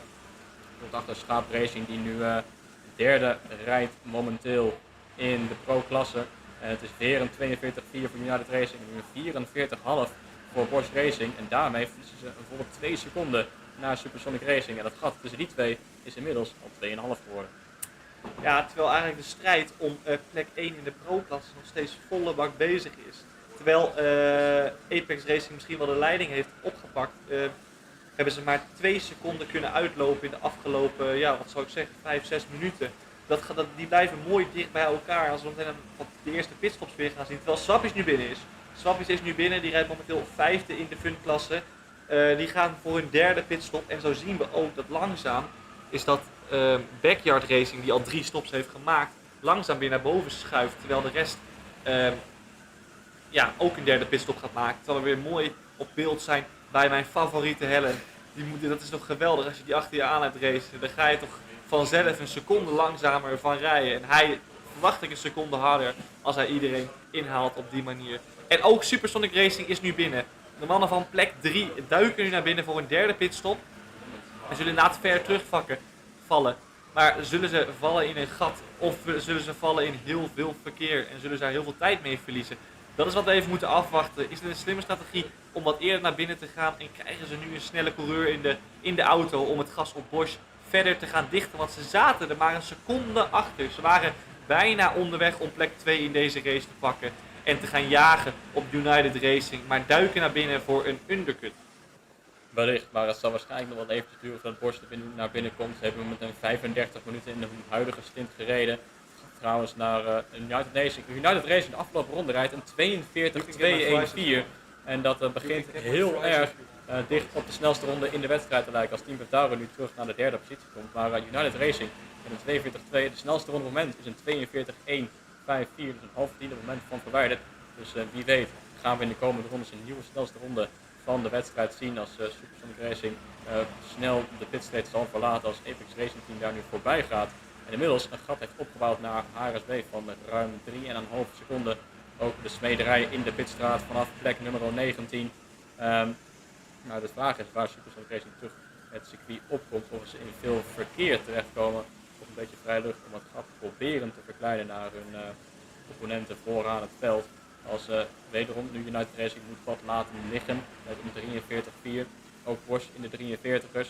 En Team Ventaro die er langzaam probeert het gat te dichten. Zij en Apex Racing doen allebei een 42.8. Bijna identieke tijden voor de nummers 3 en 4 huidig in de wedstrijd. En het lijkt erop dat Supersonic Racing de baan terug gaat komen op een 8e positie.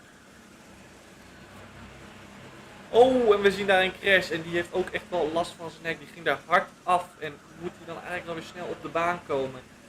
Dat lukt dan niet. Er is heel veel verkeer. Dus als je er eenmaal afgaat, dan sta je ook wel weer een langere tijd stil. Ik kan niet goed zien wie dit is, maar die is hier veel tijd aan het verliezen. Dit gebeurt volgens mij in bocht 7 als ik het goed zie. En dan moet hij goed uitkijken, want daar komt wat aan. Daar komt heel veel verkeer aan. Kan hij dan zo wegrijden? Ja, maar hij heeft wel last van haar of zijn nek. Gaat hij dan ook gelijk naar binnen? Dat verwacht ik misschien eigenlijk wel. Of ze moet net naar buiten zijn gereden. Toyota Volvo schaatracing krijgt hier wel een straf voor van 3 seconden. Heeft echt heel veel last van haar nek. En het duikt naar binnen. Als we verder kijken, is het onze favoriete helm die hier lijkt te gaan voor een dubbele overtake misschien wel. Als ik dan verder kijk, is het nog steeds United Racing die 42ers rijdt. Maar ja, hoe lang kunnen ze dat volhouden? Want ze moeten zo wel een keer naar binnen. Ze moeten voor een derde stop gaan. Ze zijn pas 2 keer gestopt. En dat geldt eigenlijk voor de complete top 7 of top 8 op dit moment. Dus eigenlijk moeten die allemaal nog naar binnen.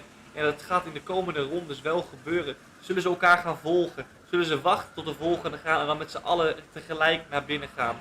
Momenteel ook battles op de baan. Je ziet het goed. Het is eigenlijk, als je als snellere lastig door het verkeer komt. Je hebt 38 karts op de baan. En ja, je moet maar een goed moment vinden om voor een inhaalactie te gaan. Gelukkig zijn er veel inhaalmogelijkheden op dit mooie circuit in Lelystad. Lijkt erop dat het misschien wel weer begint met regenen. Dus Het kan weer wat gladder gaan worden, de rondetijden kunnen misschien weer wat trager gaan worden. Als KMRS nu een 42.7 noteert, de persoonlijk snelste van de wedstrijd. Supersonic Racing, de eerste van degenen die al 3 pitstops hebben gemaakt. Rijdt momenteel 15 seconden achter Schaap Racing. Het is nog wat tijd verloren in de afgelopen rondes.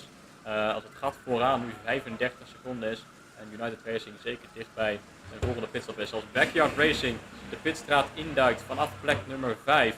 En we gaan zien waar die dan terecht zullen gaan komen als Supersonic Racing is voorbij gegaan aan zowel Vortex Racing Pro als Vortex Racing Fun. Zo allebei de teams dicht bij elkaar op plek nummer 9 en 10. Het gevecht is zeker gaan we nog voor tussen die twee. Ook Supersonic Racing met Supersonic Racing 2 op plek nummer 11. Maar we gaan zien waar Backyard Racing terug het circuit op gaat komen. Het verschil vooraan blijft maar groeien. Als United Racing nu wel weer een 44 gaat zien. Dus het lijkt erop dat de regen misschien toch wel weer eens gaan vallen. En dat de baan toch wel weer wat langzamer gaat worden. En dat het misschien wel zelfs wat gladder gaat worden. Dus de rondetijden vertragen lichtelijk op een moment. Maar vooraan zit de pace dus ik er nog goed in van onze raceleiders. Een hele goede middag, weer een nieuwe commentator. Mijn naam is Kevin Zunneberg. Even kijken. De regen is weer aan het beginnen te vallen en daardoor komen de rondetijden ook veel lager te liggen. De laatste rondes worden alleen maar minder snel.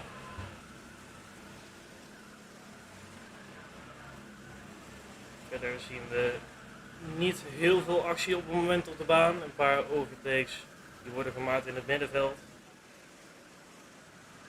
Het gevecht vooraan. United Racing die wederom een 42.6 noteert en daarbij dus het gat weer vergroot naar Bosch BSB. Het zit nu 48 minuten in hun stint, dus het zal niet lang meer duren voordat wij de pitstraat in zullen komen. Als het gevecht nog steeds gaande is voor plek nummer 8 en 9 tussen Supersonic Racing en Vortex Racing Pro. En ook de Lamballen zijn voorbij gegaan aan Cartflix Racing voor plek nummer 19, maar het gevecht is nog steeds gaande. Tussen 8 en 9 het verschil is minimaal tussen die twee teams. Als Team Ventauri nog een ronde passeert, is de ronde 100 nummer 84 na ruim 2,5 uur geraced te hebben in deze wedstrijd. Maar het is nog steeds, United Racing wachten nog steeds totdat zij naar binnen gaan komen voor een derde pitstop. Bijna 50 minuten in hun huidige stint. En in de afgelopen ronde rijden ze weer een 42.6 en zijn daarmee weer een halve seconde sneller dan Bosch in plek nummer 2. Zoals gezegd, Bosch loopt nu niet heel veel in meer op United Racing. De regen is, als het zoals wij kunnen zien, gestopt weer met regenen. Zoals de twee rijders hier zien. Misschien die wel voor een overtake gaan. Dus hier in de bocht aan de binnenkant, een hele mooie overtake, mooi en clean. En weer door. Als wij zien dat de rondetijden een beetje stabiel blijven vooraan. Er gebeurt op het moment niet heel veel. Als plek 20 en 19 Fun Lamballen haalt Cartflix Racing in. Als de camera een beetje de weg kwijt is. We zitten nu in bocht 3. Twee rijders weer achter elkaar. We vormen nou alleen nog maar treintjes. En iedereen probeert nou ongeveer 2,5 uur in deze race een beetje het ritme te vinden, te zorgen dat de strategie die hun vanaf tevoren hebben uitgewerkt, dat die ook daadwerkelijk van plan kan komen. En dan zien we vooraan de rondetijden, een 43.2 voor United Racing en een 43.7 voor Bosch Racing. Dus die lopen weer een halve seconde uit op een rondje, maar die zitten nog steeds te wachten. De top 7 zit nog steeds te wachten op een derde pitstop. Ja, het is United Racing die bijna de wedstrijd leidt met een volle ronde naar Bosch. Want ze rijden nu 42, dus het gat is bijna 38 seconden tussen de nummers 1 en 2. United Racing wederom met een 42 weer consistent in de 42. Als we hier een gevecht zien bij het aanremmen van bocht 5 dicht achter elkaar. Terwijl Vortex Racing Fun en Vortex Racing Pro van positie wisselen voor plek nummer 7 en 8. Het Pro team op dit moment op plek nummer 4. En het Fun team ook op plek nummer 4 in hun klasse. Heel toevallig. In de tussentijd zijn de Documents voorbij gegaan aan Night Riders voor plek 24. Maar we zijn nu 51 minuten onderweg voor United Racing. Bosch 43 minuten en Team Ventauri slechts 37 minuten. En het is Supersonic Racing die als eerste hun derde pitstop hadden gemaakt. op het moment bevinden ze zich op een 9e positie en 5 seconden achter Vortex Racing Pro, die heel dicht achter hun naamgenoten rijden op plek nummer 8. Als we hier aan de binnenkant een actie zien, licht contact daar als de achterkant wordt verloren bij het aanremmen. Maar niet heel veel schade en de battle vervolgt in de volgende ronde. Vooraan is het Bosch die weer een aantal tienden moet toegeven op leiders United Racing, die zeker wel een goede positie op het moment in handen hebben. Maar natuurlijk nog 21,5 uur te gaan in de wedstrijd als nu Nitro Racers de pitstraat induikt vanaf plek nummer 13 voor hun derde pitstop in de wedstrijd. Afgelopen ronde een 44-4 wat tijd verloren en zullen hier wel zeker wat tijd mee verliezen als daarachter pitstoprankers voorbij zijn gegaan aan Backyard Racing. Backyard Racing die best wel wat teruggevallen is. Ze zitten wel op een derde pitstop. Zijn ook wat eerder naar binnen gekomen dan de rest. Als we hier weer een prachtig gevecht zien ingaan van bocht 6. En het lijkt erop dat nu ook Supersonic Racing tweede pitstraat induikt vanaf plek nummer 10. En daarmee zullen ze ongetwijfeld ook wat tijd mee gaan verliezen. Maar we zien langzamerhand iedereen naar binnen komen voor hun derde pitstop. Dus nu alleen nog wachten op de top 8 in de wedstrijd. En om te zien is het gat tussen United Racing en Bosch is 40,6 seconden. Dus United Racing staat bijna op een ronde voorsprong tegenover de nummer 2 in de funklasse. Nog steeds wel wachtend op hun derde pitstop. En die zal heel snel, heel spoedig volgen, in ieder geval van United Racing. Want die zitten al 53 minuten in hun stint. Als we hier een klein gevecht zien in bocht 6 en bocht 7, bocht 8. Verder zien we dat Supersonic Racing nog steeds in de pit zit met Nitro Racing. En dus klimmen MRS, Swappers en Backyard Racing weer een plekje op. Even een 32-8, de laatste ronde van United Racing, die echt bijna Bosch op een ronde hebben gezet. En daardoor ook een relatief veilige pitstop kunnen maken. Maar die moeten in ieder geval binnenkort binnenkomen. We hier weer bocht 5 zien. Een spin en een crash. En dan moeten we oppassen dat er niet meer mensen opklappen. Maar dat gaat hopelijk, en in ieder geval gaat dat goed. Het was heel erg close tussen twee rijders daar contact in gaan van bocht 5. En een van de rijders probeerde te ontwijken, maar kon helaas nergens heen. En was daar ook gespind tussen twee achterstevoren midden in de bocht. Maar gelukkig is het allemaal goed gegaan bij het terugkomen op de baan. Vooraan United Racing duikt nu de pitstraat in vanaf de leiding van de wedstrijd. En hier zien we hen uitstappen en zullen ongetwijfeld de teamgenoot zometeen in gaan stappen als hij wel de kart wat naar achter aan het duwen moet. Maar hier zien we dus de pitstop vanuit de leiders van de wedstrijd. De pitstop duurt ongeveer 1,5 minuut. Dus ze zullen wel hun positie verliezen aan Bosch Racing en waarschijnlijk ook wel aan Team Ventauri. Maar ze komen waarschijnlijk weer terug rond een 5e, 6e plaats. Maar de leiders van de wedstrijd voor hun derde pitstop. En laten we hopen dat het allemaal goed gaat.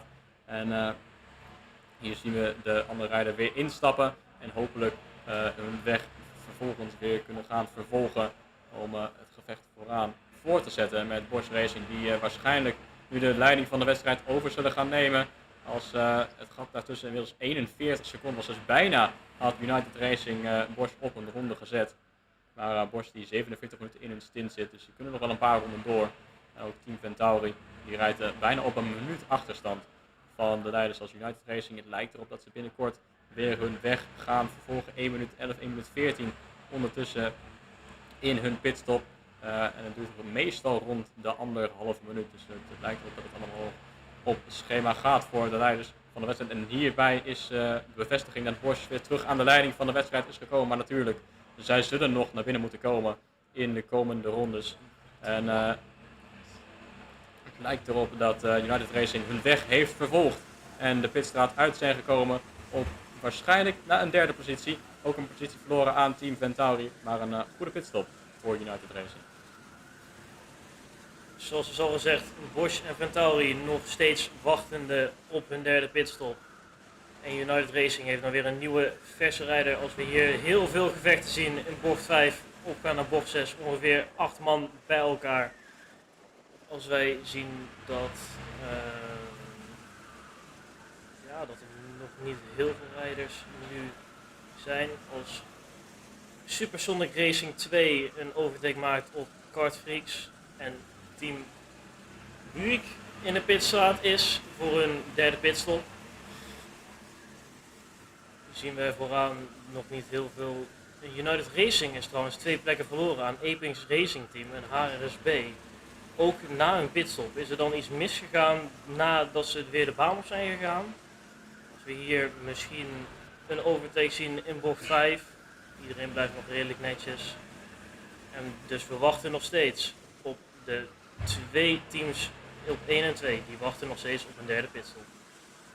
United Racing heeft hun weg vervolgd op een 5e positie, een kleine 8 seconden achterstand op HRSB. Maar de top 4 moet nog steeds hun derde pitstop maken. En ook Schaap Racing en beide Vortex Racing teams zullen nog naar binnen komen in de komende rondes. En dus zal United Racing ongetwijfeld de leiding terugpakken als we hier een actie zien ingaan van bocht 5. En daar ook heel dicht bij elkaar, 3 karts in het gevecht voor positie.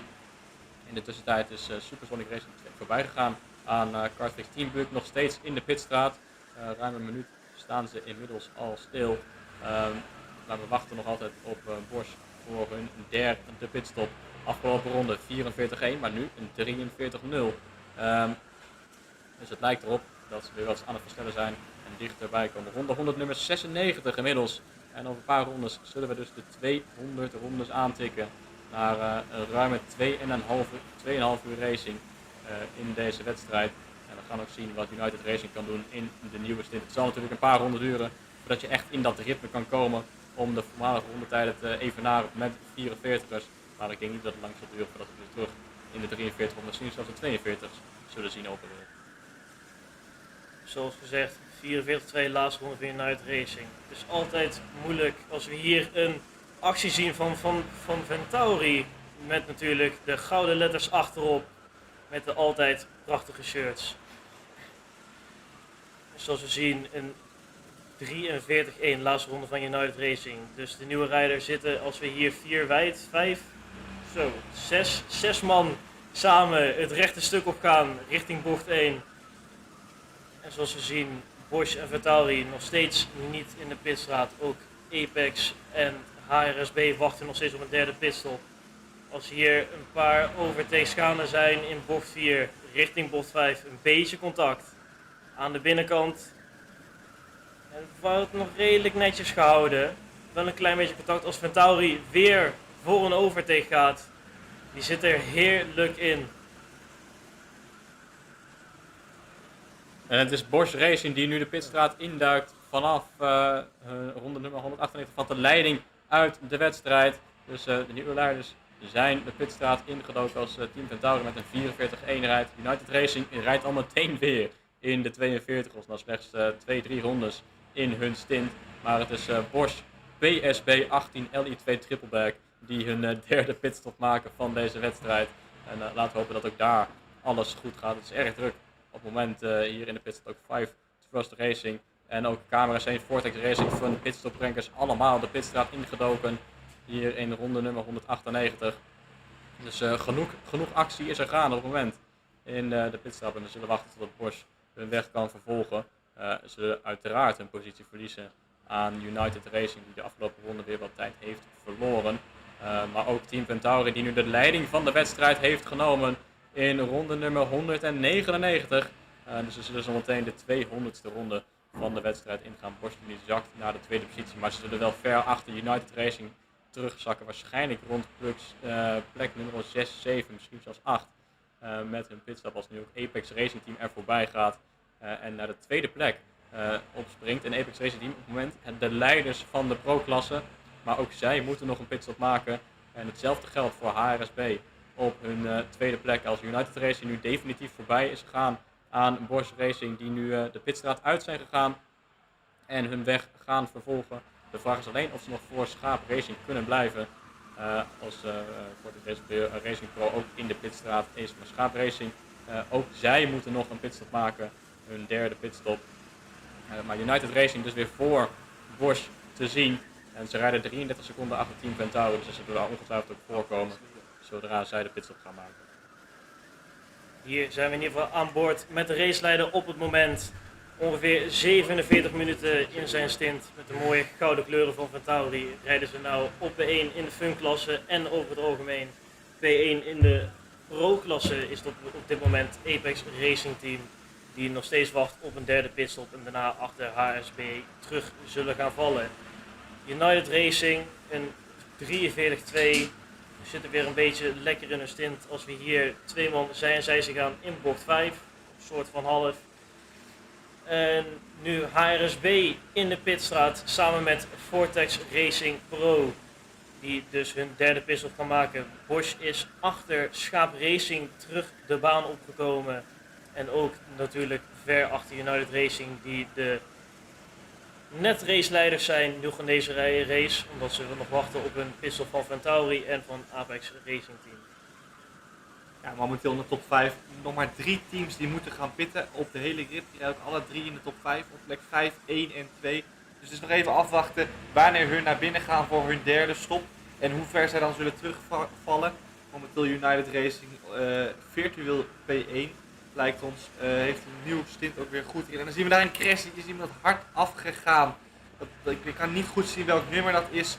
Maar die gaat in ieder geval veel tijd verliezen. Die is rondgegaan in bocht 2 als ik het goed heb. Is die wijd geschoten. En die zullen hier heel veel tijd mee verliezen. Terwijl we zien dat de leider van het pro-klassement naar binnen gaat. En terwijl op hetzelfde moment HRSB ook naar binnen gaat. Dus het pro-klassement is nu op volle schop en is omgedraaid en draaien nu allebei naar binnen. Terwijl HRSB ondertussen alweer naar buiten rijdt. Terwijl ook hun andere concurrent Vortex Racing Pro ook naar buiten rijdt. Dus de hele pro-klassement is momenteel aan het pitten. En dat kan voor veel verandering zorgen in de volgorde. Zoals we net zagen, 3 wijd in bocht 5. Heel veel mensen die proberen een beetje een ritme te vinden na de pistols weer. Want heel veel mensen zijn net pas naar binnen geweest en zijn net begonnen aan de laatste stint. 49 minuten voor Ventauri en een 43-0 als laatste ronde voor Ventauri Racing. De virtuele leiders van deze race, want natuurlijk moeten ze nog een derde pitstop maken en dan zullen ze waarschijnlijk achter United Racing en Bosch terechtkomen. Als we hier in de laagste bocht zijn, allemaal gevechten rondom de baan bezig zijn. En uiteindelijk Apex Racing nog steeds in de pitstraat staat. En dan is het nog de vraag, komen ze voor of achter Schaap Racing terecht? Dus of eerste of tweede in de pro-klasse. En dat is meteen het antwoord. Schaap Racing zit weer voor Apex Racing om de eerste plek in de pro-klassement. Ja, en terwijl we zien dat momenteel Team Ventauri hier natuurlijk al een lange stint aan het doen is, kent de baan goed, maar rijdt ook strak in de 42ers daardoor. Terwijl we zien dat United Racing is eigenlijk 8 minuten geleden gewisseld, maar rijdt nog steeds in de 43ers. Als zij niet veel tijd willen verliezen, zullen zij langzaam ook zelf in de 42ers gaan moeten rijden. Het gat wordt namelijk alleen maar groter, wat ervoor kan zorgen dat Team Ventauri hier met een overcut misschien wel de leiding in de wedstrijd kan gaan pakken. Het gat is momenteel nog niet groot genoeg, maar mochten ze zo doorgaan, dan kan het gat alleen maar groter en groter worden. Terwijl we ook zien dat er een straf is van de Graaf. Dat is een 3 seconden tijdstraf. We rijden momenteel achteraan, dus dat zal niet heel veel veranderen. Er liggen 12 rondes achter op de ene laatste. Die tijdstraf zal op dit moment niet veranderen. Maar we hopen toch aan het einde van de race weer een keertje in te gaan kunnen lopen op de slow motionpies. Zoals gezegd, 32-9 de laatste ronde van Ventauri, maar er komt binnenkort een pitstop aan. 51 minuten in hun stint, nog steeds P1 in het fun-klassement en het over het algemene klassement. United Racing met 3 pitstops al gemaakt, net 9 minuten in een nieuwe stint, een 43-6 als laatste ronde. En natuurlijk ook nog steeds het over het algemeen snelste rondetijd van een 42-1. Daarbij zien we nou Schaap Racing in de pitstraat.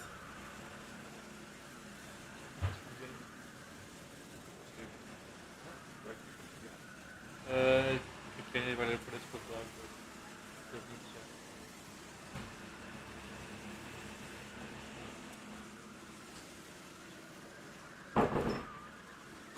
Weet je waar dit spot gebruikt wordt? Geen idee. Volgens mij staat dingen aan.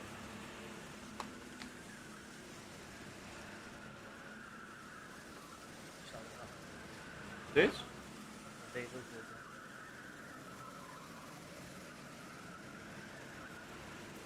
hè. Ja, het gat wordt alleen maar groter tussen 1 en 2. En dat is in het voordeel van Team Ventauri natuurlijk. Die een hele lange stint aan het rijden is op dit moment. Ze zijn hartstikke goed bezig. Merken dat ze hier gewoon een overcut aan het doen zijn. En denken, blijf maar wat langer buiten. Dit kunnen we, net hebben we aardig wat tijd verloren op United Racing. Maar dat kunnen we misschien nu gelijk al wel weer terugwinnen op dit moment. Als nog steeds Schaap Racing in de pitstraat staat, nog steeds wachtende totdat ze weer naar buiten kunnen. Het is ongeveer nog, als het een goede pitstop is, 10 seconden in de pitstraat zullen staan en daarna weer naar buiten zullen komen. Dan is de vraag, komen ze voor of achter Apex Racing en HRSB weer terug op de baan? Om te kijken wie er in de pro-klasse met de overwinning aan de haal gaat. Ventauri nog steeds in de leiding. Wel een trage laatste ronde, een 45-0. Hebben ze wel weer wat tijd mee verloren ten opzichte van United Racing. Maar natuurlijk zullen die binnenkort weer naar binnen moeten komen. Als we hier in de laatste bocht 3 wijd zullen gaan naar richting bocht 1. En dus weer heel veel actie op de baan, non-stop actie 24 uur lang. Ja, Schaap Racing is weer de pitstraat uitgereden en komt terug op plek 3 op dit moment. Heeft helaas Apex Racing en HRSB Racing terug voorbij moeten laten. En ligt momenteel derde en mag nu gaan pushen met een nieuwe rijder in de auto. Als we dan nog weer even vooraan in de race gaan kijken, zien we Ventauri, die blijft maar 42ers rijden. Die doen het gewoon hartstikke goed, terwijl de nieuwe coureur van United Racing het toch even moet gaan zoeken. Rijdt momenteel 44ers, kan natuurlijk last hebben van veel verkeer. Het is lastig als je veel karts in de buurt hebt rijden om dan zomaar even er doorheen te snijden. Terwijl we zien dat Team Ventauri nu naar binnen is. Nu zijn ze naar binnen en gaan ook een nieuwe coureur in de auto krijgen. Gaan van hun derde stop naar binnen en gaan achter United Racing terugzakken. Maar gaan ze ook achter Bosch Racing terugzakken. Dat gaan we even moeten afwachten. Het zal ongeveer 1,5 minuut duren voordat zij weer de baan opkomen.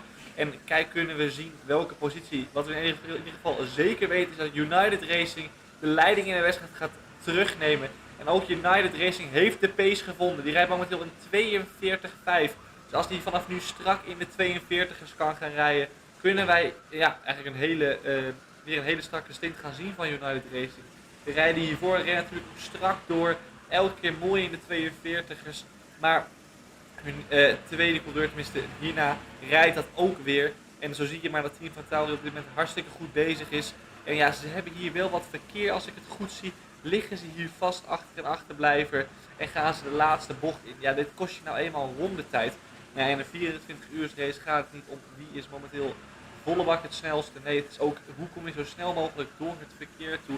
En hoe laat je je zo min mogelijk ophouden. Terwijl we inderdaad gezien dat Team Ventauri naar plek 2 is gezakt. En hebben we eigenlijk weer United Racing aan de leiding. En dus even afwachten waar ze ten opzichte van Bosch terug op de baan gaan komen. Zoals gezegd, Ventauri nog steeds in de pitstraat wachtende totdat ze weer terug de baan opkomen. Mijn verwachting is dat die terugkomen achter Bosch Trippleback.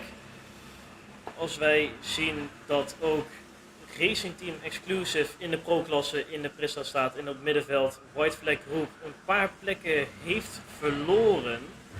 Als Schaap Racing Backyard Racing inhaalt en er is een battle gaande rond plek 8 en 9, misschien hier wel in bocht 5, zien we ook heel veel gevechten terugkomen. Als Ventauri's tweede terugkomt op de baan, nee, ze komen toch achter Bosch Trippleback terug op de baan en kunnen nu met een nieuwe rijder, toevallig weet ik de naam Victor Wittler, die nou in de kart gaat zitten en proberen hun best te doen om zo snel mogelijk rond de 42 is op strakke rondetijden te gaan rijden. Want Kevin, is dat een beetje een snelle rijder? Nou, ik ben wel redelijk bekend met Team Ventauri ook, omdat ik ze redelijk vaak online tegenrace in de F1 eSport scene. Victor Wittler is een hele snelle rijder. Volgens mij in PCL F3 rijdt hij. En ook heel veel toptoernooimenten doet hij voor Ventauri. Dus echt een hele getalenteerde rijder. En nou ja, dat zijn deze mensen ook eigenlijk allemaal. Maar vooral vanuit de eSports scene weet ik dat Team Ventauri en toevallig ook Team IRT hele snelle en getalenteerde racers hebben. Ja, dat is mooi om te horen, want die kunnen dan misschien wel dat gat gaan dichtrijden. Momenteel 12, 13 seconden, moet natuurlijk even inkomen en zullen we in het begin nog wat langzamere rondetijden van zien. Die moet natuurlijk ook de baan een beetje leren kennen. Maar kunnen we zo meteen wel op gaan wachten dat hij voor plek 2 gaat jagen. En zo dan langzaam misschien ook wel een dreigement voor United Racing kan zijn. Terwijl we hier zien dat United Racing over het rechte stuk komt. Een klein handje in de lucht zagen we daar ook van een mede-coureur. Ja, die liggen momenteel een ronde voor, dus hebben eigenlijk weinig te vrezen. Maar ja, het kan zo maar over zijn. Een kart kan uitvallen, een kart kan stuk vallen. En in zo'n 24 uur race kan er van alles gebeuren. Het is niet alleen snelheid, wat ik al eerder heb gezegd. En er staat er daar eentje ver in de graswand. Er staat er eentje ver in de graswand. Weet je, je kunt spinnen, maar die is er ver in gevlogen. Die staat schuin op de wal hier. Dit heb ik nog niet eerder gezien. Die staat ook aardig vast. Daar is zeker een marshal van nodig om die daaruit te krijgen. En ja, als je daar lang staat, dan krijg je daar zo'n extra ronde aan je broek. Ik kan even nog steeds niet goed zien wie dat precies is. Jammer dat ze al het achterstevoren staan, dan zie je hun nummer niet. Maar die is er in ieder geval van afgegleden. En ja, ze vliegen hem voorbij. Die verliest gewoon tijd na tijd na tijd. Ja, dan kan ik momenteel niet zien wie er doorkomt. Dan moeten we wachten tot hij over de finish komt. Maar het duurt nog even. Ja, je ziet het. Het zakt hem in de schoenen. Hij moet wachten tot er een Marshall aankomt. En dat duurt maar. Terwijl ze langzaam verder terugzakken. Ik durf nog niet te zeggen wie dit is. Maar daar kom ik later bij jullie op terug. Momenteel zien we eigenlijk dat Ventauri langzaam op gang komt. Is nog steeds sneller als Bosch. En dat gat is momenteel 13 seconden. Dus dat kan echt wel spannend gaan worden voor die tweede plek. Terwijl langzaam... Hij stapt uit de auto op dit moment. Dus hij neemt zijn chip mee. En zullen we gaan wachten. Of hij tilt zijn eigen auto de baan op. Nou, dit zie je in weinig raceklassen. Dat ze hun eigen auto de baan op moeten tillen. Hij gaat in ieder geval wel weer zitten. De modderstrepen staan in het gras. Ja, dan zet je je auto niet ver genoeg de baan op. En dan moet je nog een keer tillen. Ja, dit is gewoon kostbare tijd. En dat is zonde op zo'n moment, weet je.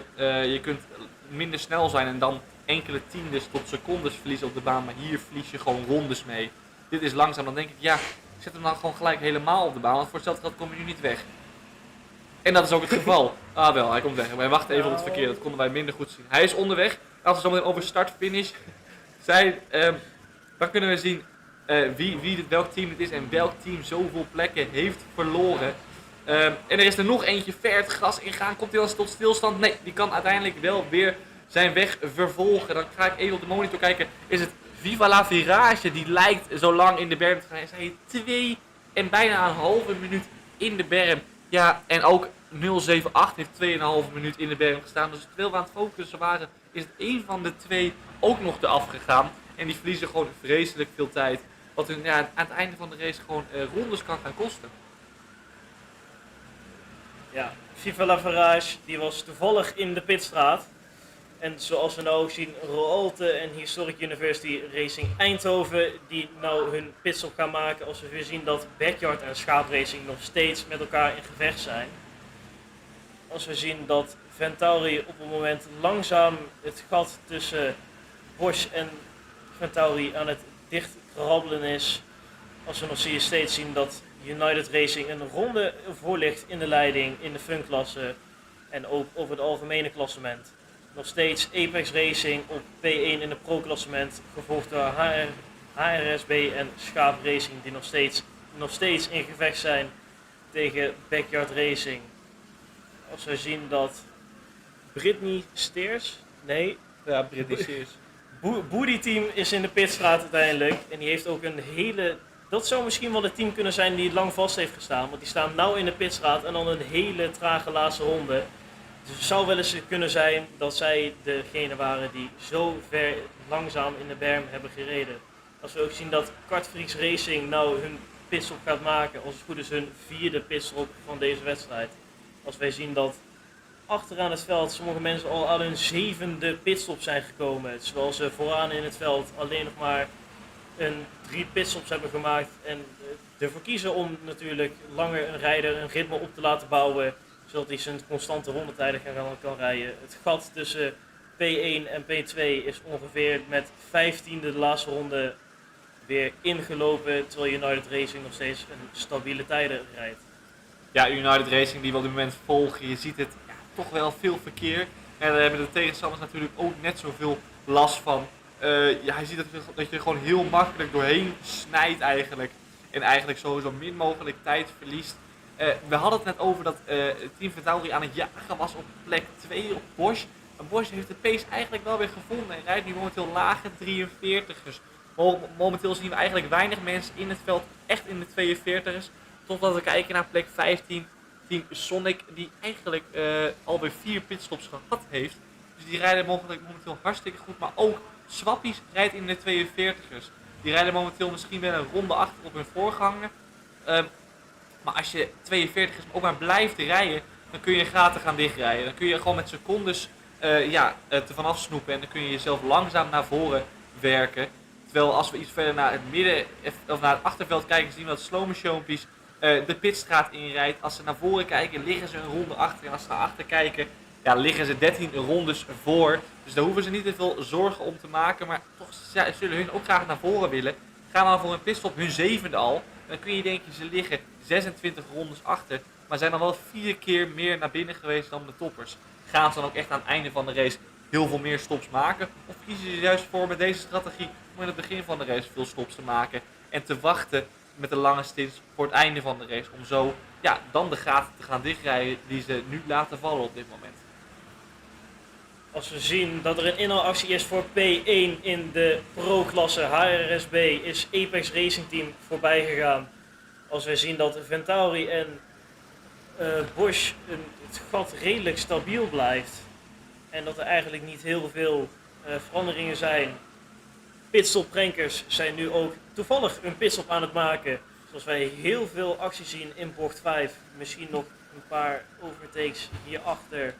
Dat mensen weer gaan kijken om een plekje naar voren te gaan of door het verkeer heen te snijden. Want dat is toch wel een dingetje in een 24 uur race. Het is een relatief korte baan. Mensen zijn nou eenmaal sneller als de ander. Dus je hebt hele grote verschillen natuurlijk ook met een pro en een fun klasse. Die iedereen hier gewoon voor een plezier meedoet. Maar daardoor krijg je wel heel veel verschillen in pace op de baan. En is het maar net wanneer je iemand tegenkomt en hoe snel je ergens voorbij komt. En dat kan ook natuurlijk weer het verschil heel groot gaan maken voorin. Als we zien dat HRSB ook Supersonic Racing voorbij is. Dus HRSB is langzamerhand wel met een hele goede stint bezig. Ze zitten nu pas 15 minuten in een stint. En het gaat heel erg goed. Ze zijn alweer 2 plekken omhoog gegaan. En ze liggen nu op P4 in het algemene klassement. Als United Racing nog steeds P1 staat. Ja, we keken net naar Team Ventauri die aan het jagen was op plek 2, maar heeft zojuist een penalty van 3 seconden gekregen voor unsportsmanlike conduct.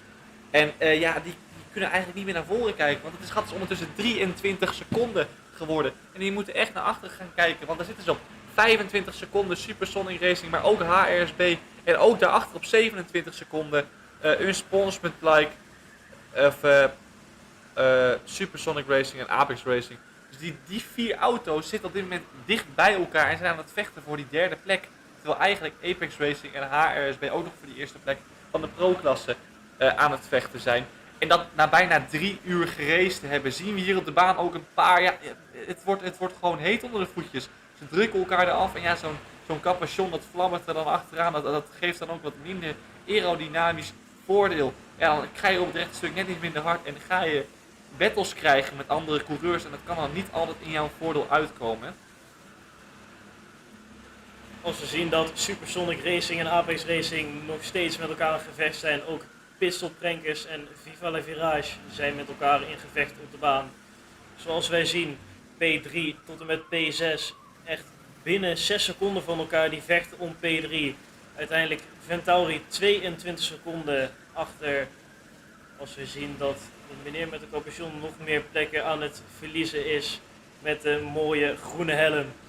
Maar zoals ik net al zei, plek 3 is een hele grote strijd tussen ongeveer 4 teams. Daarvoor ligt nog steeds Bosch Trippleback op 22 seconden voorsprong en daarvoor United Racing op een rondje voorsprong. Als we hier 3 wijd gaan op het rechte stuk, actie blijft maar gaande op de baan. Overtakes worden gemaakt en Backyard Racing en Schaapracing zijn weer met elkaar in gevecht om de 8e plek in deze race. En Schaapracing natuurlijk ook nog steeds voor het podium op dit moment in de pro-klasse. Ja, dat is natuurlijk mooi om het allemaal zo te volgen. Als we dan maar kijken naar het begin van de race, zagen we daar ook wat regen. Daar zijn ook de gaten groot door geworden en daardoor zijn mensen ook teruggevallen. Als ik dan nu even naar het weerbericht kijk, kan het de komende half uur nog wel gaan regenen, een klein beetje gaan spetteren. Maar dan zal het daarna de komende uren wel droog zijn. En dan wordt de eerste regen pas weer in de avond verwacht. Dus dat is voor de teams ook belangrijk om naar te kijken. En terwijl we zien dat HRSB de derde plek in de wedstrijd heeft overgenomen. En dat eigenlijk, terwijl ze eerste liggen in de pro-klasse, die schuiven door HRSB momenteel ook een van de weinigen die de 42ers kan rijden. En ja, misschien dan toch wel kan gaan kijken naar toch die tweede plek. Het gaat dus 25 seconden, dus je zult even nodig hebben als je maar een halve seconde per ronde sneller bent. Maar als je dat vast kunt houden over 24 uur, dan kun je heel veel tijd gaan goedmaken. Als wij nu nog steeds het gevecht zien tussen HRSB en Ventauri, dat gevecht is nog steeds niet klaar.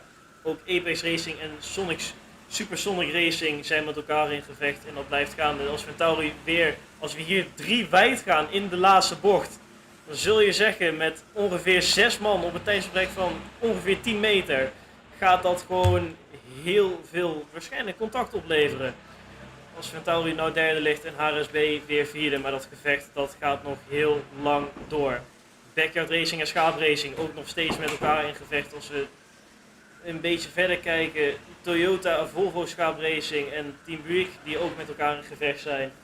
White Flag Group en Viva la Virage die ook weer met elkaar in gevecht zijn voor P21 in deze race. Als de Graaf in de laatste positie op ongeveer 41 rondjes achterstand nu weer een pitstop gaat maken. Ja, Team Ventauri geeft zich nog niet zo snel van gewonnen hoor. Want die zijn weer terug naar plek 3 geschoten. Die zijn hard in gevecht met HRSB. Ja, als er veel verkeer is, kun je dat ook in je voordeel laten werken. En als ik het dan goed op de cameralens zie, dan lijkt daar ook weer een beetje regen te zien. Ja, en welke coureur is daar dan het beste tegen opgewassen? Als we iemand ook weer in het gras zien staan, ja, die moet dan even wachten totdat hij weer mag gaan rijden. Er zit dan wel weer wat coureurs in de weg, maar dat kan zijn weg ook mooi vervolgen. Het is hier nu druk momenteel in bocht 6. Zie je heel veel auto's bij elkaar rijden. Ja, als je daar als topper achterop komt rijden, kun je daar zomaar veel tijd mee verliezen op je tegenstanders. En ook voordeel van hebben als je daar makkelijk doorheen kunt snijden. Want volgens mij is dat de leider in de wedstrijd die momenteel achter deze 3 auto's aankomt. Inderdaad, die rijden momenteel een hele ronde voor. Daarachter blijft het gat tussen 2 en 3, 25 seconden. Dat is misschien wel ten voordeel van Bosch. Want terwijl Team Ventauri en HRSB aan het vechten zijn, kan hij langzaam zijn voorsprong vergroten. Wat natuurlijk aan het einde van deze race een flink voordeel kan zijn. Het gaat weer regenen. We gaan het verschil tussen de coureurs weer zien. Het grotere verschil wordt gemaakt. We kunnen misschien wel weer andere lijnen gaan zien. We zullen mooie overtake plekken kunnen gaan vinden. En ja, het wordt eigenlijk wel misschien wel weer chaos. En dat zien we gelijk. We zien gelijk weer chaos. Er schieten er een paar ver het gras op. En dan staat hij vast. Het lijkt op hij vast staat en gelijk een andere kart. Of hij duwt hem er zelf uit. Ja, hij moet hem er zelf uitduwen. En ja, dat kost tijd. Dan staat hij vast in dat modder. En dan, voordat je dat weer van je banden af hebt, ja, dan dat duurt dan wel weer even. Het gas gaat er in ieder geval weer op. Hij is weer onderweg en kan nu langzaam de modder van zijn banden afrijden. Terwijl we hier vervolgens een battle zien in de laatste bocht. De leider in de wedstrijd hier, plek bocht 4, die ja, eigenlijk langzaam door het verkeer aan het heen komen is. De baan is nog niet nat, maar het regent wel. Dus als het ja, zo lang zo doorzet, dan gaat het op een gegeven moment echt een stuk natter worden. En dan kunnen we eigenlijk ook niet hopen totdat we weer een keer een nieuwe snelste ronde zien. Want dat vinden we altijd leuk. Als er een nieuwe snelste ronde is. Momenteel rijden ze in de 43ste, 44ste. Is het alleen HRSB dat weer de derde positie heeft teruggepakt. Die in de 42ers reed, maar ook nu in de 43ers rijdt. We zien langzaam de tijden weer omhoog lopen. Dat komt natuurlijk door de regen. We moeten geduld hebben. We willen weer wat 42ers zien. Helemaal een lage 42er. Weet je, mocht jij nu de tijden zien. Je weet dat het vanmiddag droog wordt, Kevin. Verwacht je dan een 41er vandaag nog? Ik zou wel verwachten in de latere, misschien morgenochtend, als de rijders weer hun slaap hebben gehad en een meer feeling hebben gehad met deze baan, dat we misschien een 41er kunnen gaan zien. Misschien wel van United Racing, die zitten er overigens maar 2/10 vanaf. Dus het zou best kunnen als de baan nog voor een langere tijd droog blijft en rijders meer in hun ritme komen, vooral op een droge baan, dat we die tijden nog verder omlaag gaan zien. Nu zien we alleen maar eigenlijk redelijk stabiele rondetijden van 43ers mid van de top 3 als we hier een 42-16 van United Racing, terwijl het nog een klein beetje druppelt. Dat is echt een hele snelle rondetijd. Als Team Ventauri en HRS Racing nog steeds in gevecht zijn en Backyard Racing en Schaap Racing volgens mij al echt voor de laatste 15 rondes met elkaar in gevecht zijn. Als we zien dat Vikeflag, Roep en 078 voor weer een andere pitstop gaan, dus weer een nieuwe rijder de baan opsturen om weer tijd goed te maken op de mensen voorin. Als Team Ventauri en HRSB weer met elkaar in gevecht zijn. Ja, bij de top 13 zien we eigenlijk dat iedereen nog maar 3 stops heeft gedaan. En als we dan achterin kijken, zien wij veel meer stops. Dat is dan een hele andere strategie die ze aanpakken. We zien ook dat langzaam de rondetijden omhoog gaan, wou ik zeggen. Terwijl eigenlijk HRSB nu in 42.3 rijdt. Dat is maar 2/10 van de snelste rondetijd af. Dus ze zijn hartstikke goed bezig. Maar ook United Racing, leider in de wedstrijd, 42.5. Die kunnen op dit moment mooi vrij verkeer vinden. Kunnen goed doortrappen en kunnen snellere rondetijden neerzetten. Terwijl we zien dat nummer 17 op de pitstop prankers een straf krijgen van 3 seconden voor unsportsmanlike behavior. Wat dat precies was hebben we niet in beeld gekregen, maar dat zal vast iemand rondtikken zijn ongeveer.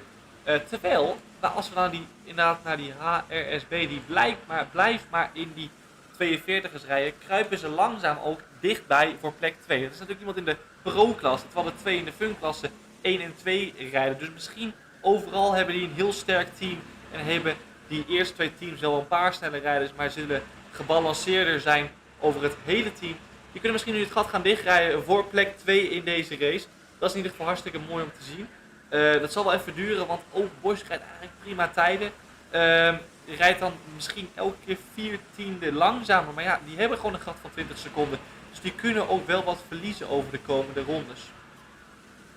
Zoals natuurlijk al gezegd, we zijn nou iets meer dan 3 uur bezig in deze race. Natuurlijk hebben we United Racing op het moment op 1 staan met een ronde voorsprong. Maar dat kan natuurlijk heel snel veranderen. Er komt natuurlijk nog veel fysiek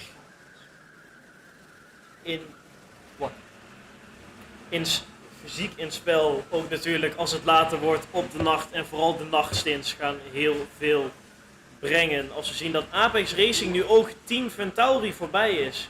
Als we zien dat Team Ventauri toch wel een klein beetje weer terugvalt.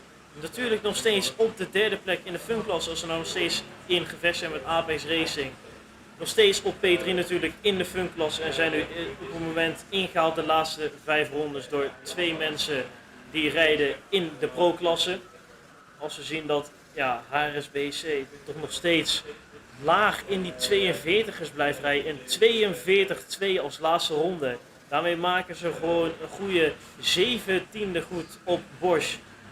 Dus dat kan misschien nog wel een grotere rol gaan spelen als ze 26 minuten in de stint zijn. Ongeveer halverwege rond de 3e stint voor ongeveer de top 13 die nou bezig zijn. Als we weer zien dat Backyard Racing en Schaap Racing maar gewoon niet van elkaar afkomen.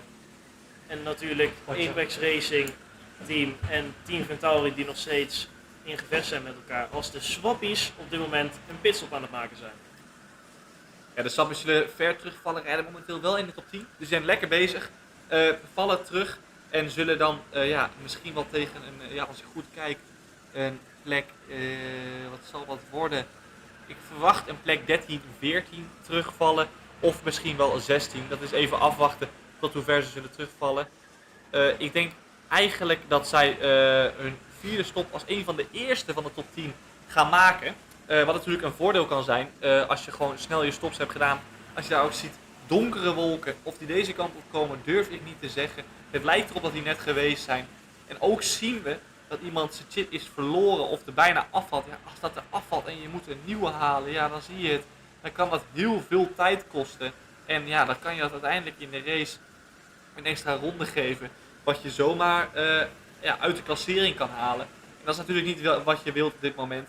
Als we dan kijken naar de top 3, waar het natuurlijk mega spannend is, het verschil is op dit moment zijn ze weer 2 seconden ingelopen. HRSB is echt aan het jagen voor die 2e positie. En ze zijn gewoon hartstikke snel bezig. Momenteel 1 van de snelste en 42-2. We zijn heel dicht bij die nieuwe snelste ronde. Die zijn hartstikke goed bezig. En rijden zelfs op dit moment 1,7 seconden sneller als United Racing kunnen natuurlijk wel in verkeer zijn, dat moet ik er altijd even bij zeggen. Het is natuurlijk ook, je moet een goed moment vinden wanneer het even wat rustiger is voor je op de baan, wanneer je een snelle tijd kan neerzetten.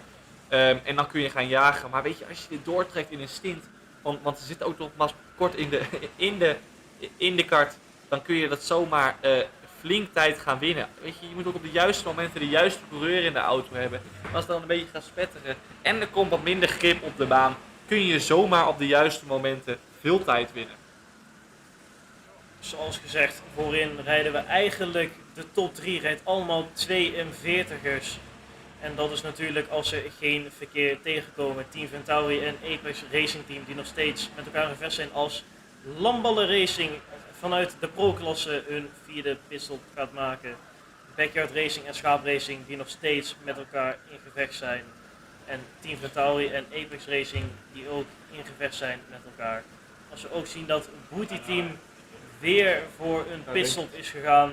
Ongeveer hun 9e pitstop alweer deze wedstrijd. Die gaan meer dan de minimale pitstops die je moet maken, daar gaan ze overheen komen. Want als je nou al 9 pitstops hebt gemaakt, 3 keer zoveel als de mensen die vooraan rijden, dan ga je dat gewoon niet halen met ook een maximale limiet van 55 minuten per stint. Ja, het kan natuurlijk zo zijn dat ze een heel groot team hebben en dan het mooi vinden om veel door te leren. Ja, weet je, het is ook niet makkelijk. Je kunt ook niet makkelijk even, als je met z'n 6 of 8 bent, zomaar even een paar stints van een uur doen. Dus je moet een uur natuurlijk wel afzien. Terwijl we zien dat Supersonic Racing nu naar binnen gaat vanaf plek 6. En die zal terugvallen, ja wat zal het zijn, achter Blue Flag Group verwacht ik.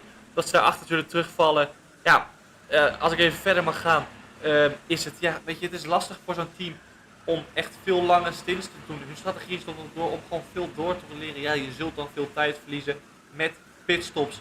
Maar uiteindelijk wil je die race ook als team uitrijden. Je wil niet na 12 uur alweer naar huis gaan omdat je zegt het lukt niet meer. Dan wil je hem gewoon uitrijden en dan wil je door. En als ik dan even in mijn ooghoek kijk, zie ik wat heel gaafs. Ik zie een nieuwe snelste ronde van HRSB. Een 42-1 is met een halve tiende verbeterd.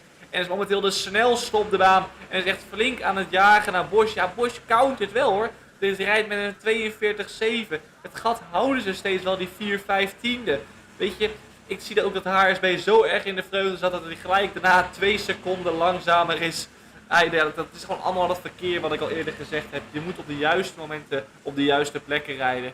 Maar het gat tussen 2 en 3 blijft wel 19, 18 seconden. Terwijl HRSB soms in vrije lucht wel de snellere auto lijkt te zijn. Maar ja, de strategie kan ook zijn dat je goed door het verkeer heen komt. Terwijl we hier bijna 4 wijd richting bocht 5 gaan, is het ook op de baan een spektakel. Veel battles. Ja, wat ik al zeg, je moet er goed doorheen kunnen snijden. Als jij vastzit achter bepaalde coureurs voor rondes, kun je daar zo secondes mee verliezen. En kun je zo steeds verder naar achteren zakken. Al natuurlijk gezegd. En alweer zijn Team Ventauri Apex Racing, die komen maar niet van elkaar af. Hetzelfde met Backyard en Schaap Racing. Die zijn al de hele vierde stint, zijn ze met elkaar in gevecht. En dan zou je misschien toch een keer denken om die bij elkaar weg te halen. Om een nieuwe coureur in de auto te zetten die misschien een gat kan maken tegenover het andere team. Als we zien dat HRSB nog steeds gewoon het gat gelijk houdt, een beetje de laatste ronde een halve seconde weer ingelopen op Bosch, maar dat was natuurlijk in vrije lucht. Of er zou iemand een keer verkeer kunnen hebben, want dat is natuurlijk een hele grote rol in deze race. Je hebt natuurlijk allemaal battles die gaan op positie, maar je komt ook zoveel mensen tegen als je voorin rijdt waarvan je sneller bent en die je zo snel mogelijk wil gaan inhalen. Maar daar moet je ook secuur mee blijven, want je wil niet iemand een achterblijver van de baan afduwen en dat jij weer zelf een penalty krijgt. Want dat kan natuurlijk ook nog het geval zijn. Dat je in de fout gaat met het inhalen van een achterblijver, want er zijn hier geen blauwe vlaggen aanwezig. Het is gewoon racen op de baan en je moet het ook op de baan doen. En daarmee hebben we weer een gevecht tussen plek 4 en plek 5 en plek 6 en plek 7 die gewoon voor blijven duren. Ja, je zegt het, je moet het op de baan doen inderdaad. En ja, als je iemand van de baan aftikt kun je zomaar een penalty krijgen. En als je dan ziet dat Lamballe Racing weer 3 seconden aan de broek heeft, ja, dan kan dat je heel veel kosten uiteindelijk. En ook als het gaat om een ronde die je erbij krijgt als penalty, ja, die wil je gewoon niet hebben. Dus je moet er en snel doorheen zien te komen, maar ook voorzichtig. Je moet niemand te aftikken, want dan gaat het mis. Ja, je hebt het hele tijd over Team Ventauri die aan het vechten is met Apex Racing. En terwijl hun dat aan het doen zijn, blijven ze eigenlijk nog steeds mooi bij plek 3 in de buurt. Rijden het nog steeds dicht achter en merken dat eigenlijk het gat niet heel veel groter wordt.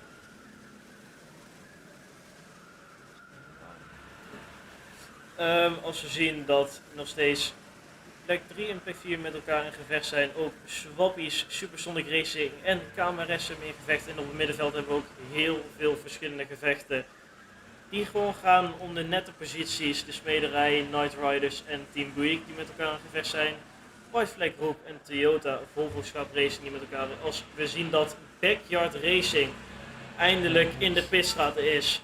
Schaap Racing en Backyard Racing die eindelijk van elkaar verlost zijn na die hele 4e stint. En dus Backyard Racing die gaat voor een 4e stop alweer in deze 24 uur katrace van Lelystad. Supersonic Racing en KMRS zijn weer met elkaar in gevecht. Samen met Supersonic Racing, dat blijft ook maar doorgaan als we hier bijna 3 wijd gaan in bocht 5. Er blijven alleen maar overtakes gaande. En dat gaat natuurlijk voor de komende 24 uur zo blijven.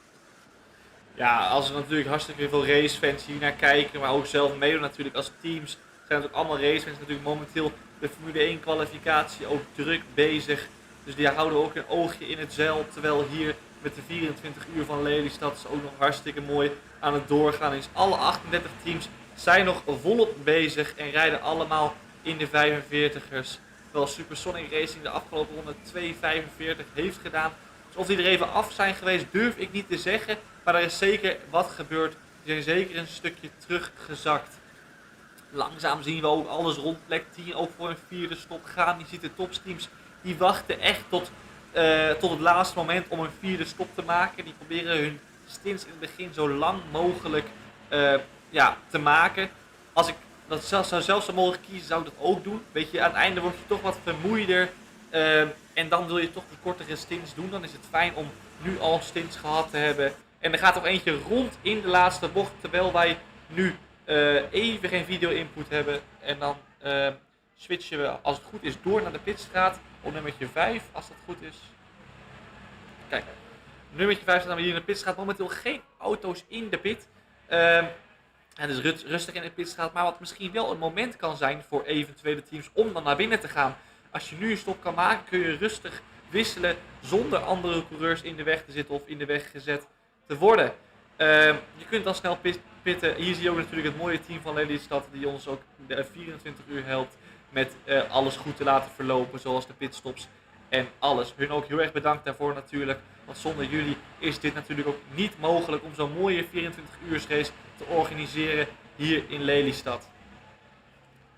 Als wij zien dat tussen plek 2 en plek 3 HRSB inmiddels het gat heeft gedicht naar 11 seconden. Die zijn ongeveer 8 seconden ingelopen in de afgelopen rondes of Bosch. Dus die zijn echt in de hunt voor plek 2. En natuurlijk om zo ver mogelijk eigenlijk uit de klauwen te blijven van Apex Racing Team. Die natuurlijk 1 en 2 staan in de pro-klasse. Als wij nog steeds geen beeld hebben op de mainstream en nog steeds hier in de pitstraat staan, zijn natuurlijk Apex Racing en Ventauri nog steeds met elkaar in gevecht om de 4e plek. Daar beneden zijn nog steeds heel veel gevechten gaande. Carvlies Racing en Lamballen Racing die nog steeds met elkaar in gevecht zijn. En dan zullen we ook met het oog op de tijden waarmee ze hebben gereden, 44 minuten al voor United Racing van deze stint. Dus je zullen binnenkort ook weer een keer deze hele mooie pitstraat moeten gaan opzoeken. Zeker, en dat zien we ook terwijl we over de pitstraat opzoeken, dan zien we dat de Daltons binnen zijn. Die gaan nu snel wisselen. Je ziet het in drukke wissels. De chip wordt overgezet van de ene kart naar de andere kart. En zo wordt er gewisseld. Terwijl momenteel, als we achter in het veld kijken, nummertje 19, pitstoprankers met een 42-6. Die heeft momenteel een hele snelle coureur in de kart gezet. En ja, als je op dat middenveld 42ers kan rijden, kun je mensen gaan inhalen. Dan kun je naar voren kijken. En dan kun je als team gaan kijken naar een P17, een P18. Je kunt naar voren gaan en ja, mooie stappen zetten, wat ik al gezegd heb. Zoals gezegd, ook in het middenveld. De gaten zijn natuurlijk groter geworden door aan het begin de regen zijn de gaten redelijk groot geworden. Maar als je in het middenveld nou een 42-4 kunt rijden van Lamballen Racing, die echt de pace erin hebben. Ze liggen nog wel 6 rondes achter op P1. Maar er is toch niks gespeeld in deze 24 race. Als we zien dat het gat tussen Bosch en HRSB eigenlijk redelijk gelijk blijft de laatste rondes. En natuurlijk Team Vitauri en Apex Racing nog steeds met elkaar in gevecht zijn.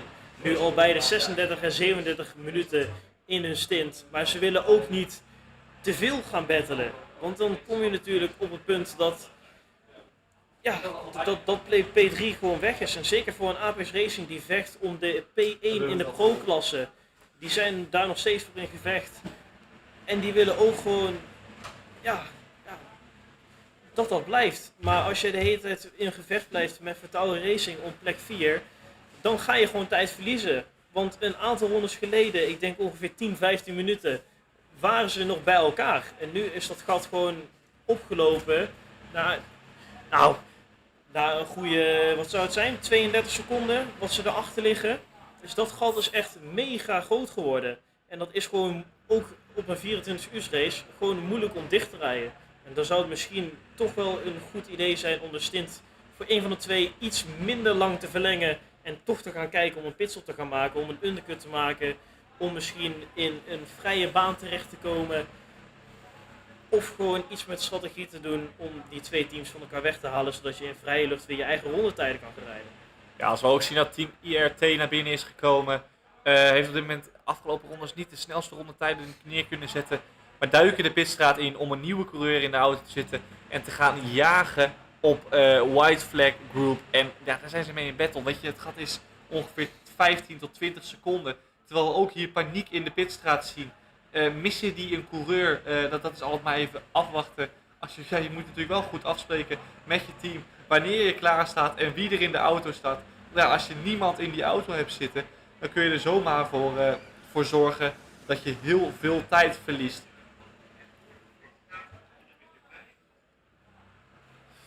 Maar ook vooraan zien we United Racing, die pakt eigenlijk langzaam de pace wel weer op. Met een 42-4 bouwen zij ook weer uit hun voorsprong op de coureur achter hun. Als we zien, het gat tussen hun is ook een ronde op dit moment. En bouwen eigenlijk alleen maar verder en verder uit.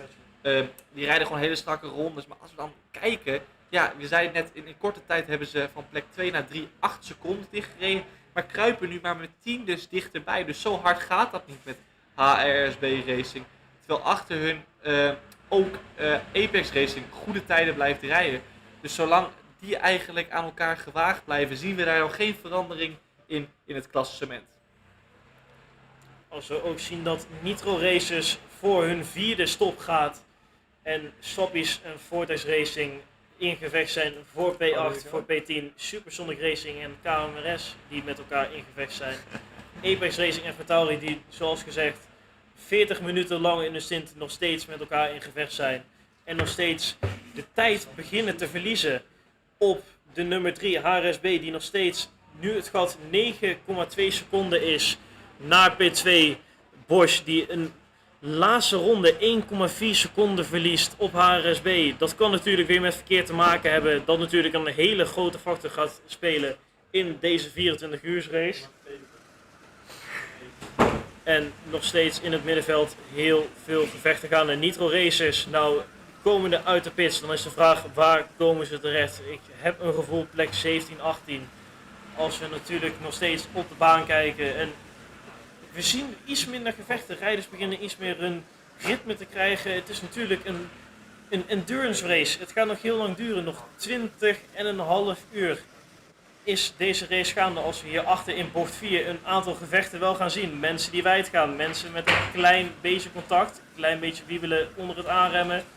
Maar het gaat tot nu toe nog allemaal redelijk goed.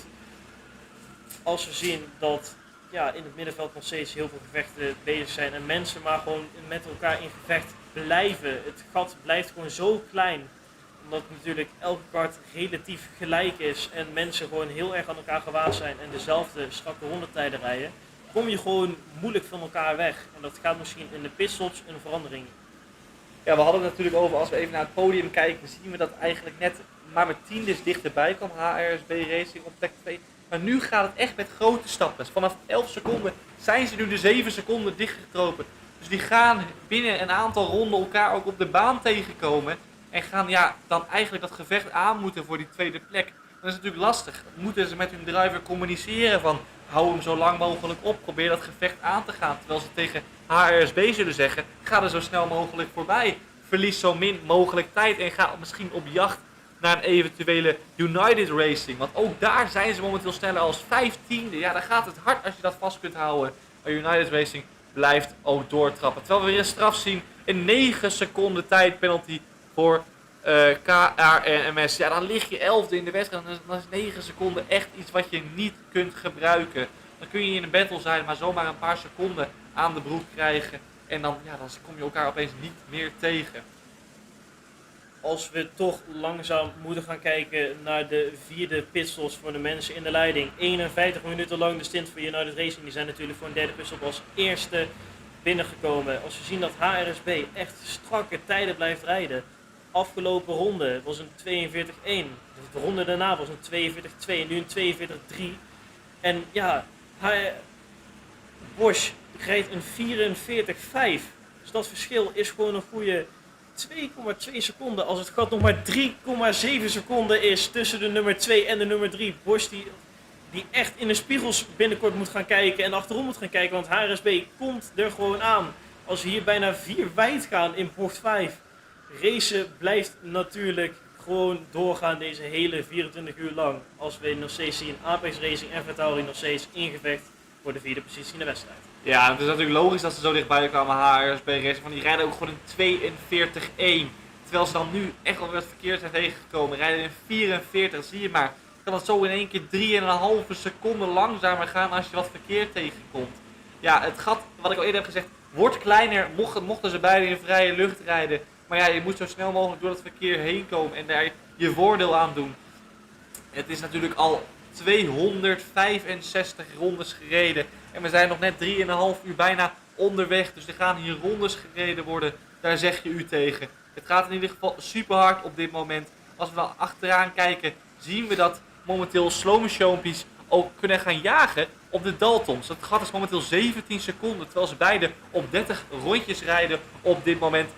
Is daar ook een battle gaande voor plek 36. Wat natuurlijk ook super leuk is om te volgen. Als we nog verder in het veld kijken naar boven is het voor plek 27 ook een spannende wedstrijd. Rolte Racing Team op 7,6 seconden. En het zit ook binnen de ronde van White Flag Racing en Night Riders.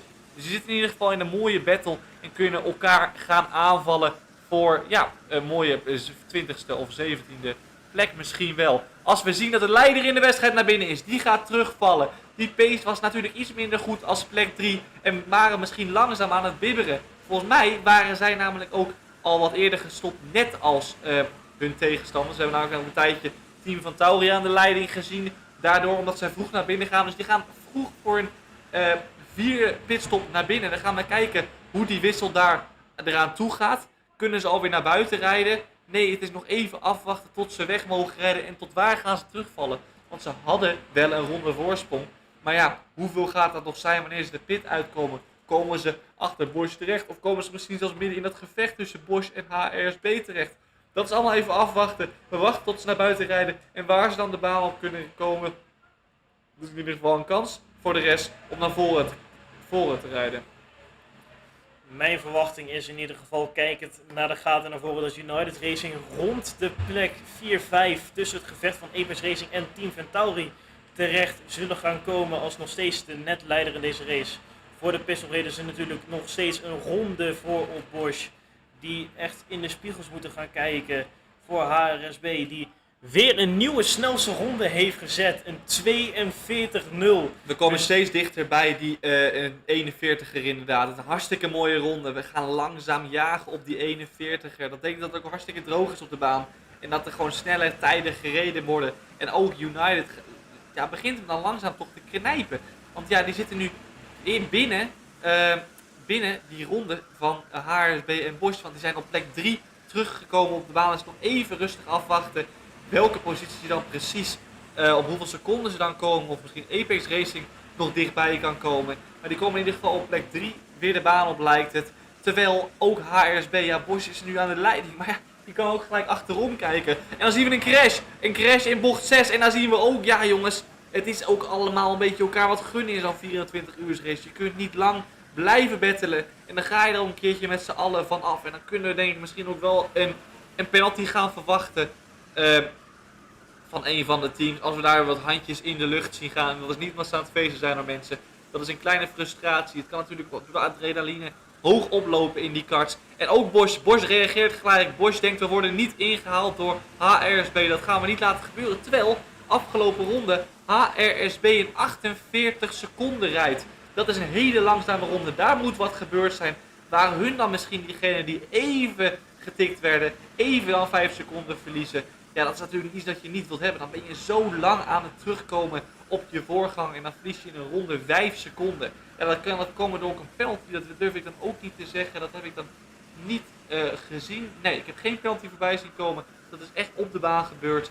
Bosch die naar binnen is, dus die zullen terugvallen. Maar ook United Racing is ver teruggevallen. Dat is natuurlijk een van de eerste gestopt. Maar vallen wel terug naar P5. Dus even afwachten welke rondetijden hun dan zullen rijden. Rijden momenteel een 43-9. Ja, misschien een nieuwe coureur moet er dan er even inkomen. En ja, dan moet je even afwachten om lekker in dat ritme te komen.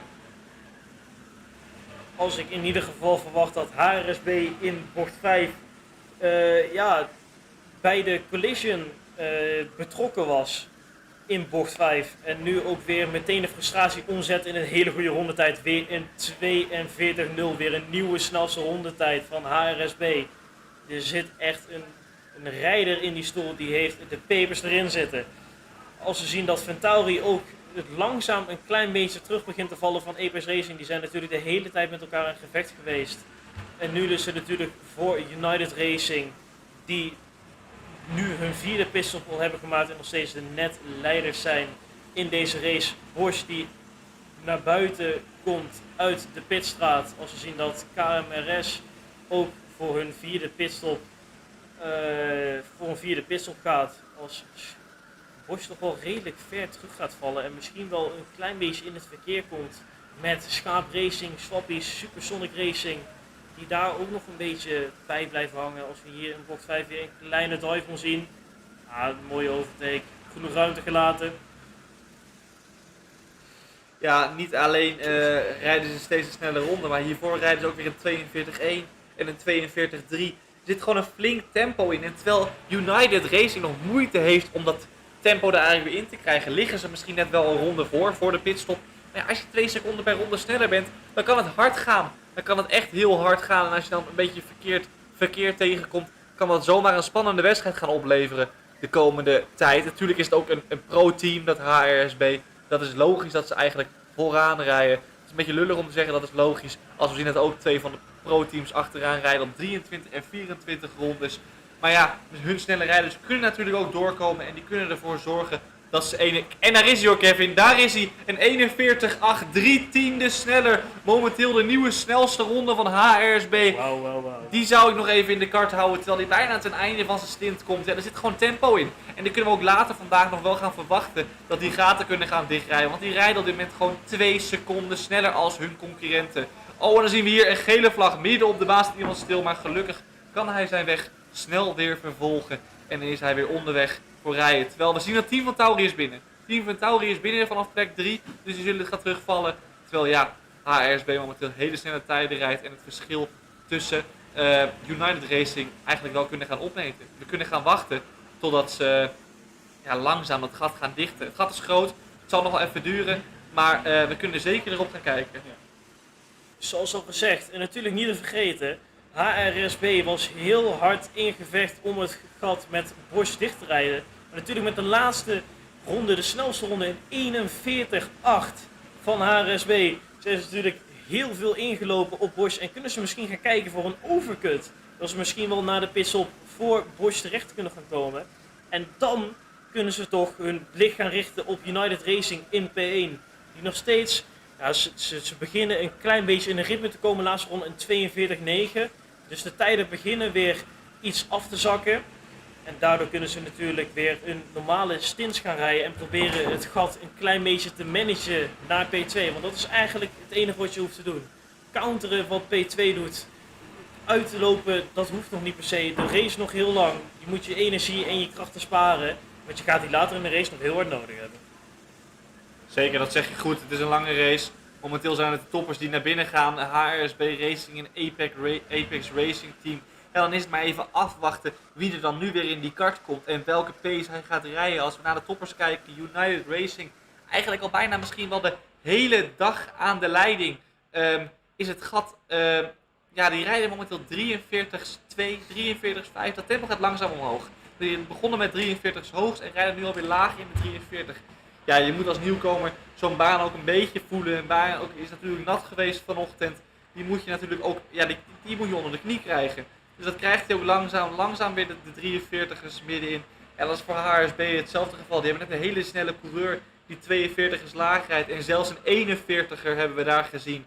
Dus even afwachten hoe die dat gaan doen met hun nieuwe coureur. Of die nu ook echt door kunnen gaan pakken en echt kunnen gaan inlopen met nog een snelle coureur. Of dat eigenlijk de leiding van United Racing alleen maar weer groter zal worden. Als we hier nog steeds een blik in de pitstraat. Nou, een blik kan je op zich zeggen, maar er is niet heel veel te zien als natuurlijk nog steeds wel de teams nou langzamerhand de pitstraat uitkomen. Team Ventauri, Apex Racing en HRSB die langzaam bij de pitstraat uitgekomen. En dan is de vraag, HRSB, komen ze voor Bosch terecht? Dat zou natuurlijk wel een hele mooie stap zijn, want de laatste ronde voor de pitstop van HRSB.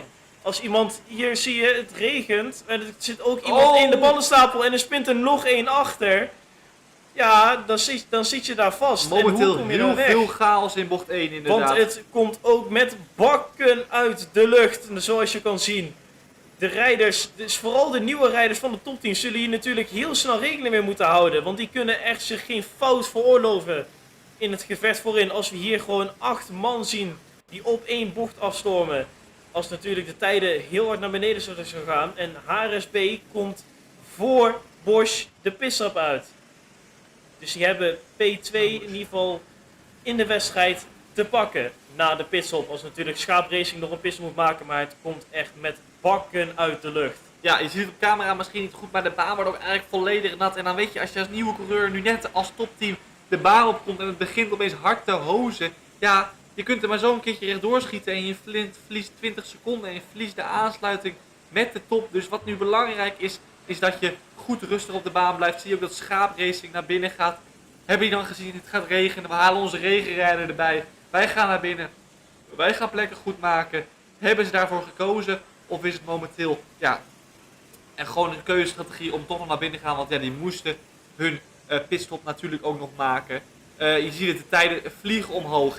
En niet, we zaten net in de 42ers, 43ers, 44ers. Dan denk je, oh, ze rijden nu 50ers, het regent. Terwijl er een autostuk gaat. 27 die even een momentje heeft, maar is weer onderweg. Dan zitten we nu in de 50ers. Dat is niet het geval. We zitten namelijk gelijk bijna rond de minuut te rijden. En dan zie je, nu kun je grote verschillen maken. Want het is namelijk HSB met 55 seconden. Terwijl United Racing met een 1 minuut 3 bezig is. De grote gaten worden in de regen geslagen. En dat maakt het mooi. Mannen die vooraan lagen kunnen nu nog volledig terug naar achter zakken. Doordat de regen komt. De baan is veranderd. De grote gaten kun je gaan slaan. Je kunt veel tijd pakken op juiste bochten. En het verkeer pakken. We kunnen andere lijnen gaan verwachten. Want eigenlijk de droogweerlijn is momenteel dan niet zo snel als het regent.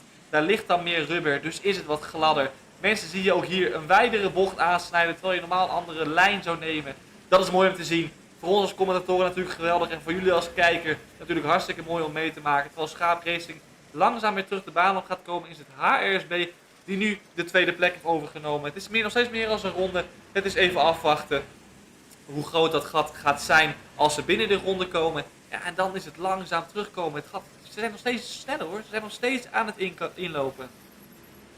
Als we zien ook dat HRSB de afgelopen ronde weer ongeveer 2 seconden heeft goedgemaakt op United Racing.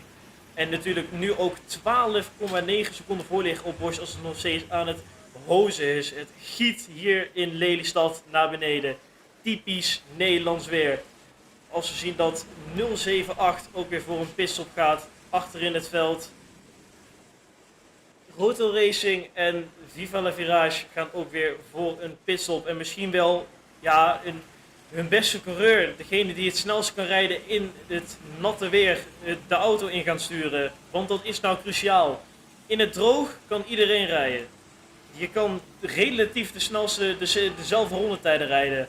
Maar in het nat heb je gewoon een hele goede coureur nodig die met de omstandigheden snel kan switchen. Die goed met de omstandigheden om kan gaan. En dan kan je seconden goed gaan maken, waar je in het droog alleen maar tiendes goed kan maken. Ja, dat zeg je inderdaad goed. Weet je, het is nat hier, maar het is echt momenteel vreselijk nat. De baan staat er eigenlijk gewoon langzaam beginnen er weer plassen te vormen. En ja, als je als nieuwe coureur net naar buiten bent gegaan en je denkt, laat ik even wat mooie droge rondjes neerzetten. Je hebt wat tips gekregen van je mede-teamgenoten en je komt opeens op een spekgladde baan terecht. Maar ja, je moet nagaan, hè. Ze rijden nog steeds op slicks. Dus ja, als je ook maar 1 keer die rem hier intrapt op een natte baan, sta je misschien wel rond. Terwijl we hier een battle krijgen in de laatste bocht. Ja, nou dat gaat allemaal goed. Ja, het is, kijk, je ziet het. Als je ook maar 1 keer die rem intrapt, staat die auto sneller rond. Dus je wilt eigenlijk remmen door middel van, of besturen door middel van, ja, eigenlijk een klein stuurbeweging te maken. Wil je zoveel mogelijk de auto door de bochten sturen in plaats van je rem te drukken.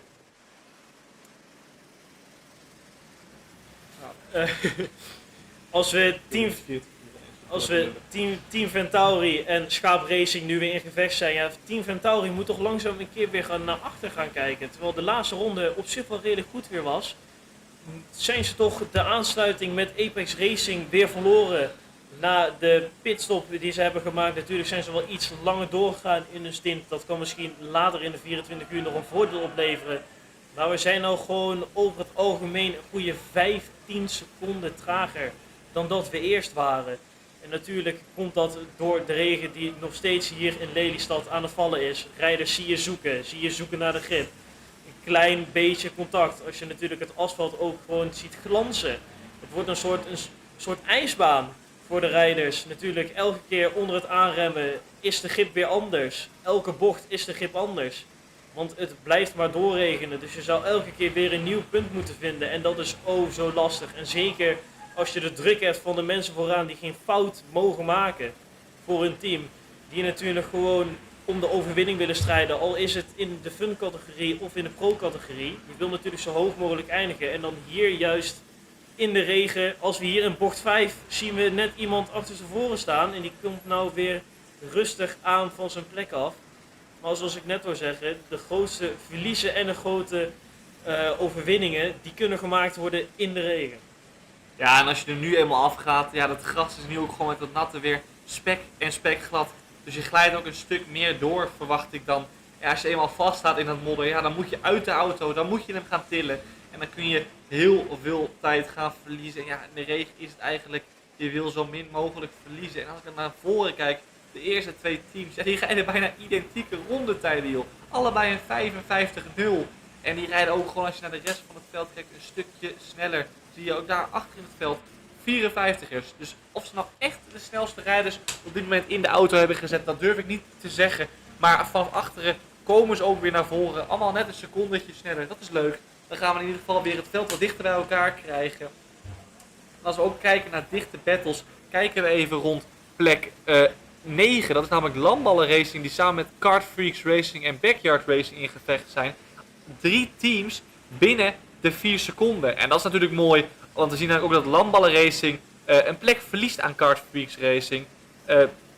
Dat natuurlijk voor hun heel jammer is, maar natuurlijk voor ons heel mooi is om daar battles te zien. Terwijl we zien dat hier iemand eraf is gegaan, dan is het uitkijken voor de andere coureurs dat ze daar dan niet tegenaan rijden. Even wachten tot je een gaatje kunt vinden en dan ben je weer onderweg om te gaan racen. Dat is nummertje 23.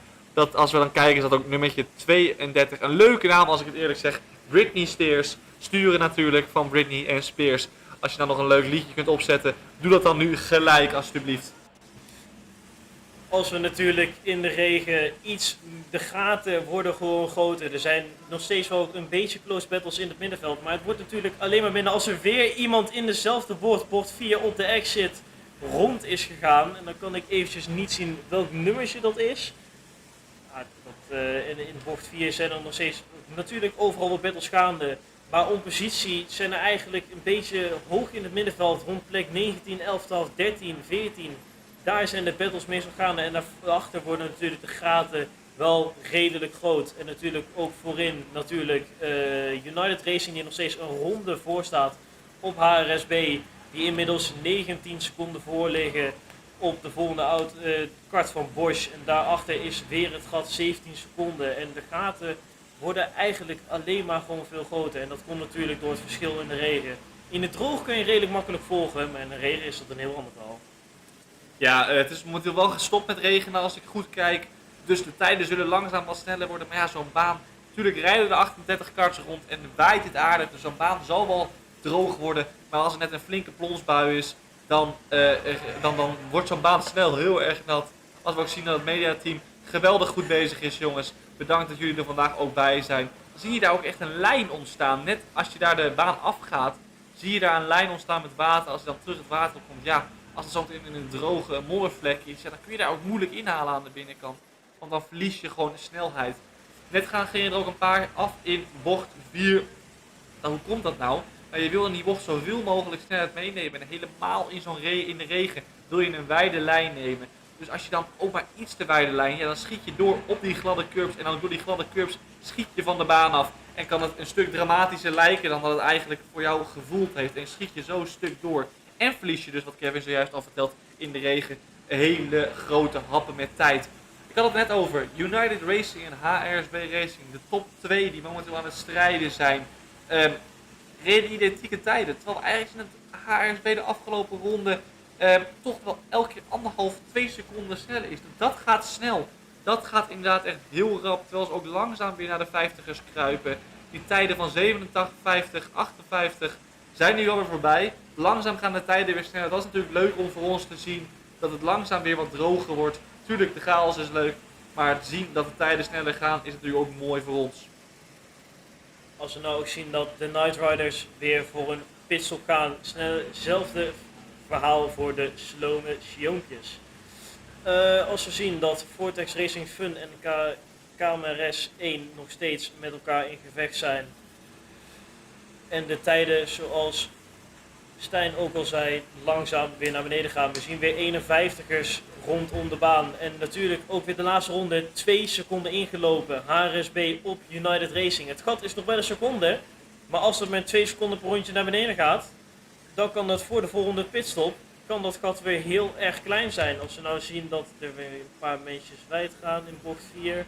En nog steeds die natte lijn die daar op de baan is, blijft. Als we de eerste 49er weer zien van Apex Racing Team. Dus we gaan langzaam weer naar beneden om tijden, omdat de baan weer redelijk droog wordt.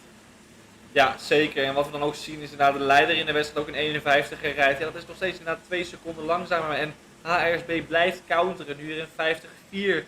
Weet je moet natuurlijk geluk hebben met het verkeer, maar het lijkt erop dat ze gewoon eigenlijk weer een geweldige actie zien aan de binnenkant. Dat er eigenlijk gelijk weer gecounterd wordt aan de buitenkant. En dan zit je hier aan de binnenkant, maar aan die buitenkant is natuurlijk die regenlijn.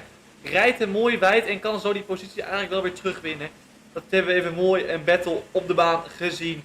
Maar als ik dan weer even terug ga naar het tijdverschil, het blijft elke keer toch wel 8, 9, 10 tussen de eerste 2 coureurs. En ja, dan wachten we een keertje tot we in beeld gaan zien dat hij binnen de ronde van United Racing gaat komen. En dan kunnen we de timing in de gaten houden. Dan kunnen we van 50 seconden naar beneden gaan aftellen en gaan kijken hoe close het wordt voor die leiding in de wedstrijd op de baan dit keer. Want ze moeten allemaal natuurlijk nog erg vaak stoppen. 32 keer als ik het goed heb. En ze zijn pas 4 keer gestopt. En dat na bijna 4 uur racen. De lange stints zijn op dit moment. Dan zit eigenlijk het venijn hem altijd wel in de staart. Wanneer doe je de strategie? Wanneer doe je een korte stint? Kun je aan het einde veel wisselen? Als het aan het einde regent, ja, dan wil je zo kort mogelijk je mindere rijders en zo lang mogelijk de goede rijders. Maar wat is dan mogelijk in zo'n finale? En wil je dan misschien nu al opofferen door wat vaker te pitten? Ja, het kan ook misgaan. Je kart kan stuk gaan en dan moet je naar binnen. Dat soort pitstops besparen ze misschien nu. Wat ervoor kan zorgen dat je dat eigenlijk niet extra pitstop maakt dan nodig is op dit moment.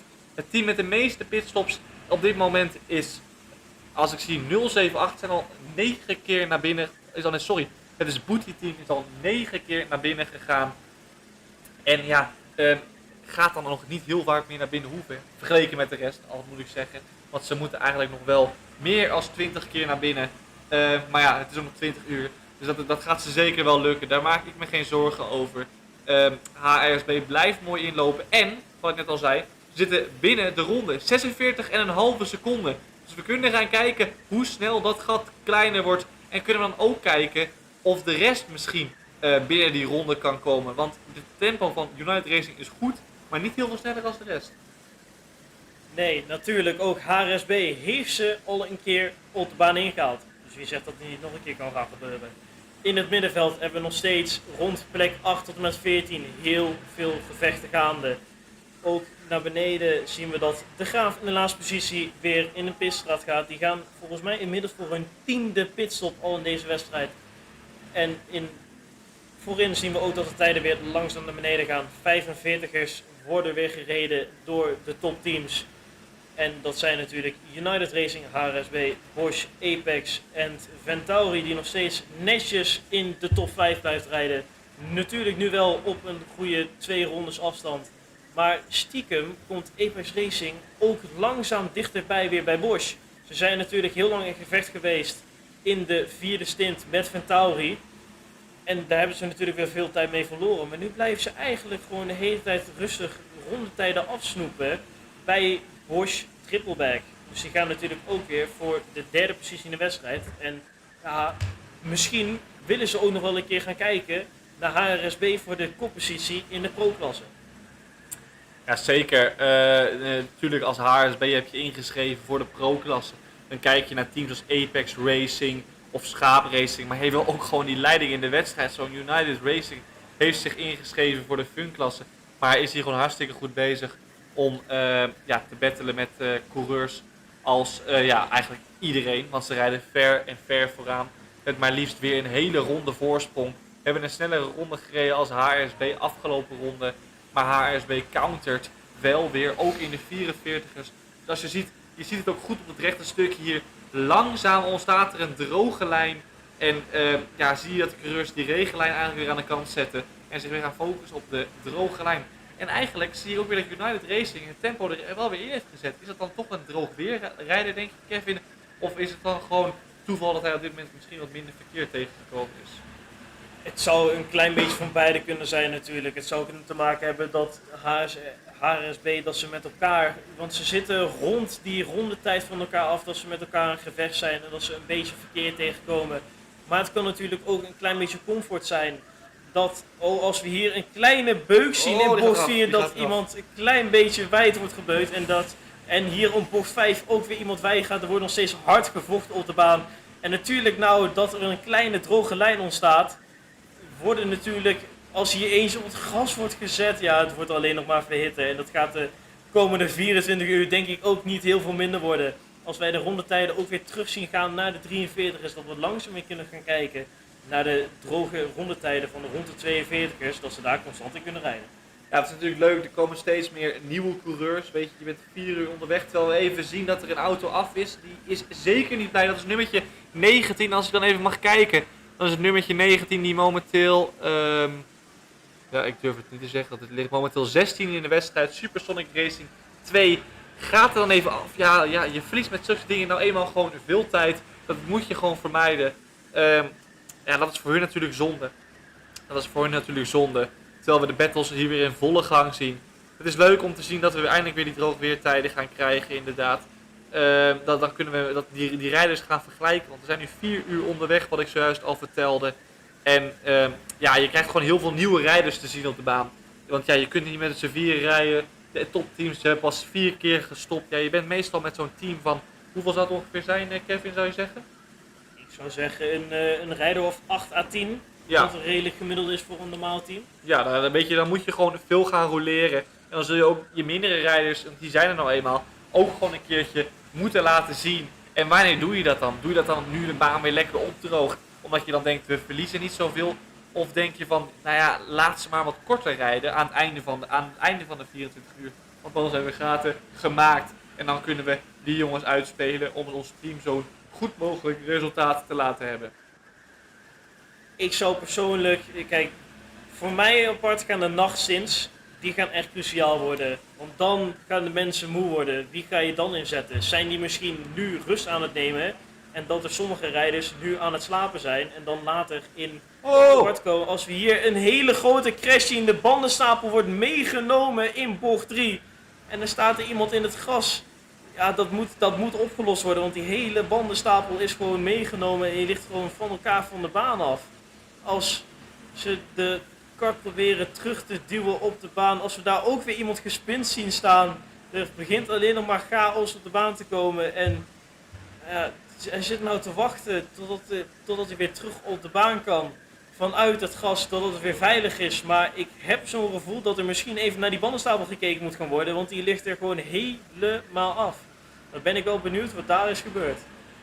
Ja, we hebben het natuurlijk over die droge lijn die ontstaat. En kijk, hier zie je gewoon precies het goede voorbeeld. Een droge lijn ontstaat, iemand wil op het natte inhalen en glijdt daardoor gewoon naar buiten. Ja, dat kan niet, weet je, er ontstaat één droge lijn. Als je dan naar buiten glijdt, tik je iemand zo van de baan af en dan glij je op het natte gras zo ver door dat je gewoon vast komt te staan.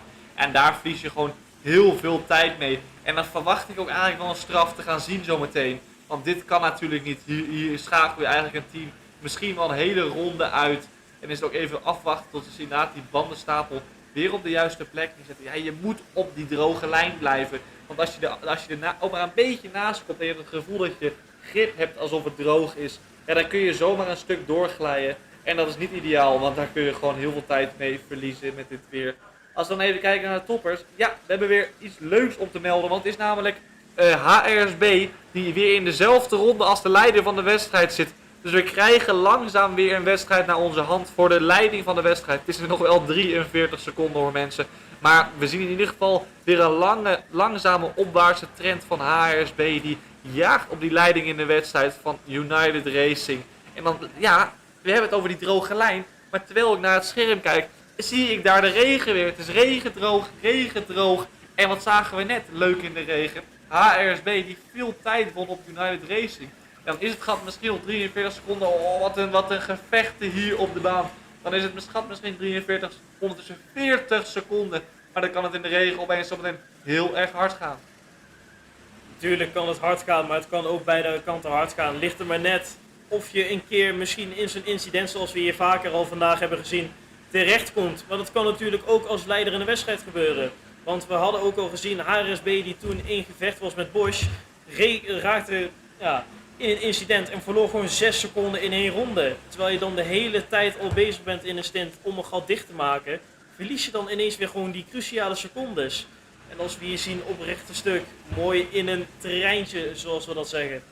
De snelste rondes blijven nou vooraan een beetje gelijk, maar we moeten toch ook kijken naar het gevecht om plek 3. Apex Racing nog maar 9,3 seconden achter Bosch. En Bosch die had een hele goede start, heeft heel lang vooraan geleden, maar beginnen toch langzaamaan naar achter te vallen. En als we hier ook weer zien, de regen komt weer naar beneden. De rondetijd is... Oh, en als er eentje weer spint, uitkomen bocht 4. Dat hebben we wel eerder en vaker gezien vandaag. En dat gaan we ook nog wel veel vaker zien met het typisch Hollandse weer. Ja, dat maakt het natuurlijk ook wel weer mooi. Weet je, als het de hele dag droog is en ze rijden in een treintje achter elkaar aan, is het ook voor ons wat minder leuk. Maar je ziet het regent nu goed door en langzaam gaat de baan dan ook weer nat worden. Terwijl er ingezoomd wordt op bocht 1 is er iemand rechtdoor gegaan.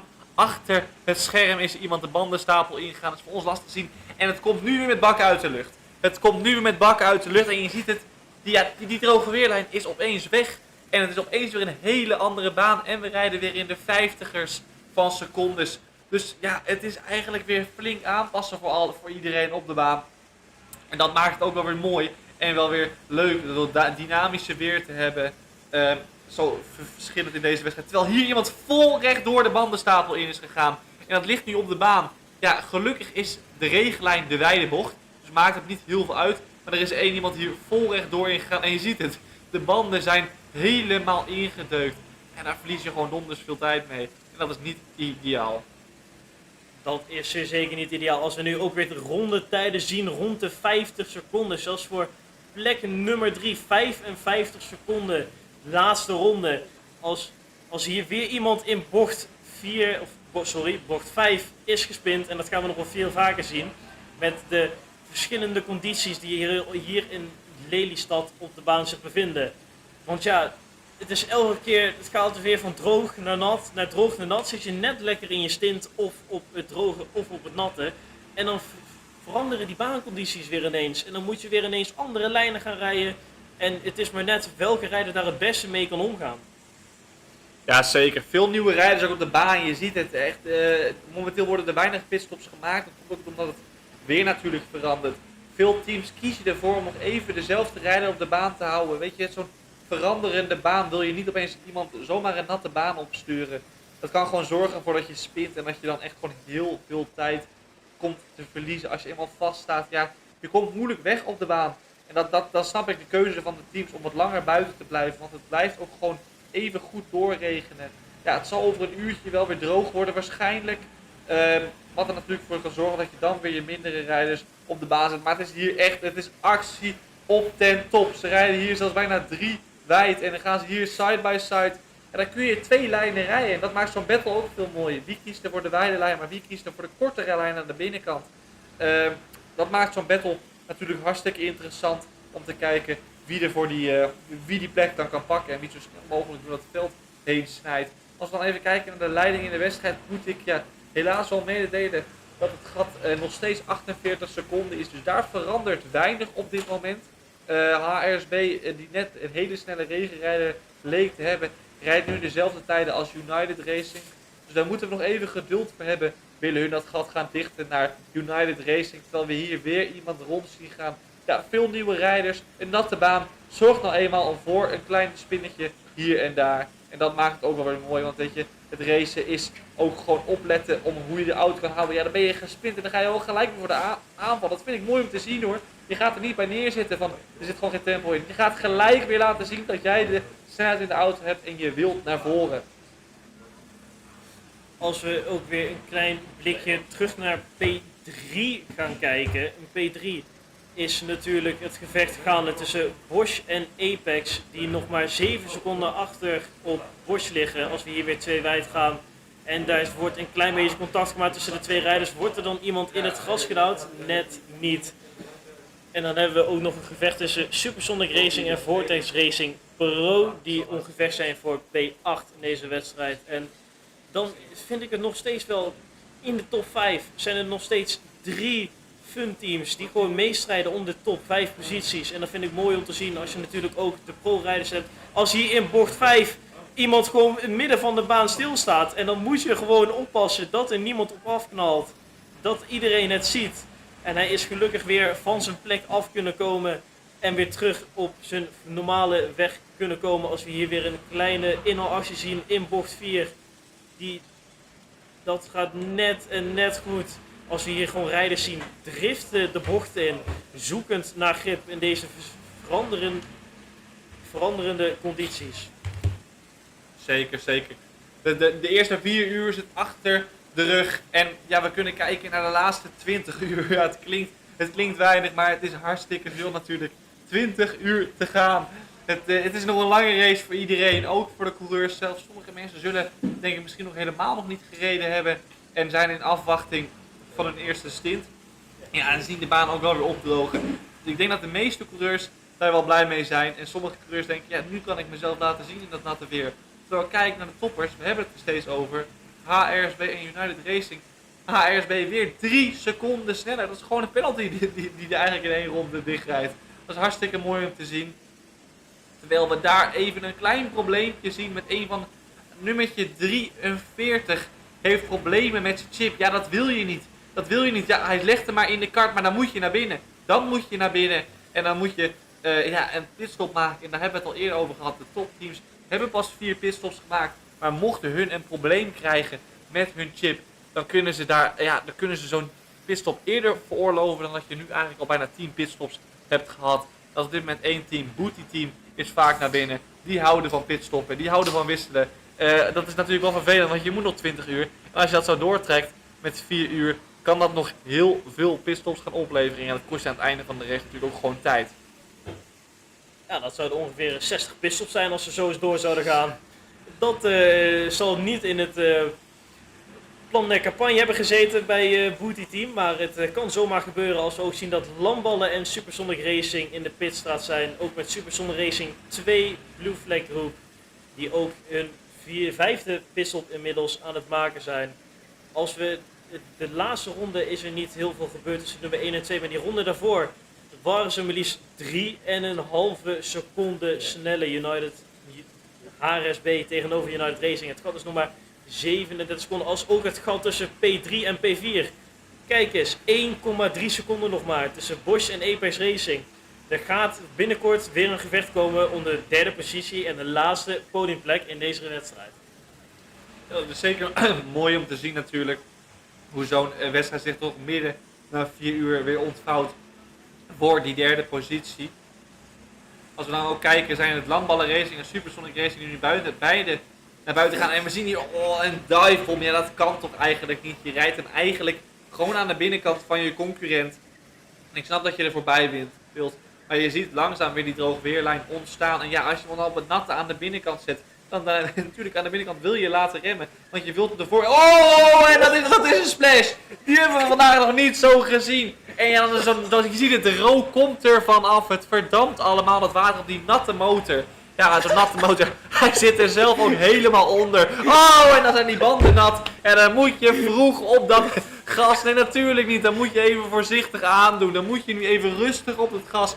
Even tot adem komen. Even weer in het ritme komen. En gewoon weer verder. En zie je ziet hem overal driften. Je hebt op dit moment gewoon geen grip. En dan gaat hij weer en er zit momenteel geen grip meer op die banden. Het is geweldig om dit zo te volgen. Je ziet het, die banden zijn helemaal nat. En nu moet je gewoon even ademhalen. Rustig tot... Ja, het is misschien wel een nieuwe rijder die op de baan komt. Maar die zit op dit moment nog niet zo lekker in. Dus nummer 57 is inderdaad 8 minuten geleden pas op de baan gekomen. Booty Team. Hebben we het al eerder over gehad. Hebben veel pitstops gemaakt. Maar is er... maar heeft zo'n mooi momentje hebben we vandaag nog niet eerder gezien. Of wel, Kevin? Ik heb een mooie duik gezien. Met een kart. Die heb ik nog niet eerder voorbij zien komen. Maar het was heel spectaculair. In ieder geval, ja, het is natuurlijk niet plezant om door een hele plas met water heen te rijden. En zeker als je zo laag zit in een kart. En aan het begin van je stint is dat niet heel lekker. Maar als we kijken, is er ook een positiewisseling geweest voor P3 in de wedstrijd. Apex Racing is voorbij gegaan aan Bosch PSB 18 LI2 Trippelback. Die zijn helaas nu van het podium afgegaan als we hier nog steeds een relatief droge lijn zien vormen. Maar het blijft nog steeds een beetje spetteren op deze baan. Als we hier weer een kleine dive zien richting bocht 5. Dat zullen we nog wel heel veel vaker gaan zien in deze wedstrijd. Want dat is toch wel een redelijk favoriete overtake plek. Dan kan je lekker in principe laat inremmen in een bocht. Een kleine hairpin. En dan kan je hem er mooi naast zetten om het verschil te gaan maken in de remzone. Ja, en binnen 15 minuutjes zullen we de toppers ook wel weer langzaam 1 voor 1 naar binnen zien gaan. Voor hun 5e stop alweer. Terwijl HRSB langzaam dichterbij komt bij United Racing. Het gaat momenteel nog maar 32 seconden. En die hebben en dan zien we ook het modder door de lucht springen. Iemand gaat dan net te wijd en er ligt ook gewoon een bandenstapel op de baan. Dus je moet goed uitkomen dat je daar niet te wijd uitkomt. Want dan knal je dan volle bak op. Dan verlies je echt veel tijd, kan ik u vertellen. Momenteel is het ook echt hartstikke spannend dus aan de top. Rijden ze wel nu even gelijke tijden aan elkaar. Dat kan natuurlijk komen door verkeer. Maar ze rijden momenteel 32 seconden achter op United Racing. En azen echt op die eerste plek in deze 24 uur van Lelystad. Als we ook weer rustig richting de 44 gaan in deze wedstrijd. De droge lijn begint zich steeds meer te vormen. En de tijden beginnen alleen nog meer weer naar beneden te schieten. Als de regen weer langzaam begint weg te gaan. Als we zien dat Backyard Racing gaat voor hun 5e pitstop in deze wedstrijd. En zoals net ook al vermeld, de toppers, de top 5, zullen binnenkort ook weer binnen gaan komen voor inmiddels hun 5e pitstop. En hier zien we weer een kleine beuk in bocht 5. Moet allemaal kunnen. En dat zal ook nog wel veel vaker gebeuren deze 24 uur race. Omdat mensen toch wel, hier gaan we bijna gewoon 3 wijd hier de hairpin in. Gaat dat dan goed? Een klein beetje hargy-bargy, maar het gaat uiteindelijk nog goed. Als we ook zien dat Lamballen Racing in gevecht is met Vortex Racing Club.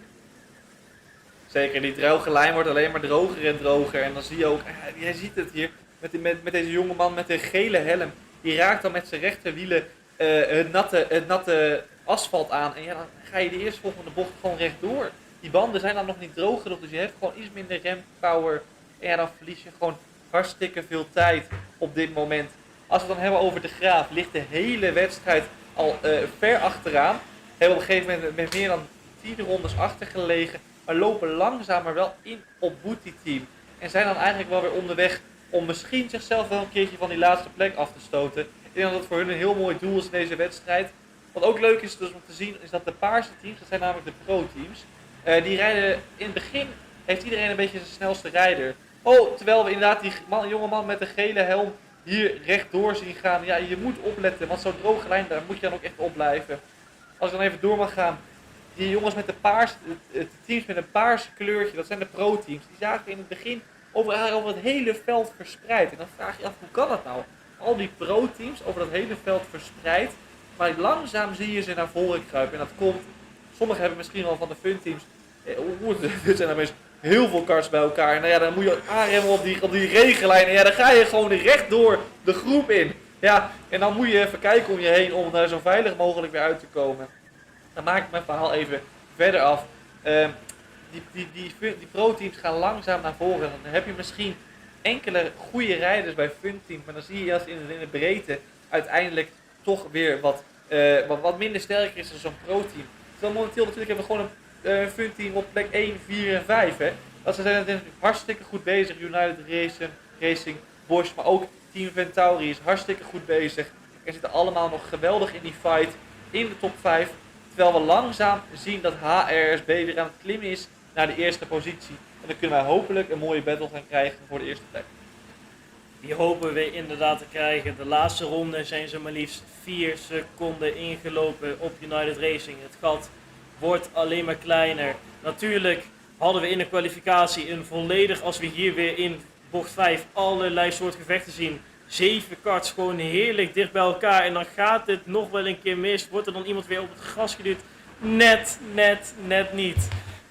Maar zoals ik al eerder wou zeggen, voorin heb je gewoon nog steeds 3 fun teams in de top 5 rijden. En dat is gewoon heel erg knap, want we zijn inmiddels ook al wel 4 uur bezig. Maar toch zie je langzaam na die toch wel een klein beetje random kwalificatie natuurlijk in het volledige natte weer, dat de pro-teams daar misschien een kleine foutjes in hebben gemaakt en dat ze nou weer langzaam naar voren aan het komen zijn op pure race pace.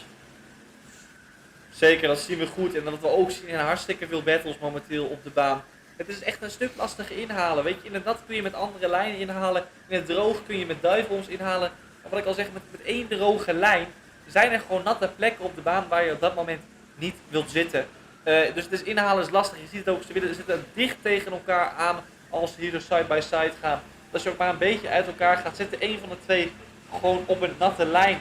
En dat wil je gewoon niet, want dan verlies je gewoon zoveel tijd en kun je dus eventueel spinnen, mocht het helemaal misgaan. HRSB nu binnen de 30 seconden op 27,9 seconden. Dan kunnen we zeker gaan verwachten dat ze dichterbij komen. En dan vraag ik aan Kevin, denk je dat ze deze stint al dichterbij moeten komen of moeten ze hopen dat ze tijdens hun volgende stint weer een snellere rijder als United Racing in de auto hebben? Ik denk dat de consistentie van een pro-team toch wel iets hoger zou zijn dan een fun-team. Natuurlijk hebben die ook wel redelijk goede rijders, anders zou je niet naar 4 uur en bijna een kwartier nog aan de leiding rijden met een goede 28 seconden. Maar ik denk dat ze in deze stint het gat nog wel kunnen gaan dichten. En dan wellicht volgende stint, als ze weer een snelle rijder op de baan hebben zitten, wat ik wel ga verwachten, dat ze dan misschien tegen de achterkant en misschien wel een keer voor de eerste keer deze wedstrijd naar de leiding kunnen gaan kijken om die af te pakken van United Racing. Natuurlijk moeten ze binnen ongeveer zo'n 10 minuten, 15 minuten ook allebei weer naar binnen. Een klein tikje. Ja, dat wordt niet met dank afgenomen. Ja, dan kun je wel een handje in de lucht steken. Maar als je iemand dan er vervolgens gewoon vreselijk hard van de baan afduwt, dan vind ik dat niet fair in zo'n race. Ik hoop natuurlijk dat ze binnen een kwartiertje moeten ze beide naar binnen. Ik hoop natuurlijk dat ze op de baan die strijd aangaan voor de eerste plek. Het zou leuk zijn als we dat ook op beeld kunnen hebben. Hoe ze elkaar inhalen. En hoe we kunnen gaan kijken hoe zij deze race toch eigenlijk naar hun hand langzaam aan het zetten zijn, HRSB. Ze liggen misschien wel tweede, maar ze zijn van een flinke achterstand langzaam aan het terugkomen. Dat is zeer zeker waar. Ze lagen natuurlijk eerst nog gewoon dicht bij het team van Tauri, Schaap Racing en Bosch waren ze mee in gevecht. Maar dus liggen ze nou gewoon ruim een ronde voor of anderhalf. Dus ze hebben echt heel veel tijd goed gemaakt. En ze zitten nou ook bijna als enige samen met KMRS 1 in de 42ers. En dat is natuurlijk gewoon heel knap. Nog steeds wel op een baan met een klein beetje een natte lijn die ze nog steeds wel gewoon een klein beetje buiten de ideale lijn aan het vormen is. Maar zolang jij gewoon op je eigen lijn zonder verkeer op die droge lijn kan rijden, kun je natuurlijk weer gewoon richting de tijden van de 42ers. En dat is toch wel gewoon de droge tijden die je vooral in de top gewoon consistent wil gaan rijden. Als we ook zien dat nitro racers voor weer een pitstop gaan in het middenveld. Als we nog steeds rond plek 9 tot en met 14 blijven die gevechten maar zitten. Die zijn al 2 stints gewoon met elkaar bezig. Constante gevechten in het middenveld. En dat is ook gewoon heel mooi om te blijven zien. Terwijl ze maar ongeveer 4-5 rondjes achter de leiding liggen. Maar nog steeds wel gewoon vechten voor hele mooie plekken in deze wedstrijd. Ja, natuurlijk. Niet alleen in het middenveld zijn ze druk bezig. Of bij de eerste 2 waar we het veel over hebben. Maar ook voor plek 3, voor dat podium, is het eigenlijk momenteel Bosch die flink aan de battle is met Apex Racing. Dat is natuurlijk hartstikke mooi om dat zo te volgen. Dat ook voor die plekken nog hard gestreden wordt op de baan. Elkaar proberen ze in te halen. En zo zie je, het is hier allemaal echt op de limiet hoor. Langzaam wordt de volledige baan ook weer droog.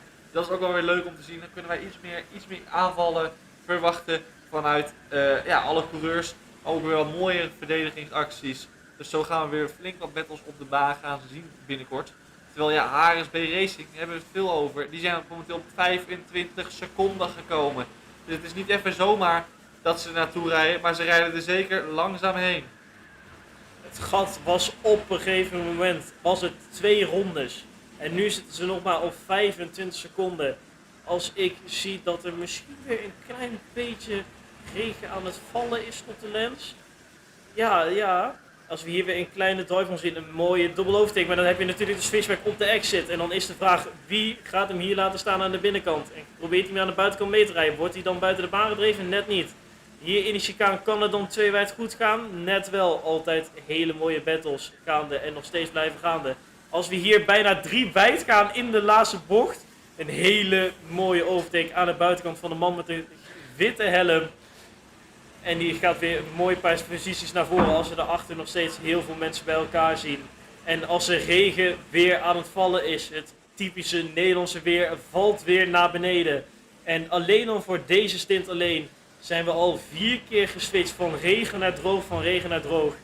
De rijders die er misschien binnenkort met de pitstops in gaan zitten, die gaan een heel groot probleem hebben met deze verschillende condities waar ze mee te maken kunnen hebben.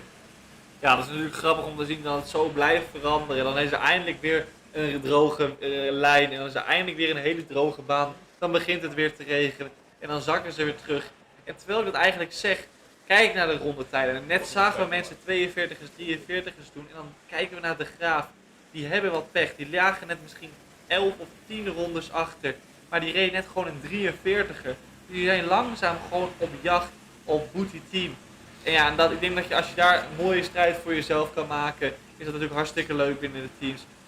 Heel veel mensen zien misschien nu wel weer de regen en denken we moeten naar binnen. En dan zo zie je ook achter in het veld vooral wat pitstops. Booty steers weer de baan op. Racing Team Exclusive is weer de baan op.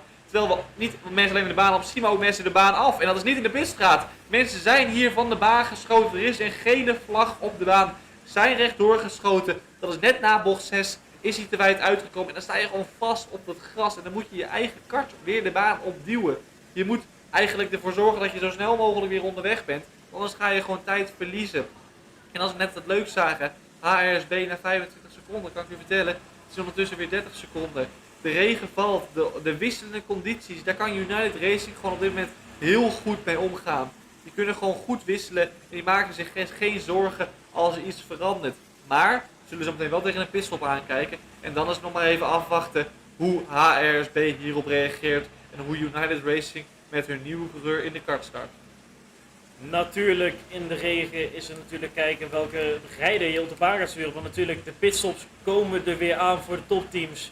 En dan moeten ze echt wel gaan kijken met de wisselende omstandigheden wie ze de baan opsturen. Als het weer aan het hoogste is hier in Lelystad. De regen komt weer met bakken uit de lucht. Als iemand heel wijd schiet en bijna de bandenstapel inschiet en het net nog op de baan weet te houden.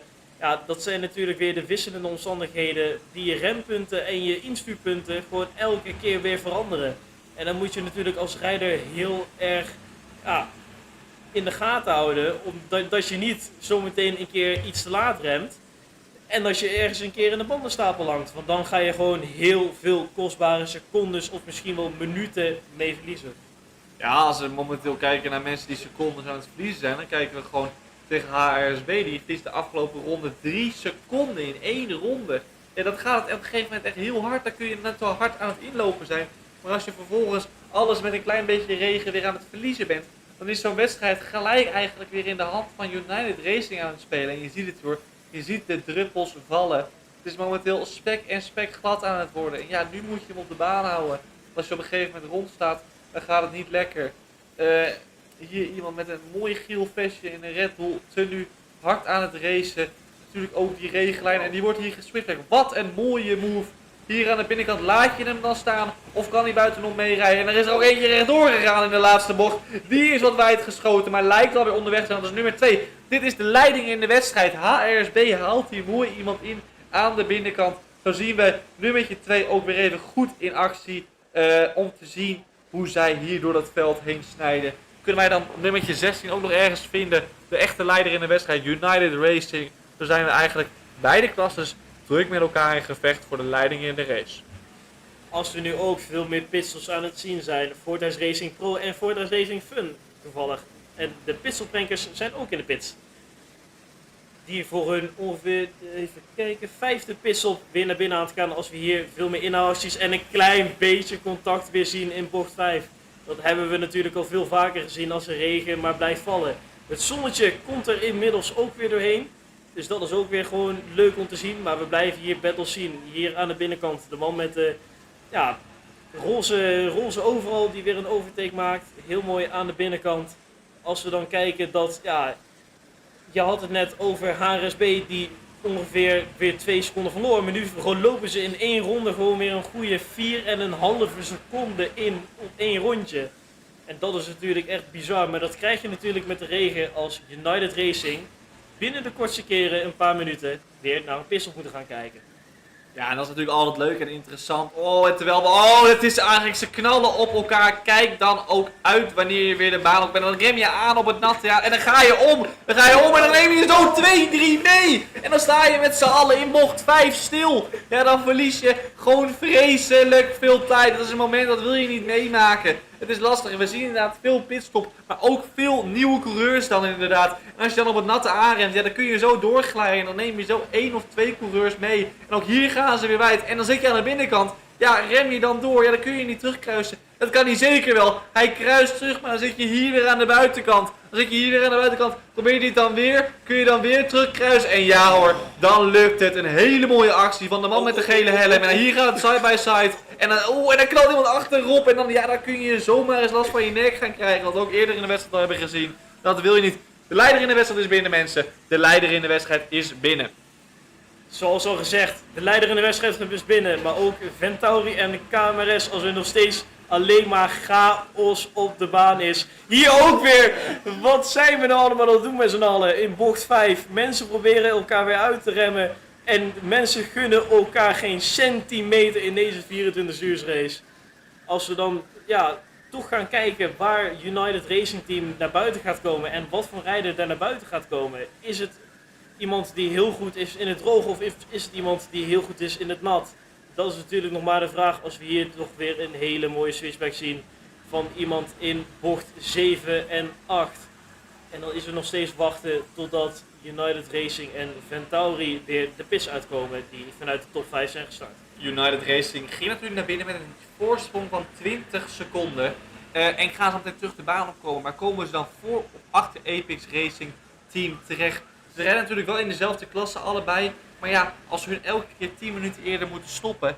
En dat tikt zo door aan het einde van de wedstrijd, kan het gat zomaar ervoor zorgen dat je een keertje vaker moet stoppen dan je tegenstanders. En ja, als je dan nu erachter ligt, kan dat een hele goede strategie zijn. Terwijl we hier in bocht 5 iemand stil zien staan. En ja, daar kom je niet zomaar weg. Je staat vast op die curbstone. En daar is natuurlijk ook glad, dus je staat eigenlijk aardig vast. Die bandenstapel is weg. Nu is er een mooi gat op de baan en zou je snel je kart moeten gaan tillen om dan weer onderweg te zijn. Terwijl we ook langs in het Apex Racing en zelfs Bosch ook weer United Racing inhalen. Ja, zo'n kart is zwaar. Daar moet je even aan trekken. Even die spierballen eronder en je kunt weer onderweg. Want dit kost gewoon veel te veel tijd. En kijk uit met die kart door baan op te gooien, want daar moeten ook heel veel coureurs langs.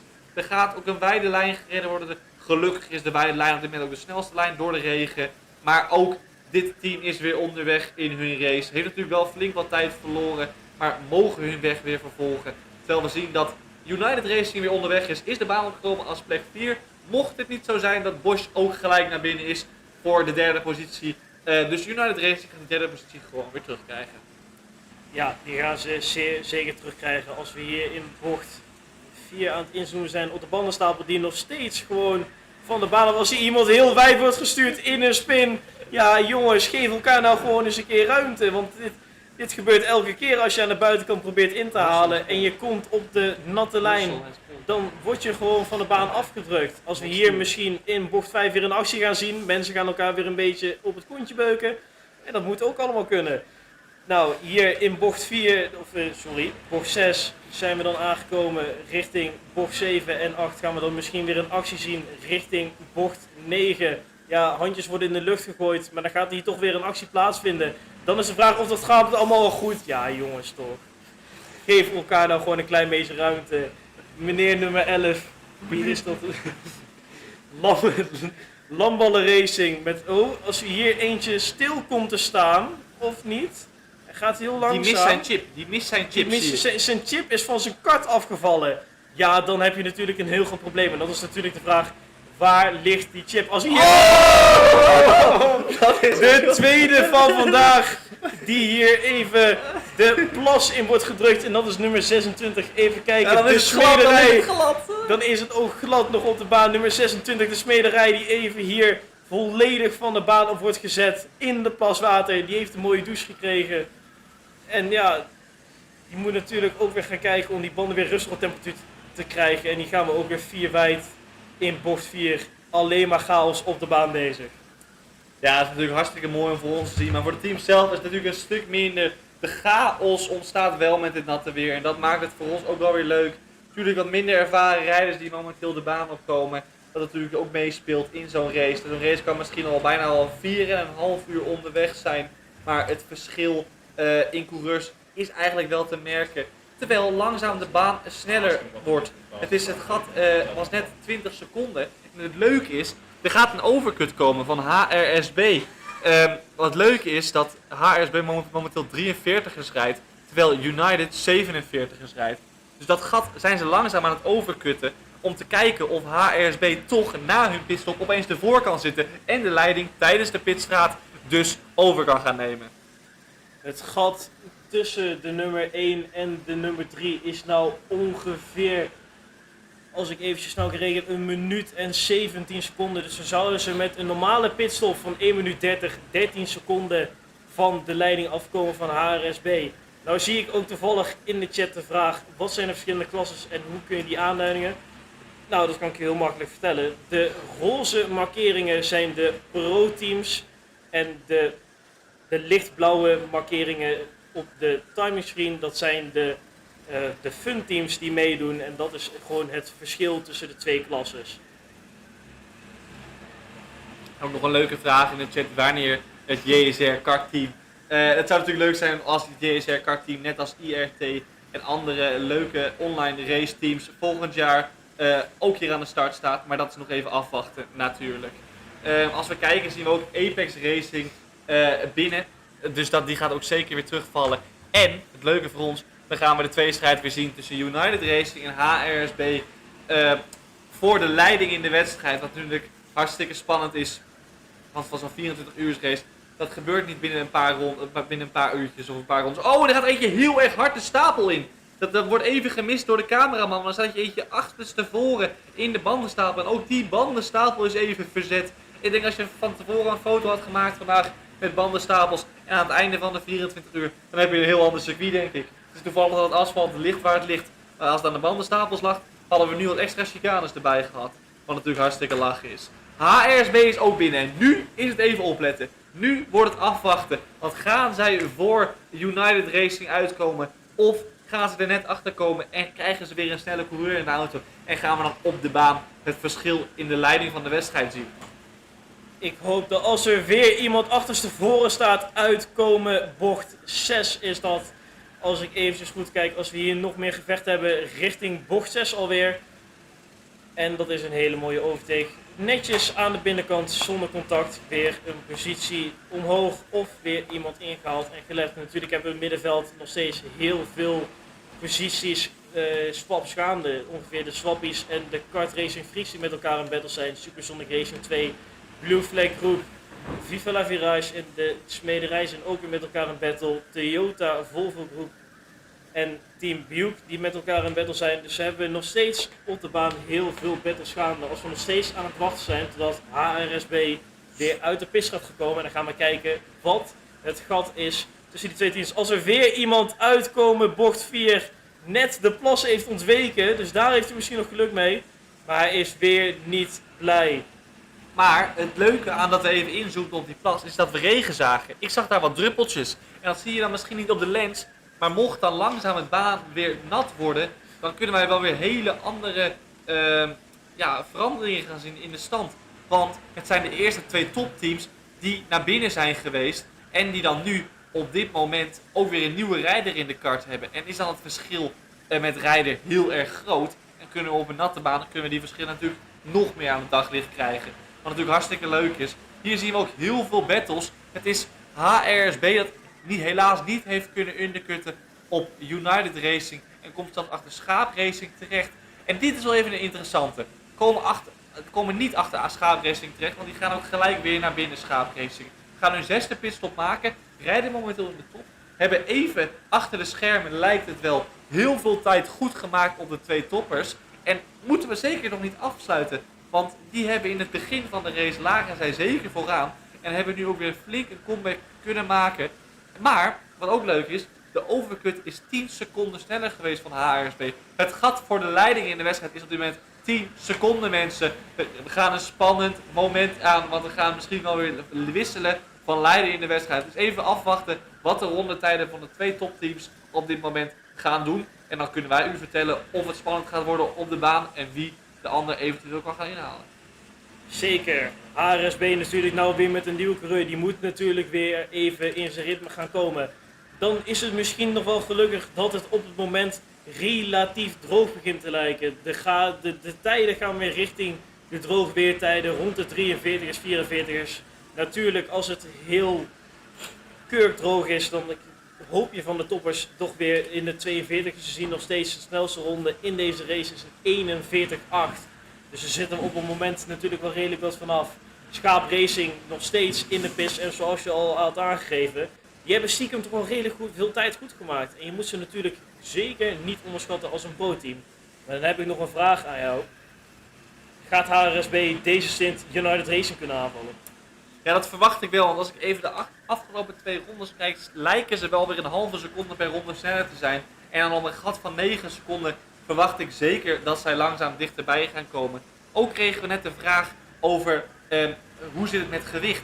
Momenteel is er een minimaal gewicht wat je moet hebben.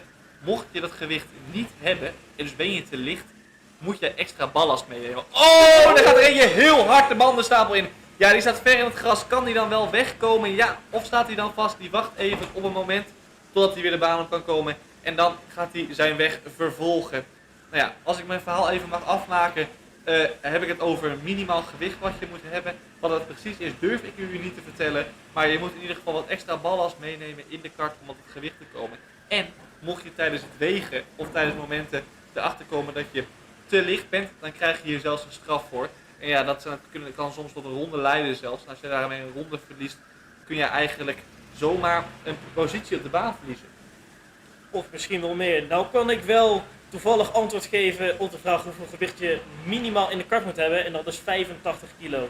Dus al weeg jij, al zou je 75 kilo wegen, dan zou je 10 kilo extra in de kart mee moeten nemen. Als we hier weer een klein contact zien in bocht 4 en er zijn weer mensen natuurlijk absoluut niet blij met elkaar. Dan zien we het gat tussen HRSB en United Racing blijft relatief gelijk rond de 10 seconden hangen. En dan is het nog maar de vraag of dat ze het gat dicht kunnen maken als we hier natuurlijk veel meer gevechten zien in bocht 5. Echt een populaire bocht om een inhaalactie te maken. Als we hier weer mensen zien driften over de baan heen, zoeken naar grip, natuurlijk nog steeds met een halfnatte baan, omdat het blijft spetteren en natuurlijk, we zien het weer, het begint weer te regenen. Ja, en dat kan natuurlijk ook een reden zijn voordat de HRSB weer even moet inkomen. We zien op die momenten dat het even verandert van weer dat de ene coureur wat meer moeite heeft dan de andere coureur. En als we het hebben over coureurs die wat meer moeite hebben, we moeten dan toch even de Graaf aanhalen. Die lagen op een gegeven moment 11 rondes achter op de positie voor hun. En hebben dat gat langzaam dichtgereden na 3 rondes. Dus die kunnen zeker die battle voor de laatste plek aangaan. En met nog 19,5 uur bijna te gaan, ligt dat nog helemaal open. En dan verwacht ik dat daar nog wel mooie battles gaan komen vanuit beide partijen. Maar ook United Racing, die al lang aan de leiding ligt, lijkt hun voorsprong op dit moment gewoon uit te bouwen. Wat natuurlijk voor hun hartstikke mooi is.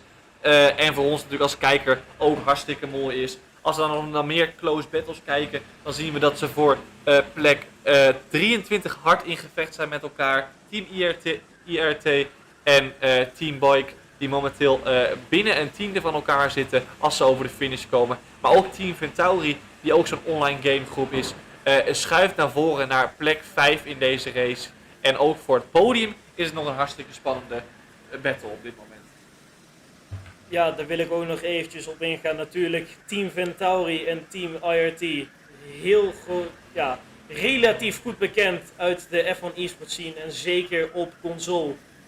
Ventauri ook nog wel op de PC-zijde zijn ze nog wel redelijk actief en doen ze ook op de hoogste klasses in deze wereld op de F1 eSports scene mee. En dan vind ik het heel knap dat ze hier gewoon meevechten. Zeker voor een top 3 plek, een podiumplek in de fun categorie. Als ze nou nog steeds hard aan in gevecht zijn met de landballen en Schaap Racing.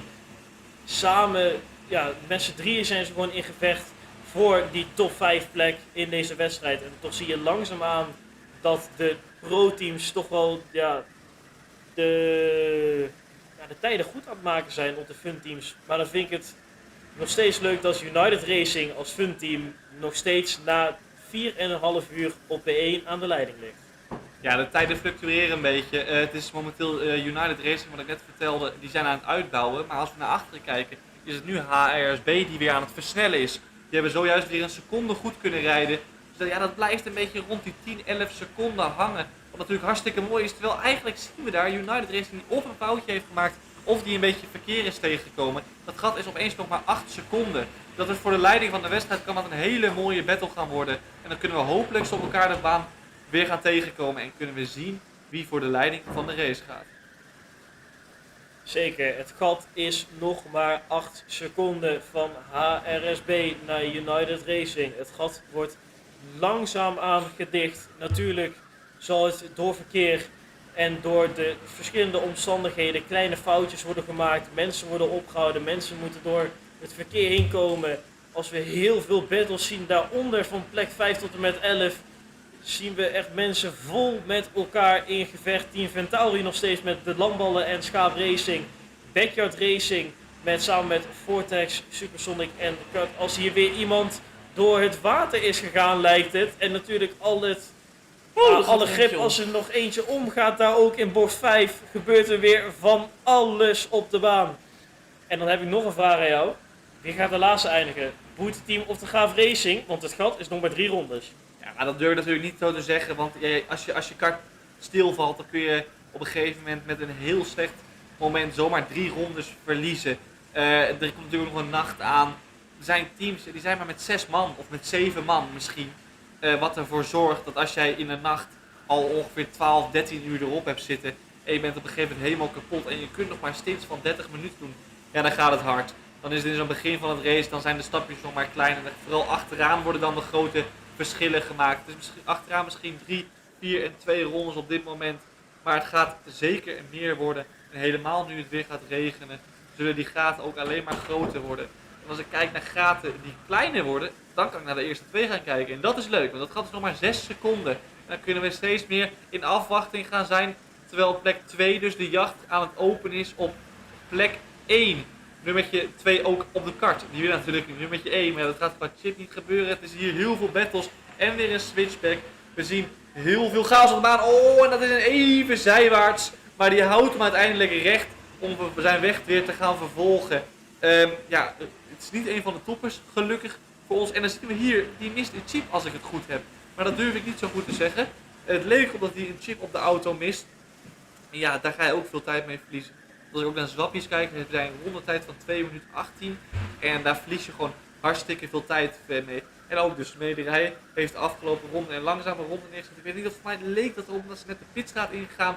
Dat kan natuurlijk ook het geval zijn. Maar Booty Team zijn momenteel terrein aan het verliezen op de graaf.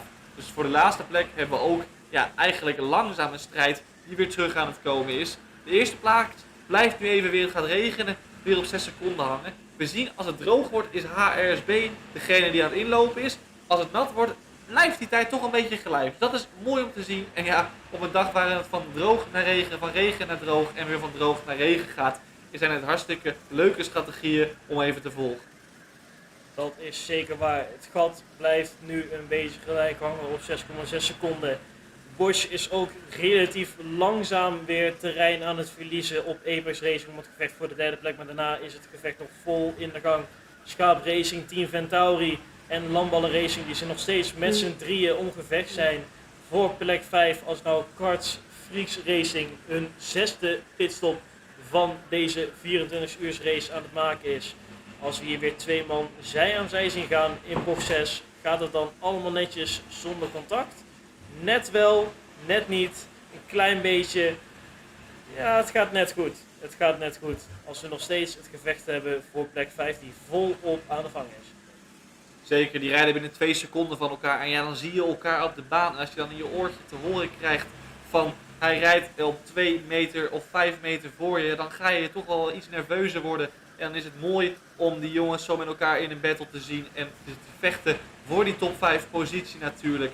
Als we gaan kijken voor een gevecht op de baan, dan wordt het voor plek 1 ook steeds en steeds spannender. Momenteel 4 seconden nog maar. En kruipen ze steeds en steeds maar een stukje dichterbij voor die eerste positie. En dan gaan ze elkaar zien en dan zelfs in de regen is het HRSB die aan het inlopen is op United Racing.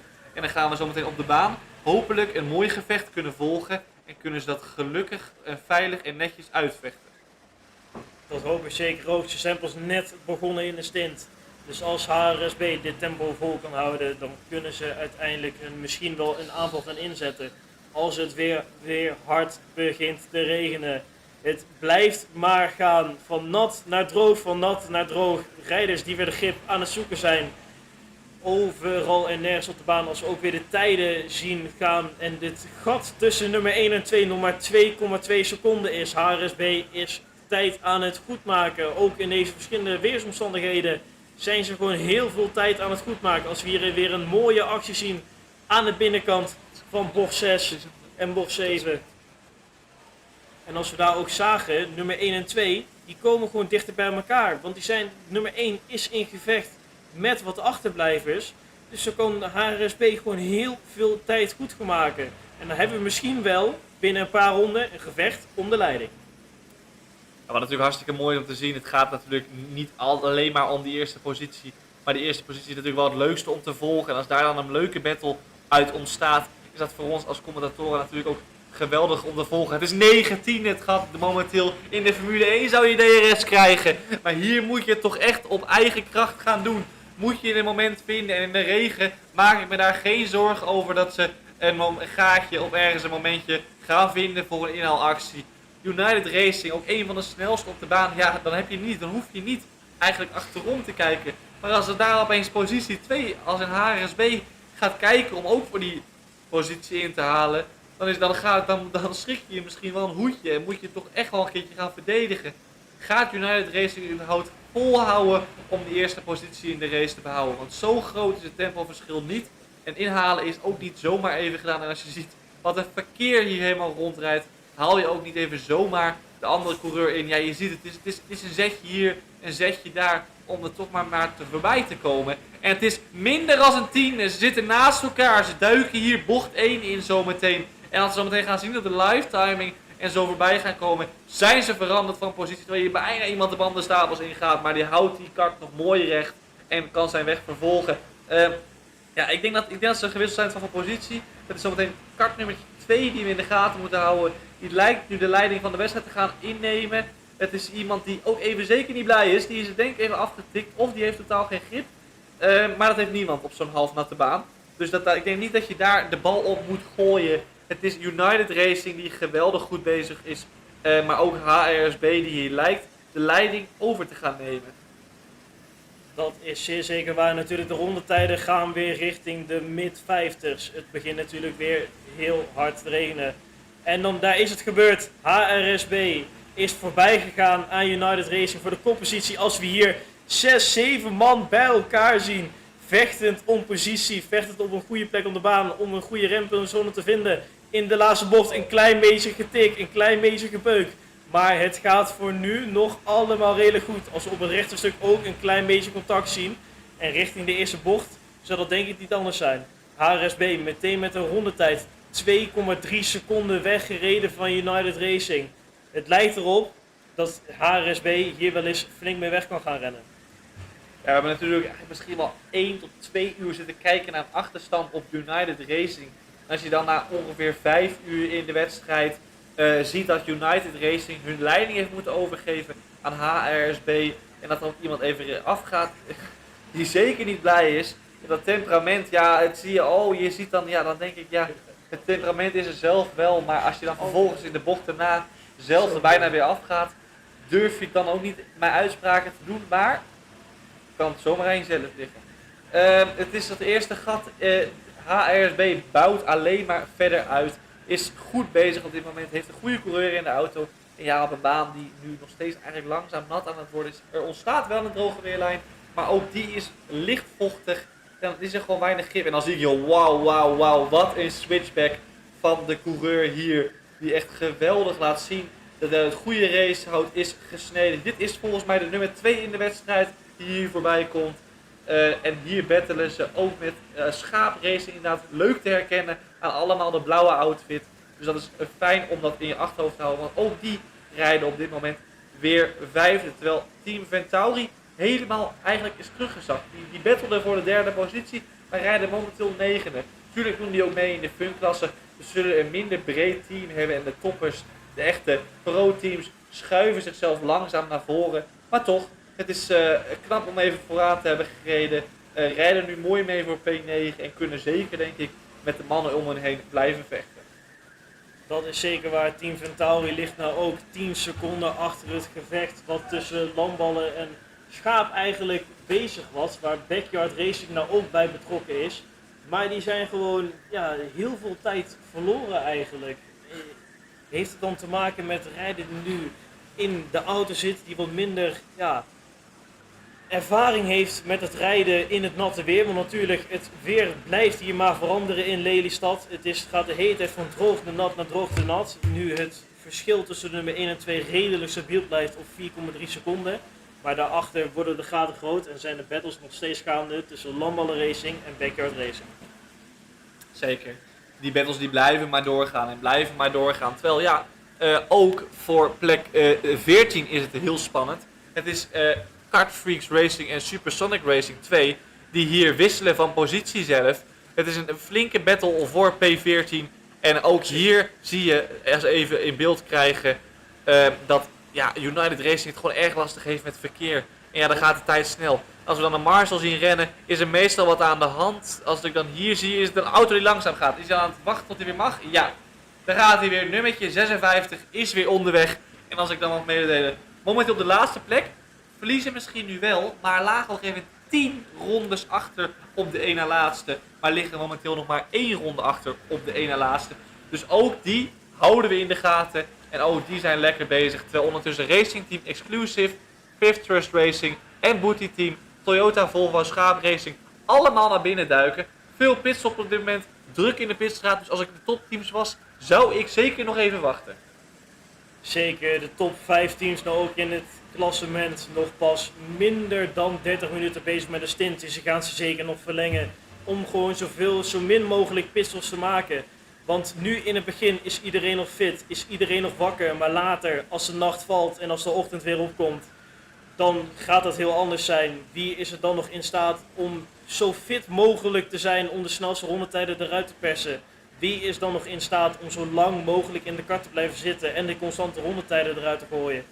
Als op het moment 8,7 seconden het verschil is tussen de leider in de wedstrijd en de nummer 2 United Racing. Het gat blijft alleen maar oplopen.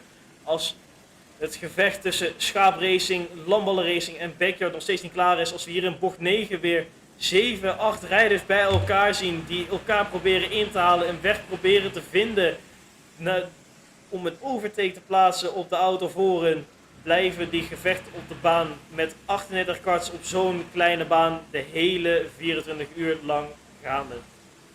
Ja, zeker. Je ziet het, veel karts, veel verkeer. Ja, als je daar momenteel een snelle stint wil aan het rijden bent. Maar ook, niet alleen veel karts, ook weer de regen die we hier terugzien. Ja, het is lastig inhalen. En ook hier achterin het veld zie je ook, ze glijden door, ze schuiven tegen elkaar aan. Wat natuurlijk ook zorgt voor veel tijdverlies. Als jij hier een beetje mooi doorheen kan komen, ja, dan kun je zomaar veel tijd winnen. Of veel tijd verliezen. En als ik het over veel tijd verliezen heb, is het United Racing die de hele dag bijna aan de leiding heeft gelegen. Momenteel alweer op 11,1 seconden achterstand. En als ik dan kijk naar de tijden van Apex Racing, dat gat is groot hoor. Dat gat is groot, maar ja, we moeten misschien toch wel weer naar achteren kijken. Nog verder naar achteren kijken. Als we hier in de laatste bocht hebben even iemand rond zien gaan. Even iemand het muurtje zien tikken. En ja, dat is dan het moment dat je dan aan jezelf afvraagt, hoe vaak moet je dit nog doen? Of moet ik misschien gaan wisselen? Dat durf ik niet voor hun te zeggen. Dat laat ik mooi bij hun natuurlijk. Want hun zullen vast een betere strategie hebben als ik, als commentator. En zeker een veel beter beeld hebben bij wie hun sterke drivers zijn. Momenteel is het weer echt hard aan het regenen. Je ziet die regenlijn die elke keer, die droge lijn die elke keer ontstaat, zie je nu echt wel weer verdwijnen. Wat voor de veel coureurs ook echt lastig maakt om die kart in juiste stelling te krijgen. Het is natuurlijk ook lastig op de slicks op zo'n natte baan om jezelf een beetje op de baan te houden. Kevin, ik weet niet of je zelf al een keer op slicks in de regen hebt gereden?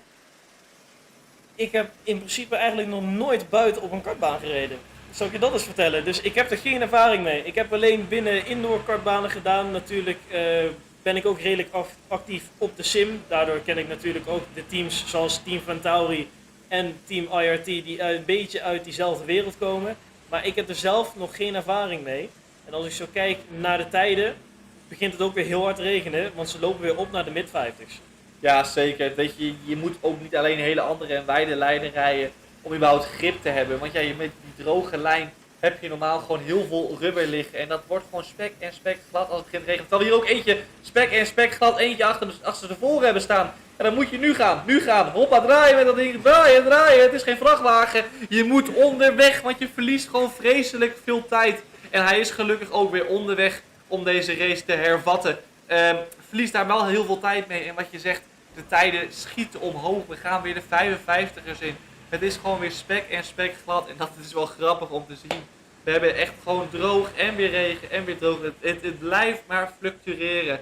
En de snelste tijd, ja, daar komt gewoon de komende half uur gewoon weer niemand aan. Want als het eenmaal nat is, duurt het gewoon echt weer een half uur voordat het droog is. 41 seconden en 18 is momenteel de snelste ronde. En wij rijden momenteel op de baan als snelst, als ik het even snel zie, 54ers. Dus daar zitten we echt ver vandaan. 13 seconden langzamer op deze natte baan. En dat op zo'n inderdaad relatief klein baantje. Dat zulke grote verschillen oplevert. Is het zeker nog even wachten. Oh ja, een dive-bomb. En dan geef je iemand toch zo'n beuk. Oh, dan gaat er ook eentje rond. En dan gaat er eentje tegenaan. En die moet wachten. En mag weer onderweg. Dan moet je even uitkijken voordat je op de baan gaat. Dat je niet iemand vol vanaf de zijkant raakt. Dat was natuurlijk het laatste wat we hier willen. Maar het is in ieder geval spektakel. Na 5 uur bijna geraced te hebben, zitten we nog steeds volle bak in de race. Alle 38 teams zitten in de race. En ik hou niet alleen het eerste team in de gaten. Maar wat ik net ook zeg, de laatste team is zojuist vanaf de laatste plek gesprongen. na de ene laatste plaats. Het is momenteel Booty Team die onderaan staat op 47 rondes van de leider. Maar het is de Graaf die naar de ene laatste plek schuift. En ja hoor, de Graaf, nu mag je gaan stijgen. Nu mag je door. Maar helaas kijken ze nog wel tegen de achterstand van 10 rondes aan van degene voor. Dat is nog een hele lange weg te gaan. Maar natuurlijk, de race is ook nog een hele lange weg te gaan als we hier in bocht 5 weer heel veel in-overtakes zien. Als we een kleine beuk zien in de achterkant van de kart. En ja, er zijn mensen natuurlijk weer niet blij. Nog een klein beetje contact weer en een handje. Vrij toepasselijk, maar het zal natuurlijk altijd wel gaan gebeuren. Maar zeker, zoals al eerder gezegd, het verschillende weer, de verschillende omstandigheden die maar blijven komen. En dan kan ik denk ik voor iedere Formule 1 fan zeggen, dat hopen wij ook een keer in een echte Formule 1 race te zien. Van droog naar nat, van droog naar nat. Altijd heerlijk spektakel. Ja, dan moet de Formule 1 natuurlijk niet bij het eerste spatje al een rode vlag op de start uitstellen. Dan moeten de regenbanden ook echt een keertje gebruikt worden natuurlijk. Hier in Lelystad zijn we er in ieder geval niet bang voor een beetje water. Hier wordt natuurlijk gewoon doorgeraced. Water of niet, we trappen dat ding aan. We maken ons geen zorgen, geen rode vlag hier. Hier wordt geraced. Het zou inderdaad mooi zijn om het in de Formule 1 ook een keer te zien. Want ja, we kennen onze trots Max Verstappen. Die kan natuurlijk hartstikke goed in de regen. En ook deze Nederlanders houden op zich relatief goed op de baan hoor. Die zijn ook hartstikke goed bezig. En ja, dan zie je er helaas wel even eentje afgaan. Dat is natuurlijk jammer dat ik dat net zeg. Dat is een beetje dan de commentator curse die hier voorbij komt. Maar het gaat hier allemaal hartstikke mooi. Er wordt flink gebatteld. Flink wat side-by-side action. En dan zien we er eentje de plas ingaan. Nee, net niet de plas. De plascounter staat vandaag op 2. Er zijn er pas 2 ingegaan. Gaan we er vandaag nog meer zien. Ze komen soms dichtbij. En er wordt ook even ingezoomd. Hier, hoppa, en switchback. Wauw, wauw, wauw. Nummer 27. Die hier even een switchback maakt. De Night Riders. Doen niet alleen de Night Riders, maar ook de Switchback Riders. De switchback hier geweldig mooi. Zo door het veld heen. En zo snijden ze ook hun weer door de achterblijvers heen. Zeker, als we nou ook weer een beetje richting de pitstops kunnen gaan kijken. Rond de half uur zitten de mensen in hun stint. Supersonic Racing is weer binnen samen met Team IRT. Als we naar voren kijken, het gat... Plascounter! Die gaat naar 3. Niet zo mooi als de vorige 2. Maar hij heeft er evenveel problemen mee. Als we zien dat hij weer rustig de baan op probeert te komen. En dat gaat allemaal goed. Maar de plascounter die staat op 3. Ondertussen kijkende naar de voorsprong voorin. 23 seconden. Nou, het gat tussen nummer 1 en 2. En United Racing moet stiekem toch ook gaan kijken naar de achterstand op Apex Racing. Want die lagen er eerst 50 seconden achter. En dat gat is inmiddels 34 seconden geworden. Dus die moeten ook eens een keer in de spiegels gaan kijken. Zeker, die komen alleen maar dichter en dichterbij.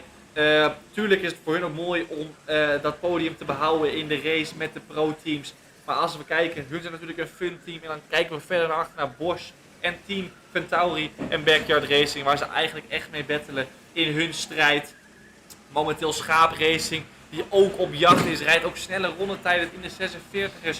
We bouwen langzaam weer af. Die 50ers kunnen we achter ons laten. De baan droogt weer op en zo zien we vandaag van droog naar nat en weer droog. Zo wordt het elke keer veranderend op de baan en is het leuk om dit soort veranderingen ook te zien. Want zo zie je veel coureurs andere lijnen rijden en weer een geweldige switchback. Je ziet het vaak hoor, als mensen aan de binnenkant op die natte lijnen aanremmen, dat ze gewoon geswitchback worden. Want je denkt, ze hebben de kortere lijn, maar ze schieten op een of andere manier altijd door op dat natte. En dan de mannen op de droge lijn snijden terug en komen je uiteindelijk na zo'n bocht voorop weer door. Momenteel hebben de topteams 5 pitstops gemaakt. Daarachter zien we ze allemaal met 6 pitstops. Die kiezen voor een strategie met iets kortere stints. Of dat het uiteindelijk in het voordeel gaat werken aan het einde van de race, dat zullen we gaan zien. United Racing die zit momenteel op plek 2 op 23 seconden. Als we kijken naar de kortste gaten is dat voor plek 9 met Landballen Racing en Kirms 1 op 5 seconden op dit moment. Dus die wedstrijd is ook nog in volle gang. Zeker, de gaten beginnen een klein beetje zo'n vorm te vinden. De gaten worden groot. En nu wordt het natuurlijk ook minder makkelijk om gaten dicht te rijden. Het wordt natuurlijk ook weer veel droger. De tijden gaan weer richting de 44ers, dus richting de droge tijden, de 42ers. Die wij gewend waren aan het begin van deze wedstrijd in de droge omstandigheden. Maar natuurlijk met het verschillende weer hier in Lelystad zijn wij van minuuttijden weer teruggegaan naar de 42ers. De baan blijft alleen maar veranderen en dat is natuurlijk een hele grote uitdaging als we hier weer een prachtige inhaalactie zien van de man met de, wat is het, de roze helm die weer doorgaat, een plekje naar voren. Ja, zeker een mooie helm. Dat is een mooie Red Bull helm als ik daar zie. We hebben het natuurlijk al eerder over de helmen gehad vandaag. Er reden iemand met een mooi blauwe monsterhelm rond. Dat is op dit moment nog beter. Er worden ook aanwijzingen vanaf de kant doorgegeven aan de coureurs. Ja, niet elk team rijdt met oortjes. Dus dan zul je ook vanaf de kant moeten gaan communiceren met andere coureurs. Dus dat doen ze in ieder geval goed. Ik zou zeggen, de man met de mooiste helm nog steeds die met die blauwe helm. Maar deze mooie Red Bull helm, het leek een beetje op de oude Japan helm van Lawson. Maar dat durf ik niet zo snel te zeggen. Daar hebben we misschien net iets te weinig verstand van helmen. Maar het is United Racing die in ieder geval stand houdt op plek 2. Zeker, maar ze moeten toch wel langzaam naar achter gaan kijken. Het gat naar Apex Racing is 29,7 seconden.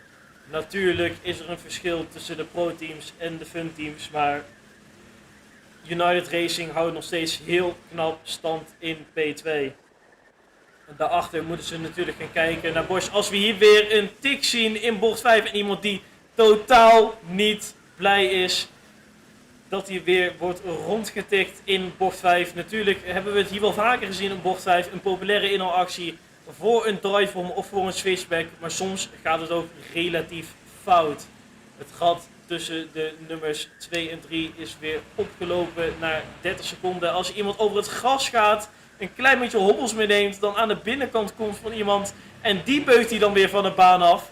Het blijft maar doorgaan, de battles hier in Lelystad. Als er hier weer in bocht 6 iemand aan de binnenkant gaat zitten, dan kunnen we helaas niet zien wat er daarna gaat gebeuren. Als iemand weer buiten de baan wordt gezet op het gras die aan de buitenkant van bocht 4 probeert in te halen. Zeker, we zien hier heel veel battles en ook weer deze coureur met de Red Bull helm die momenteel volledig in beeld is hier flink aan het battelen en ja, is eigenlijk volledig in de, terwijl we zien we backyard racing de pit in en ook heel veel verwisselingen in de stand. Het is Bosch momenteel die schaapracing voorbij gaat en Vortex Racing die ook verder de stand opgaat en naar boven aan het gaan is in deze race eigenlijk, dat natuurlijk hartstikke mooi bezig is. Zeker, als we weer de eerste tijd zien in een lange tijd in de 42ers van Schaap Racing. Natuurlijk, aan het begin van deze race hebben ze heel veel plekken verloren, maar langzamerhand beginnen ze weer plekjes omhoog te kruipen, tijden in te lopen op de nummer 1, 2 en 3. En als we zien dat Backyard Racing weer net de pits uit is als Nitro Racers en Vortex Racing's Fun weer een pitstop aan het maken zijn. Het gat tussen de nummer 1 en 2 blijft alleen maar vergroten. Het gat zit nou richting de 25 seconden. Ja, het is natuurlijk hartstikke lang onderweg. We zijn gelukkig zojuist de 5 uur al verstreken. Het gaat hard, het gaat hard. De nachtstints gaan ook binnenkort, binnen 2 uurtjes natuurlijk ook alweer terugkomen.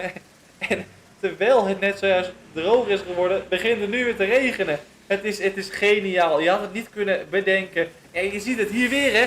Mensen remmen aan op die natte lijn aan de binnenbocht en schuiven dan door. Ja, dat is niet ideaal. Dat is niet slim gedaan vanuit hun. Hier zie je het ook weer hetzelfde geval. Een kleine drift op de exit, op de curbstones. Die zijn nou eenmaal nat. Die drogen niet zo snel op, want er wordt weinig op gereden. Dus daar wil je zoveel mogelijk vanaf blijven. Flink veel battles. Ja, en dat is gewoon mooi om te zien hoe zo'n race eigenlijk volledig uitvouwt op dit moment. Als we gaan kijken, United Racing verliest wel een klein beetje op HRSB. Maar ik ben benieuwd. Kevin, wanneer verwacht jij nou eigenlijk dat drivers voor de tweede klimstint gaan doen? Ik denk dat dat ongeveer in de avond zou gaan zijn. Ik denk dat ze nou iedereen ongeveer aan het begin iedereen hun stint laten rijden. Iedereen een gevoel laten krijgen met de baan, ook voor later in de dag. Misschien zou je rijders hebben die nou hun energie aan het opladen zijn. Hun slaap aan het slapen zijn om vervolgens in de nachtstint te gaan pieken. Om daar belangrijk te zijn. Als er natuurlijk weer aan het hoogst is met racen. Als we weer een hele mooie switchback zien. Hier in bocht 5. Die we natuurlijk wel veel eerder hebben gezien. En de tijden die gaan weer op naar de mid-55's. Ja, het lijkt me lastig om overdag te moeten slapen als je dan natuurlijk in zo'n ritme zit. Weet je zit misschien wel in kwalificatie heb je gereden. De adrenaline zit erin. Je wil ook natuurlijk bij je teamgenoten kijken.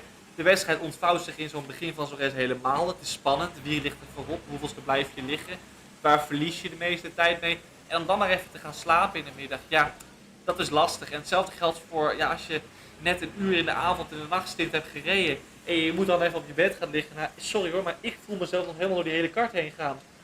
Dat is uiteindelijk, heb je dat gevoel om even lekker tot rust te komen. Het lijkt met mij dat je dat niet zo heel snel hebt.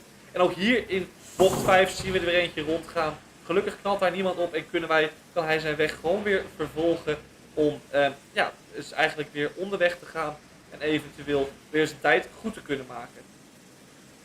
Dat klopt zeker. Het gat tussen plek 1 en 2, 32 seconden. En daarachter blijft het redelijk gelijk als iemand volledig de bandenstapel is ingegaan en zijn kart op een kleine helling gewoon vaststaat. Nu kan hij hem wel weer eruit slepen en hopelijk weer zijn weg gaan vervolgen en veilig de baan gaan rejoinen. Maar ja, natuurlijk zie je het handje, hij is niet blij.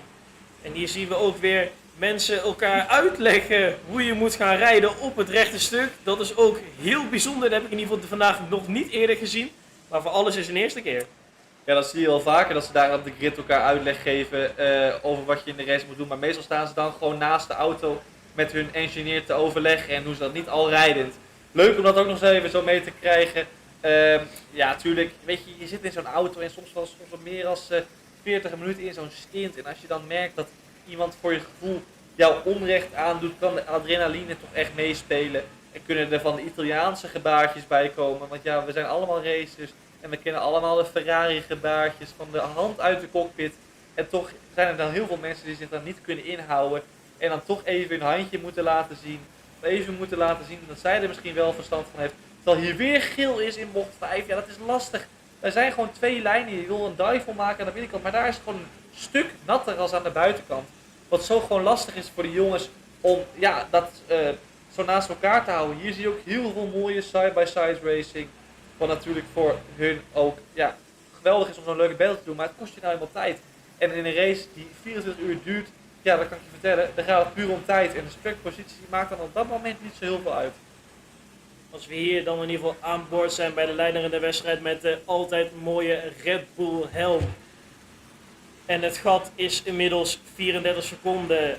Hij loopt alleen maar uit op zijn competitie. De competitie natuurlijk in de pro-categorie is Apex Racing Team. Maar natuurlijk nog steeds op een hele knappe plek 2 als we hier de Schaap Racing zien met een overtake. Maar zoals ik net al zei, United Racing nog steeds op een knappe P2 als enige fun team nog in de top 4. Daarna moeten ze gaan kijken naar Bosch. Als hier weer eentje achterom ligt. Het is nummer 57, dus dat is Booty Team. Die weer achterstevoren ligt en inmiddels 4 rondes achter ligt op de Graaf. Ja, Booty Team heeft het in de tweede helft van deze tot nu toe gereden race nog niet helemaal op het rechte eind gekregen. Die staat vaak achterstevoren. Ja, dan is de vraag, hoe kun je dat in de tweede helft van deze race veranderen? Hoe kun je daar verandering in brengen? Terwijl we ook hier weer zien battles. En dan kan ik jullie vertellen, we rijden nu naar bocht 5 toe, side by side. En dan gaat daar mooie battles komen, want aan de binnenkant heb je wat minder grip. Aan de buitenkant wat meer, maar dan word je wijd gedrukt. Het is hier side by side. En dan gaan we met z'n tweeën bocht 6 in, terwijl we even niet meerijden met deze jongens. Dat is dan even jammer. Maar ja, in een 24 uur race kun je ook natuurlijk niet elke battle volgen. Want dan blijf je bezig met herhalingen en andere dingen. Dat kan ze zeker niet op een baantje van maar 55 seconden. In het nat natuurlijk. In het droog is het ongeveer 42 seconden voor een laptime. En dan zie je natuurlijk met 38 karts kan je nooit alles volgen. Er is zoveel gaande op deze baan natuurlijk. Een baan die constant maar blijft veranderen. Nu zitten we nog steeds gewoon op een natte lijn. En zijn de rondetijden nog steeds in de 50ste. De snelste rondetijd in ieder geval die wij nu op de lifetime zien is van Schaap Racing een 53-2 die gereden is. Als we hier weer aan boord zijn met de nummer 1 in de wedstrijd, HRSB. Ja, maar dat is grappig om te zien. Dan heb je HRSB en dan heb je ook nog eens een keer een Red Bull helm. Dat zegt dan al genoeg bijna. Hè. Er zit hartstikke veel tempo in die auto en die blijven maar uitbouwen. Dat gat naar P2 is momenteel 37 seconden. Dus ook United Racing kijkt al langzaam tegen een ronde achterstand aan in deze 24 uur race. En het blijft nu even wat langer regenen. Terwijl we weer een gele vlag hebben, dan moeten ze er wel voor en de achterlangs eromheen om hem zo te ontwijken en geen crash te veroorzaken. hier in bocht 5. Dat klopt zeker. Altijd actie in bocht 5. En het zal deze komende 18 uur 51 nog steeds wel blijven dat bocht 5 heel veel spektakel gaat opleveren. Natuurlijk zijn er hier in een hairpin verschillende lijnen mogelijk. Mensen kunnen voor een dive omgaan, maar die kunnen ook weer een spitsboek maken. En nou zeker omdat er nog een natte lijn is aan de binnenkant, zou dat heel makkelijk kunnen als we even gaan kijken naar... Ja, de gaten voorin zijn eigenlijk allemaal rond de 30 seconden van plek 1 naar plek 5 zit er elke keer een halve minuut tussen. Dus de gaten worden nou echt groot en het wordt heel lastig om voorin nog een positie te gaan winnen. Natuurlijk hebben we HRSB van 1,5 rondje achterstand terug zien komen op United Racing. Maar ja, in deze 24 uur race kan er nog heel veel gaan gebeuren omdat er nog 18 uur en 51 minuten te gaan zijn. Ja, dat is het leuke voor mensen die denken, we zitten nu in zak en as, want we gaan niet lekker. Maar je hebt nog zoveel tijd om die tijd terug te winnen.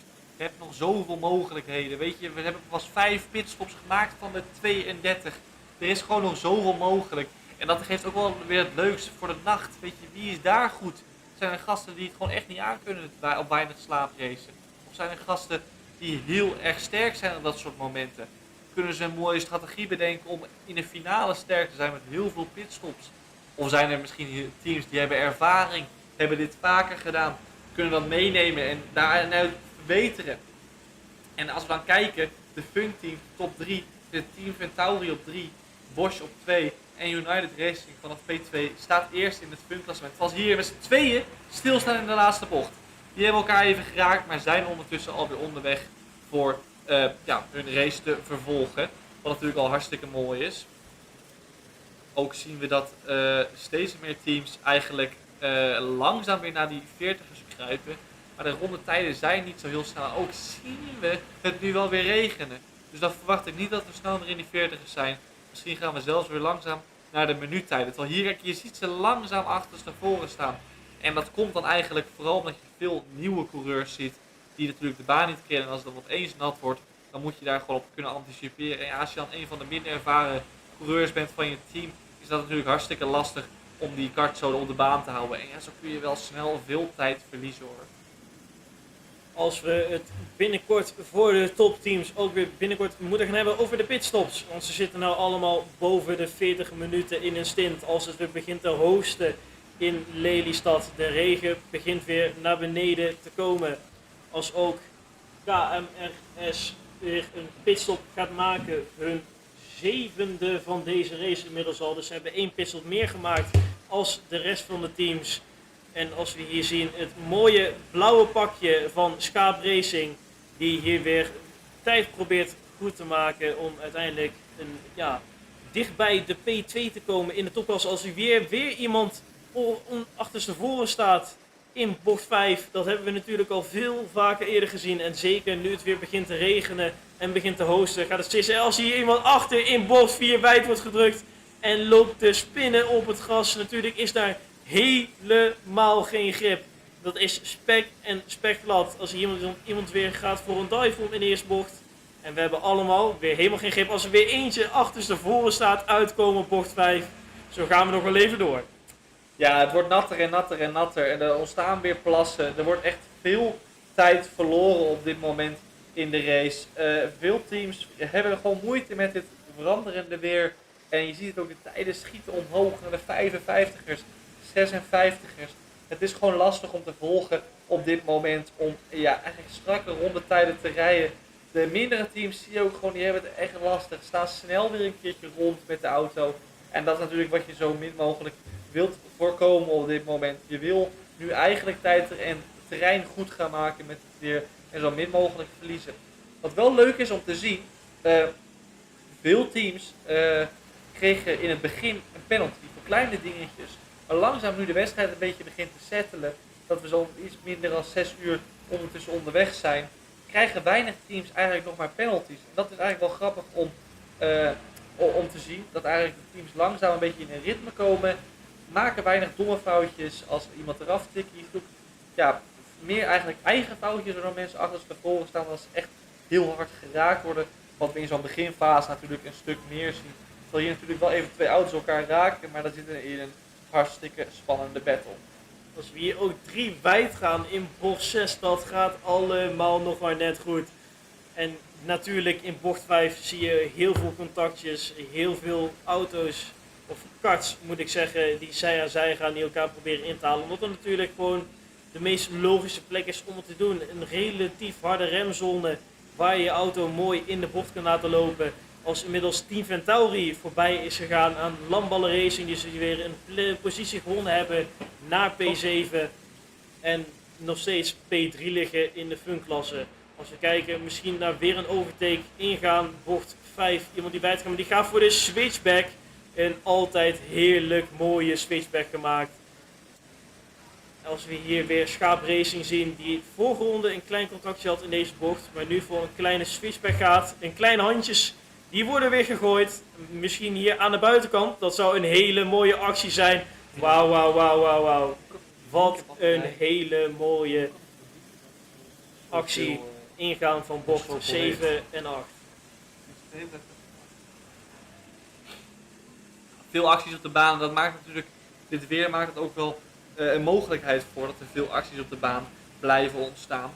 Ook in de pitstraat zien we momenteel flink veel drukte. 4 teams die momenteel in de pitstraat zijn. Ook topteams zoals Bosch en Team Ventauri zijn nu naar binnen. Dat zijn natuurlijk ook concurrenten van elkaar, want die rijden gewoon voor plek 2 in het fun-klassement. Wat natuurlijk hartstikke spannend is om dat zo mee te maken. Ik ben benieuwd hoe we deze race tussen die 2 teams in ieder geval gaat ontvolgen. We weten dat United in ieder geval een paar hele snelle races hebben. Maar Bosch, het lijkt gewoon een heel sterk team te hebben, wat ook mooi is om te zien. Zeker is dat het geval. Het gat inmiddels tussen de nummer 1 en nummer 2 zit bijna op een ronde. Als we weer iemand zien spinnen in de bocht 5 en daar weer een hele mooie switchback ook zien. Maar we staan weer een goede 26 seconden Apex Racing naar United Racing. Het gat blijft relatief gelijk. Soms loopt Apex Racing een klein beetje in, maar het blijft gewoon een beetje schommelen. Het blijft gelijk. De ene keer is het ene team sneller en de andere keer is het andere team sneller.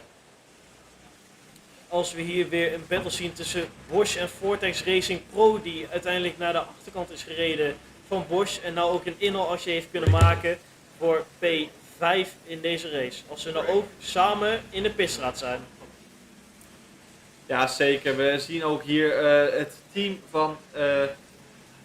van Lelystad, die natuurlijk hartstikke goed aan het werk is. Ook deze jongens die werken in de regen hartstikke hard door. En die zijn die banden momenteel aan het stapel weer terug aan het zetten naar de juiste plek. En dat zijn we hartstikke dankbaar voor dat op dit moment gebeurt. Terwijl Vortex Racing Pro naar binnen is, maar ook Slow Motion Piece naar binnen is voor plek 35. En die moeten misschien wel opletten of Britney Steers voor een aanval kan gaan door deze strategie. Momenteel is de wedstrijd eigenlijk een beetje op zijn gat aan het vallen. Maar er kan door strategie en door het weer van alles weer snel veranderen. Terwijl we United Racing zien die binnen zijn. Die gaan voor een 6e pitstop. En die gaan kijken of ze misschien een snelle coureur erin kunnen zetten om die aanval op HRSB weer te gaan openen. Zeker ook Vortex Racing Pro die in de pitstraat staan. En we zouden heel graag willen switchen naar de pitcam. Alleen is daar helaas relatief weinig te zien op het moment. En United Racing die dus weer een pitstop gaat maken. Natuurlijk de andere teams in de top 5, Schaap Racing, Apex Racing en de HRSB. Die zitten binnenkort ook weer aan een pitstoptijd aan te kijken. En weer een pitstop te moeten gaan maken om uiteindelijk voor een 6e pitstop te gaan. Als ze het gat hetzelfde willen houden qua pitstops, dat ze gewoon de volledige sins willen gaan rijden. Als we ook nu naar de cam gaan van de pitstraat, is het weer aan het hosten met regen hier in Lelystad. Zeker, je ziet de regen hier zeker goed en je ziet dat veel teams nu ook naar binnen gaan. En zo zie je ook een beetje, als je goed tussen de mensen door kan kijken, hoe hier de pitstops gedaan worden met andere coureurs. Terwijl de batterij weer vervangen is er iemand afgegaan. Oh, dat is nummertje 6. En nummertje 6, dat is iemand die momenteel 13e in het klassement ligt. Probeert de kart aan te slingeren, maar lijkt hier gewoon vast te staan. Lijkt op dit moment nog steeds niet verder te kunnen. Probeert zijn auto zelf aan te slingeren, maar dat lukt gewoon niet. He is very angry. He is indeed very angry. Hij heeft het gevoel dat ze 24 uur in 1 seconde helemaal op het gat ligt. Maar ik kan je vertellen, ik snap dat je je best doet. En dat het heel erg is om daar stil te staan. Maar op plek 13, ja, dan zak je inderdaad wel ver terug. Maar is het nog niet gedaan hoor, want we hebben gewoon nog 18,5 uur op de teller. KMRS staat daar stil, nummertje 6 in P13. Die gaan natuurlijk heel veel terrein verliezen. Een pro-team die er helemaal klaar mee is. En hier ook aan het einde van bocht 5 staat hier ook weer iemand stil met een kapotte kart.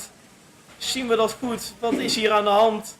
Ja, verbazing en verwarring in de ogen van de racer die uiteindelijk de kart uitgaat. Als er daar nog 2 mensen stilstaan. Is dat dezelfde?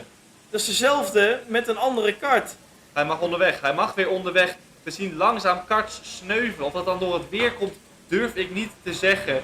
Maar het is momenteel hard onderweg. Veel auto's sneuvelen.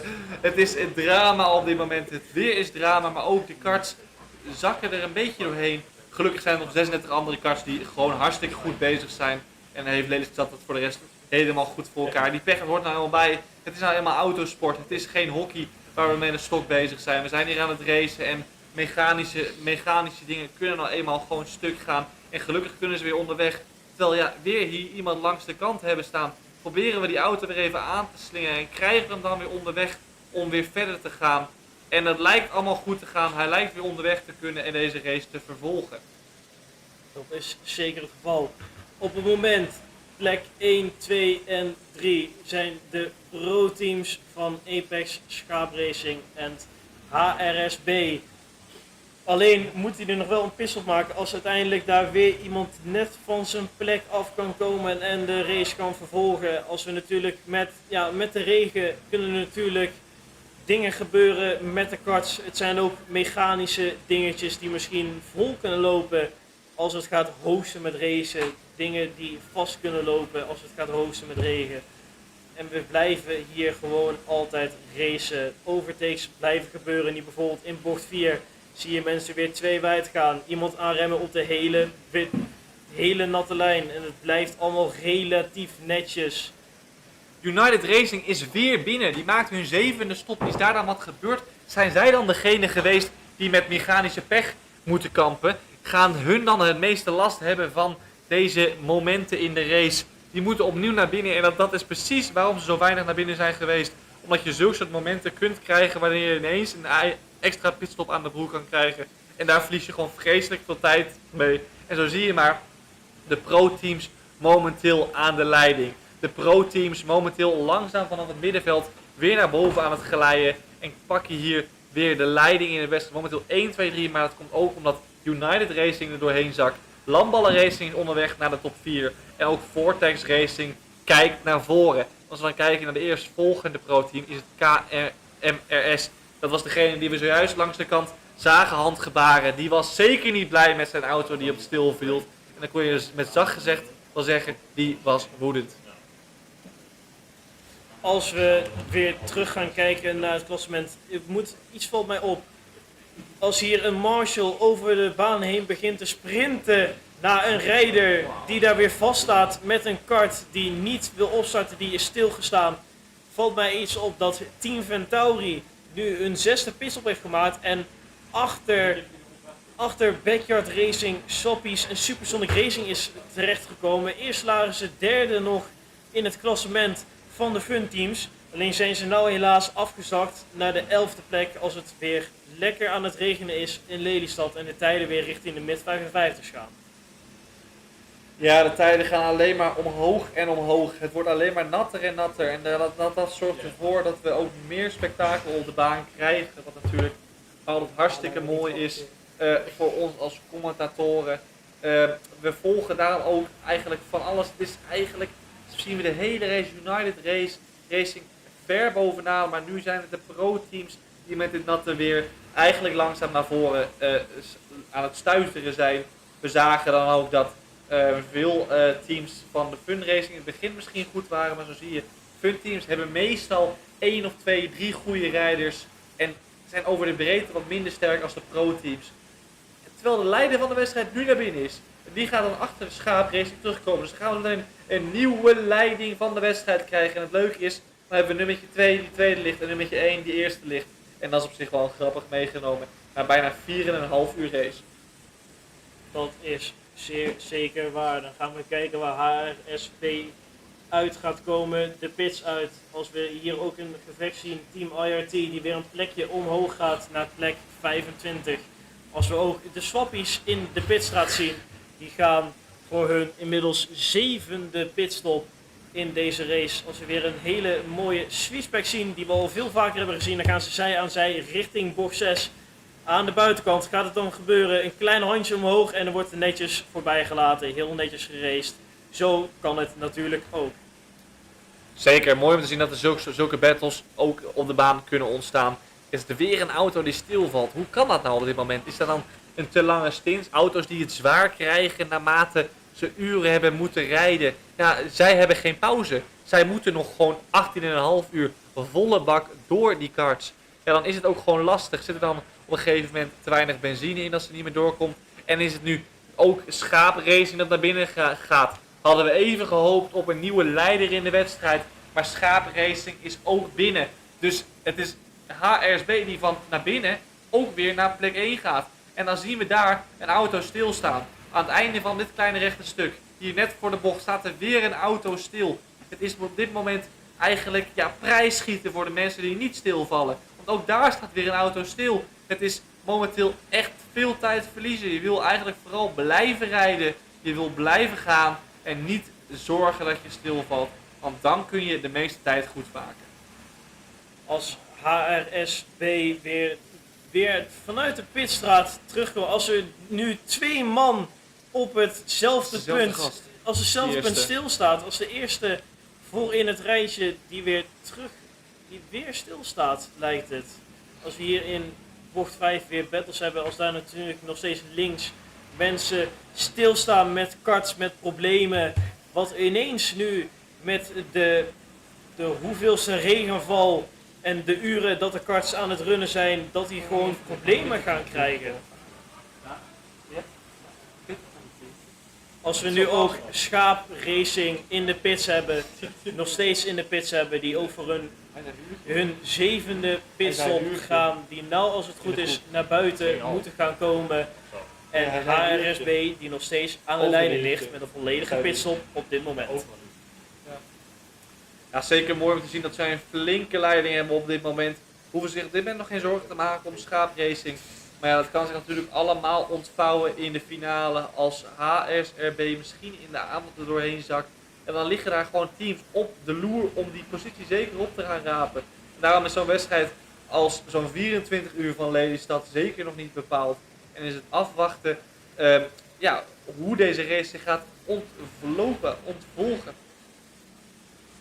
En daarbij denk ik dat het meeste verschil in de nachtsinds gemaakt gaat worden. Natuurlijk wanneer het fysiek zwaar wordt voor iedere rijder. Wanneer sommige mensen misschien gewoon door de week een heel normaal schema hebben met werk of school. Dat ze nou ineens in de nacht moeten doorploeteren in volle concentratie in de karts natuurlijk. In bocht 4 zijn we weer mensen zij aan zij richting bocht 5. Aan de binnenkant mooi aangeremd. Misschien weer kans voor een hele mooie switchback. Dan gaan ze nog steeds zij aan zij richting bocht 6. Aan de buitenkant is er dan genoeg ruimte, is er genoeg grip. Er is net genoeg grip, maar net niet genoeg om voor de inhaalactie te gaan. En daarachter heb je natuurlijk weer een heel treintje met 6, 7 coureurs die gewoon allemaal aan het wachten zijn voor een inhaalactie. Als we hier weer een bocht 9 in drive wordt gemaakt, relatief clean. En dan gaan ze nog steeds zij aan zij voor bijna al een hele lap. Zijn ze lekker aan het racen. Zo zien we het natuurlijk graag in de 24 uur van Lelystad. Ja, natuurlijk de Night Riders die ondertussen proberen een aanval te openen bij de swappies. Swappies die goed en hard verdedigt. En wel een leuk feitje, is wel grappig om te vertellen. Want de coureur die nu bij de swappies aan het rijden is, die won de vorige keer dat ik hier de 2 uur reed op Lelystad. Dus die is flink in gevecht met alle andere coureurs. En zo zie je ook, je zit hier midden in al het geweld. En ja, je moet je daar maar een beetje op die natte baan, op de beste lijn, een beetje doorheen zien te wringen. En een beetje doorheen zien te komen. En ook de handgebaartjes komen er dan door. Als je dan side by side gaat in zo'n bocht, Dan is daar een touché en dan raken ze elkaar. Maar dan gaat er gelukkig niemand op andere stapel in. En die staat er al voor de derde keer stil. En als team zou ik dan zeggen, haal hem naar binnen. Haal een nieuwe kart. En dan verlies je niet telkens zoveel tijd. Maar deze groep is leuk om te volgen. Want hier zijn veel battles. Het is naast elkaar het rechte stuk op. Wie remt er als laatste? Wie laat hem staan? Wie heeft de beste lijn? En wie schiet er misschien zelfs rechtdoor? Wat je natuurlijk niet wilt. De schaapracing die weer de tweede plek in deze race overpakt. Toch niet Apex Racing. Is flink in gevecht en pakt de plek weer terug. Het is 10 seconden tussen die twee rijders. Apex Racing ook 6 pitstops gemaakt. Iedereen bijna 6 pitstops gemaakt van de toppers. Dus die zijn allemaal goed bezig. En zoals al eerder gezegd, schaapracing was aan het begin van deze race relatief ver teruggevallen. Maar nu klimmen ze toch weer richting een plek 3 op dit moment in deze wedstrijd. Nog maar 10 seconden van plek 2 af. En dan is nog de vraag, gaan ze misschien het gat naar P1 kunnen dichten met deze snelheid? Dat zou leuk zijn, dat zou natuurlijk spannend zijn. We hebben natuurlijk eerder deze race gezien dat United Racing ver voorop lag. Liggen nu wat verder naar achter, ook niet meer in de leiding van het fun-klassement. Maar dat komt, ze hebben een extra pitstop moeten maken. En zakten er daardoor echt flink doorheen. Hadden daarvoor al wel de leiding moeten afgeven. Maar je merkt gewoon dat het gewoon in zo'n lange endurance race belangrijk is dat je gewoon constant rondes blijft rijden. Constant goede rondes blijft rijden. En dan wil je niet op een gegeven moment dat je auto stilvalt. Dus je moet gewoon zorgen dat je rustig met dat ding omgaat. En gewoon zorgt dat je die rondetijden blijft rijden. Kevin, lijkt het jou, als je dit aan het kijken bent, ook wel gewoon leuk om zelf een keertje een rondje te rijden op dit moment? Ik zou het nou best wel leuk vinden om een klein stintje te doen van een uurtje hoor. Dat zou me echt, dat zou me wel kunnen bekoren, laten we het zo kunnen zeggen. En ook eventjes te kijken, degene die net al 3 keer heeft stilgestaan met de kart, dat was dit een rondje van 3 minuten 5 en dat is toevallig de Graaf geweest. Die nou ook weer aan het einde ligt van dit klassement, die weer in is gehaald door Booty Team. En die nu dus weer laatste staan en met z'n tweeën staan ze inmiddels al 11 rondjes achter. Dan gaat hij weer, Hij gaat weer. Dan denk ik, wissel nou van kart, want wat gaat hier steeds mis? Dit is hopen dat dat ding blijft draaien, maar hij valt gewoon stil en dit kost je gewoon weer een laatste plek, hè. Dit is toch zonde? Je blijft bezig. Het is zonde wat je momenteel aan het doen bent. En hij zakt er maar doorheen. En dan zou ik maar zeggen, ga dan gewoon een keertje naar binnen, want dit werkt niet.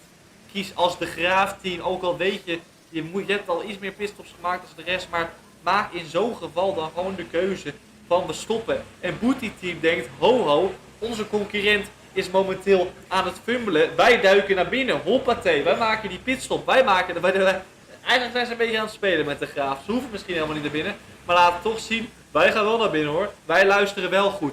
Zijn goed bezig. Liggen momenteel bijna 55 rondes achter. En die zakken er gewoon langzaam helemaal doorheen. Terwijl we al zien, de leider in de wedstrijd. 412 rondes onderweg momenteel. We zijn bijna bij de 500 rondes. En dan kunnen we het eigenlijk wel zeggen. We zijn in de Indy Lelystad 500 aan het rijden. Dat vind ik een hele mooie verwoording. Als ook het team met de meeste pitstops, Booty Team, zit al op 14 pitstops. Als de toprijders en de topteams pas op 6 pitstops staan. Dan zou je misschien zeggen, waar gaat dat fout? Dat zou ik u helaas ook niet kunnen vertellen. Maar in ieder geval blijft het gewoon, eerder in deze race zagen we nog wel dat de tijden redelijk naar beneden gingen toen de regen zich ging stoppen. Maar nu blijft het gewoon de hele tijd een beetje miseren. Dus de tijden blijven alleen maar rond de 55 mids. En de lage 55ers, daar zitten we nou de hele tijd in te racen als we weer actie hebben in bocht 5. En weer heel veel rijders zij aan zij ziet gaan. Kijken voor een switchback, een klein beetje driften door de bocht heen. Dat moet allemaal kunnen en iedereen is weer gewoon op zoek naar grip als de regen weer begint te vallen. Ja, het is leuk dat het weer elke keer fluctueert. Weet je, het is lang geleden dat we echt een hele droge baan hebben gehad. Hopelijk zien we dat morgen of eind van deze avond nog wel terug. Weet je, het wordt vannacht ook wat kouder. Wat ervoor gaat zorgen dat zo'n baan ook minder grip heeft als normaal. Maar als het echt voor een lange tijd droog is, verwacht ik wel dat we weer naar een snellere ronde kunnen als snelste ronde. Maar het komende uur gaan we dat zeker nog niet kunnen. Momenteel is het 41,8 van de snelste ronde is neergezet. En ook daar zien we momenteel, zijn we ver vanaf, 13 seconden langzamer met een 54-3. Als we kijken, zien we Apex Racing, die HRSB aan het opjagen is. 2 seconden sneller de afgelopen ronde. En als ik dan zo meteen even graag voor jullie de tijden in de gaten houden. Die zijn aan het inlopen, die zijn zeker aan het inlopen. En dat is minder dan een seconde. En dan gaan ze elkaar zo meteen inhalen. En dat is wel grappig om te zien. Zeker, als ook nog steeds landballenracing en schaapracing alsmaar dichterbij komen. Ook bij Apex Racing en HRSB komen alleen maar dichterbij er. En misschien krijgen we aan het einde van deze 24 uur race nog wel een gevecht tussen de 4 pro-teams. Dat die met elkaar dat die met elkaar kunnen gaan battelen. Als hier weer iemand zijn handje opsteekt, dat betekent dat we de pitstraat op gaan zoeken. En dat we weer een pitstop gaan maken. En dat is dan toevallig White Flag Group die een pitstop heeft gemaakt. En dan zien we in bocht 4 zien we weer allerlei battles gaande. Richting bocht 5 gaan mensen weer zij aan zij met elkaar. Back to English comment. So what a race has been so far with the top 4, the pro class teams occupying the top 4. We've had many changes in the field. And what a race it's been so far as well. With many twists and turns, the weather continues to change throughout the whole race. And we've seen many people as well off the circuits, many people struggling for grip, and loads of people as well getting very angry. I've seen, when I've been on the camera, I've seen a lot of things with people spinning out, crashing, arms going up, people getting so flustered with other people too. I've seen the leaders as well try to negotiate their way through the back markers, but unfortunately there was contact between a few of them. And that's why some people have dropped down the order too. We've seen quite a few spins, a few technical problems, and a few people in the pit lane multiple times. And I've seen as well, the guys at the back of the field doing 13, 14 pit stops, 12 pit stops as well. But the leaders have only done 6 so far. So the leaders are on their 6 pit stops so far, which is doing a good job. And they're a lap ahead of Apex Racing Team, which is quite outstanding to say. And HRSB as well, first place, did a mega job because they weren't leading initially. They were down the field earlier in this race, with Apex Racing Team with P2. So the top 4 are the pro classes, followed by Bosch, who was leading this Grand Prix earlier in this race, but now they've fallen down into 5th place. That could be inexperience as well, but at least they had a chance to lead in the Grand Prix. The people who took pole position and are ahead are now behind the pro classes, Milan. Yeah, it's been quite a chaotic start to this race, 5.5 hours in, and HRSB are in the lead by over a lap, so quite a substantial lead for them ahead of Apex Race Team. And the entire top 4 are from the pro class, and it's Bosch who are the first team out on track from the fun class. Right now in P5, a good 20 seconds of Lamela. We've seen plenty of action down in this part of the track, especially through turns 4, 5 and 6, where most of the overtaking has been done so far in this race. There we see someone else going around once again, and that is that the number 1? That might be Schaap Racing in P3, who's gone for a spin there in turn 5.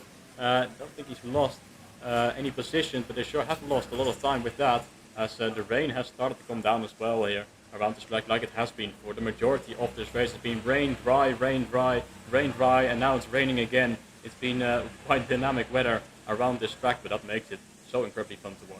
Oh yes indeed, when I was the cameraman it was very cold. It was sunny at one point, nice and warm at one point, but the changeable conditions keeps on mixing up. We never know what the weather throws at us. But it's been rain, sunny, very windy too. The camera almost fell over as well when it was very windy. Luckily it didn't, because that would have been very expensive indeed, so I'm glad it didn't. But yeah, we've seen plenty of drama, plenty of action so far as well. As HRSB have got it their own way. They're a lap ahead, I think, of second place of Apex Racing Team. So they're comfortable so far, but obviously they can't afford to just relax a bit. Oh, we've got a spinner! And he puts his arms up as well. That's down at the hairpin of turn 5 after the exit as well. So not really usual sight to see at the exit of turn 5. We see people spinning at turn 5 because it's a heavy braking zone as well. As we land on board then with the number 26 coming through turn 5. Negotiates very nicely indeed. But all these drivers, all the mechanics are soaked as well. And you've got to give respect to every single person taking part, including the marshals and everybody as well, because it's been torrential weather. Everybody getting wet, everybody getting soaking muddy as well. But all the drivers you can see just they're just focused, aren't they? They're just keeping the concentration high at all times as well, because one lapse of concentration could mean end up in the grass or off the track. We've seen plenty of times spar. Seen plenty of crashes down at turn 1 and turn 2 as well. Obviously the camera can't really see that beyond, but down at turn 1 and turn 2, the fast left-handers, we've got a bit of barging there between the number 38 and now it's triple side by side in towards turn 5 we go. But now the three abreast once again, coming through turn 6 and turn 7. One of those bound to Euro because it's a very easy place to make a mistake and crash around, but it looks like they sort themselves out. You can see them sliding as well as the aquaplane and coming through. Now this chicane we go. It's a fast chicane, but obviously in these conditions, very slow, as every single driver is adapted to these conditions. I know I've spoken to LT as well, and one of them is now racing, and he says that the conditions are just very bad indeed. Always adapting, always learning new things, changeable conditions, and that's what I love as well, because it's unpredictable. You go from dry to wet, the track changes at all times, and you never know what the conditions are like. So you've got to tiptoe your way around and hope you can stay on the racetrack. And now we can see some side-by-side action again as we go through turn 5 in the hairpin. This is where we're seeing plenty of drama, plenty of overtaking, many changes in the field too, and also turn 6 and turn 7. You get good run out there. That's where we're also seeing some good action as well.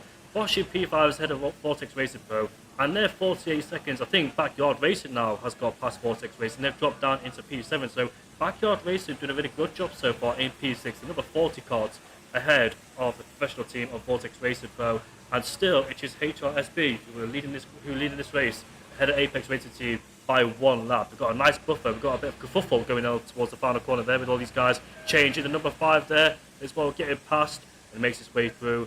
And we've seen as well that Scrat Racing is ahead of Lambalin Racing, so they put themselves up into 3rd place now ahead of the other professional team, the number 1 versus the number 11, as we now see these guys slide through the corner in these tricky, damp conditions. Yeah, the rain is starting to pour down again, and look at this fight here in the midfield. There's so many cars right amongst each other, and you see almost going 3 wide there in towards turn 5. Turn 5 a very popular overtakes, but almost 4 abreast on the exit there. But now going in towards turn 6, still side by side, 2 by 2 on the exit. We can see the number 1 car in that train as well, who have overtaken London. The gap between the two of them is 2 seconds right now. In the meantime, Backyard has overtaken Vortex Racing Pro to go up into P6 in the overall standings. As Lamballen has got a back ahead of Schaap Racing. They're fighting it out for P3 in this race. Schaap Racing back down to P4 in their number 1 car, but there's plenty of action right now in this race, and there's so many weather changes, and it's not even 6 hours into this race, and we've seen so much action already, and we've still got a good 18 hours remaining in this race. As we once again will try to go wheel to wheel in towards turn 5 in the background as well through turn 4. You can either line up a move and try and send one to the inside in towards the braking zone, and that was Schaap Racing making a move on one of the other cars, trying to get back near Lamballen Racing for that spot on the podium at this stage, but HRSB, they're well ahead of Apex Racing Team, both overall and in their class, a lap in front of the number 2, and then it's quite a substantial gap as well towards Lamballen in P3. We're close behind. We've got Schaap Racing for Company in their battle for P3 and P3, but Lamballen, they've been on their stint for 14.7 minutes already, so a pit stop is going to be nearing that for them as well, so they will be coming in quite soon. I can imagine. We've got plenty of time remaining in this race. A bunch of battles in the midfield as well. Supersonic Racing getting past Nitro Races for P15. So we see down in the braking zone of turn 5 cars falling very, very closely indeed. And as well, as we go almost build a bit of contact under braking, but no harm done. Trying to go for the switchback potentially, which is quite easy to do in turn 5. Trying to go for the wide line on entry, then have a tighter line on exit, but then you will have the outside line for turn 6. So yeah, you can really go either way, which is what makes overtaking around this track so much fun. I think that was the historic University race in Eindhoven who was in that battle there. Currently down in P26, and they're 12 seconds behind, I think, of Team ILT, who are in P25. Team ILT, I think they've done a driver switch, I think a few minutes ago. I think they switched Steve with Mick, Mick Damon, who's now, I think, racing for the ILT team. So he's taking part in this event as we see the guys foul through the chicane once again, coming towards turn 8 and turn 9 we go. And so far, it's been a quiet race for HS. Well, I say quiet, been an eventful one for sure, but they managed to occupy 1st place somehow. They were further down the field than expected, but the number 2 card is not very happy. That's HRSB, that's the number 2 card that was showing his hand there against the back markers. He knows how critical it is to lose time behind somebody, and what Apex Racing Team is about, I think he's about 52.9 seconds behind, so almost a lap down, but I think HRSB are trying to catch their fellow pro racing team, or should I say pro class team, who are not far behind. I think they're approaching turn 6 and turn 7, while HSRB are coming through turn 5 in the chicane then. So here we go then, coming towards turn 4, turn 5. We're seeing plenty of overtakes through here as well. Plenty of spins, plenty of drama, controversy. And number 17 filing through there as well behind their rival. But we've got number 41 and 32 close together again. And we'll see who that is. Night Riders gets ahead of Team Volk. They put themselves up into P27. And Backyard Racing in the phone class has overtaken Vortex Pro. So Vortex Pro got overtaken by Bosch BSB not long ago. And now they're falling down into towards 7th place then. So they were up inside the top 4 at one point, but they're falling back into P7 then. So it looks like they've had a misdemeanor somewhere. And they're quite far behind as well. I think Vortex Racing Pro are 2 laps behind Backyard Racing, so yeah, that's a long way behind for those guys. We can see a triple battle going in towards turn 5. Now coming towards 6 we go, and we've seen a spinner there earlier on today. It's very easy to spin out there as well, carry too much speed or get in the grass, you end up beached there as well. And it takes a lot of time as well. You really can't afford. Oh, look at that, we've seen a bit of contact there as well as he bumps him from the rear. But no further harm done. I did see on camera, oh, he goes for a spin in the final corner. We've got a spinner, that's the number 26, and rejoins very quickly as well on the track. That's the spinner, I think he's P26, if you pronounce that name.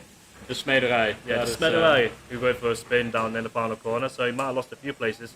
Funland Bellin, who was inside the top 10, I think at the beginning of the race, but now fallen down into P21, so something dramatic must have happened to them to fall down to P21 because their pro racing team, they were ahead of them, but now they're behind them by a long way. Nietzsche Racing put themselves up into P15, now ahead of Supersonic Racing 2. And Supersonic as well, they've been very good so far in this race. We saw them high up as 3rd place earlier on today, but obviously throughout this stint, different drivers of course, different capabilities, different skill sets, etc. tend to fall backwards or tend to go upwards depending on which driver it is racing for the team as well. So yeah, going through turn 4, turn 5. Once again, between these multi-car battle, the number 32 is now in a battle in towards turn 5 they go. The number 32 on my timing screen, I think it is, I'm not quite sure who it is, number 32 if I look here. It is 5 Trust Racing down in P32, so number 32 is down in P32 and in a massive battle amongst the guys at the back of the field then. The leaders coming through number turn 2 and turn 3 behind a load of cars as well, so they've got to negotiate their way around. But Apex Racing team has taken a second out of HSRB. They had a terrible lap.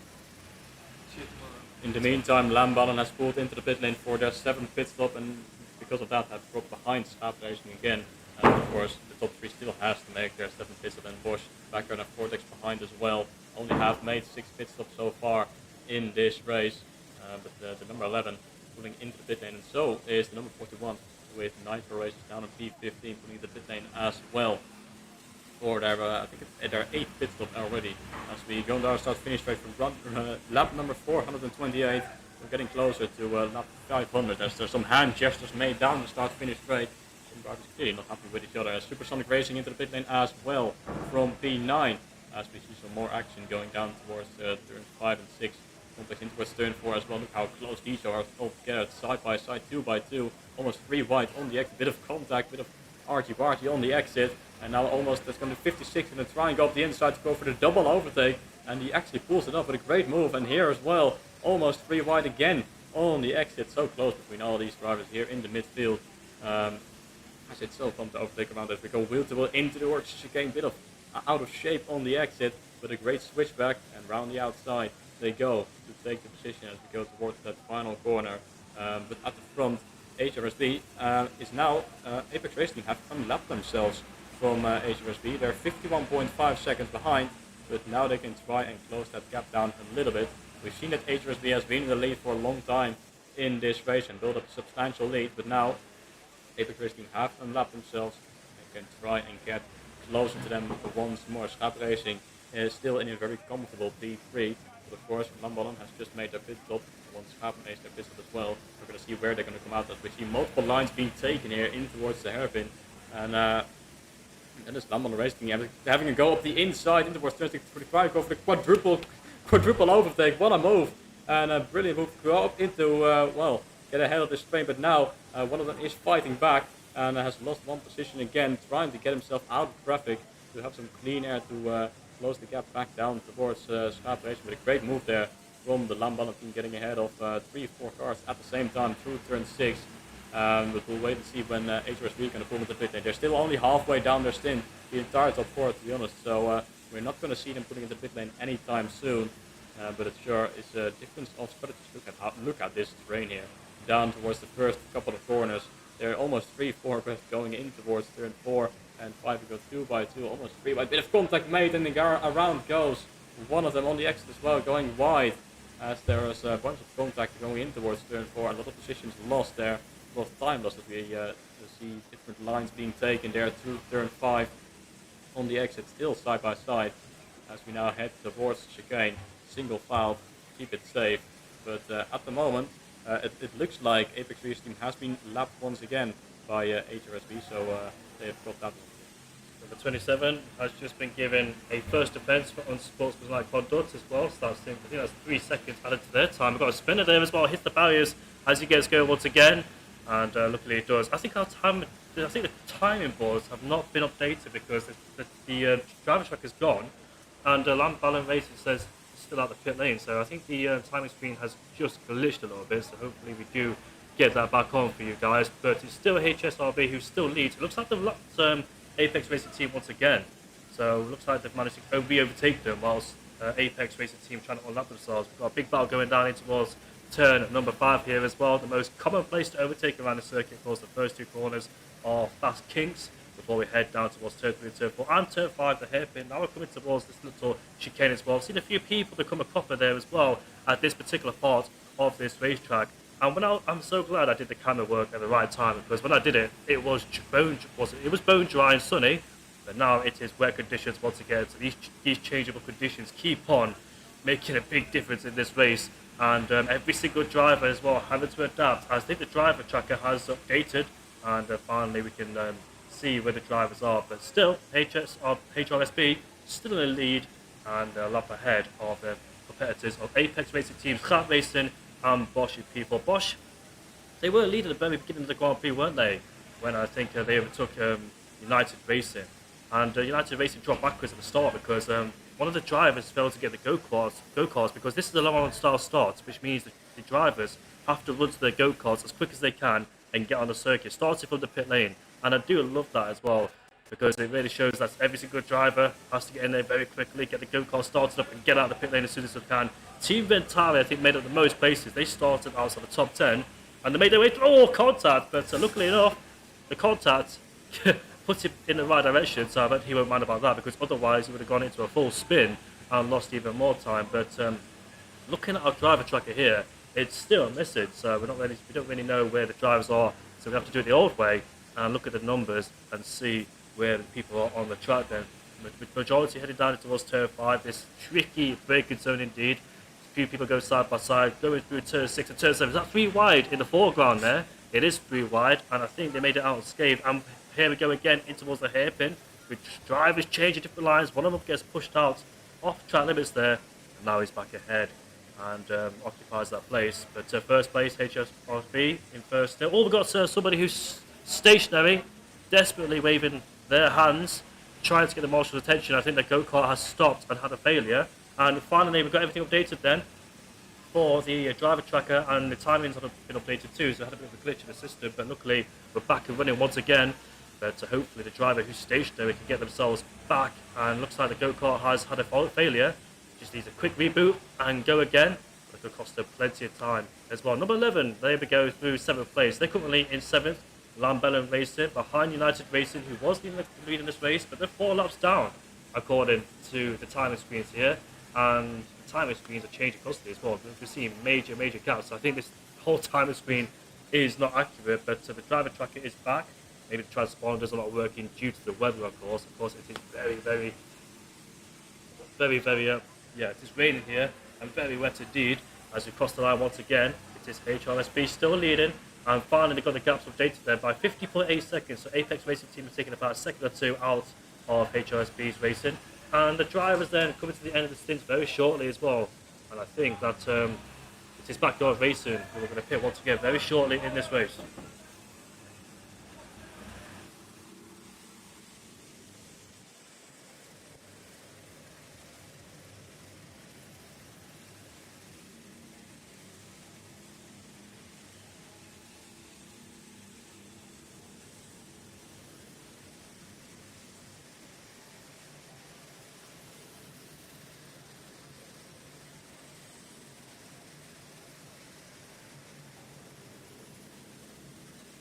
to do that? I'll go to the camera. Yeah. Okay. We're changing the stream around, so just bear with us for just a few seconds. We are taking a quick break, so we'll be back very shortly. The stream will be running, and we'll have a panned out camera as well to see all the action.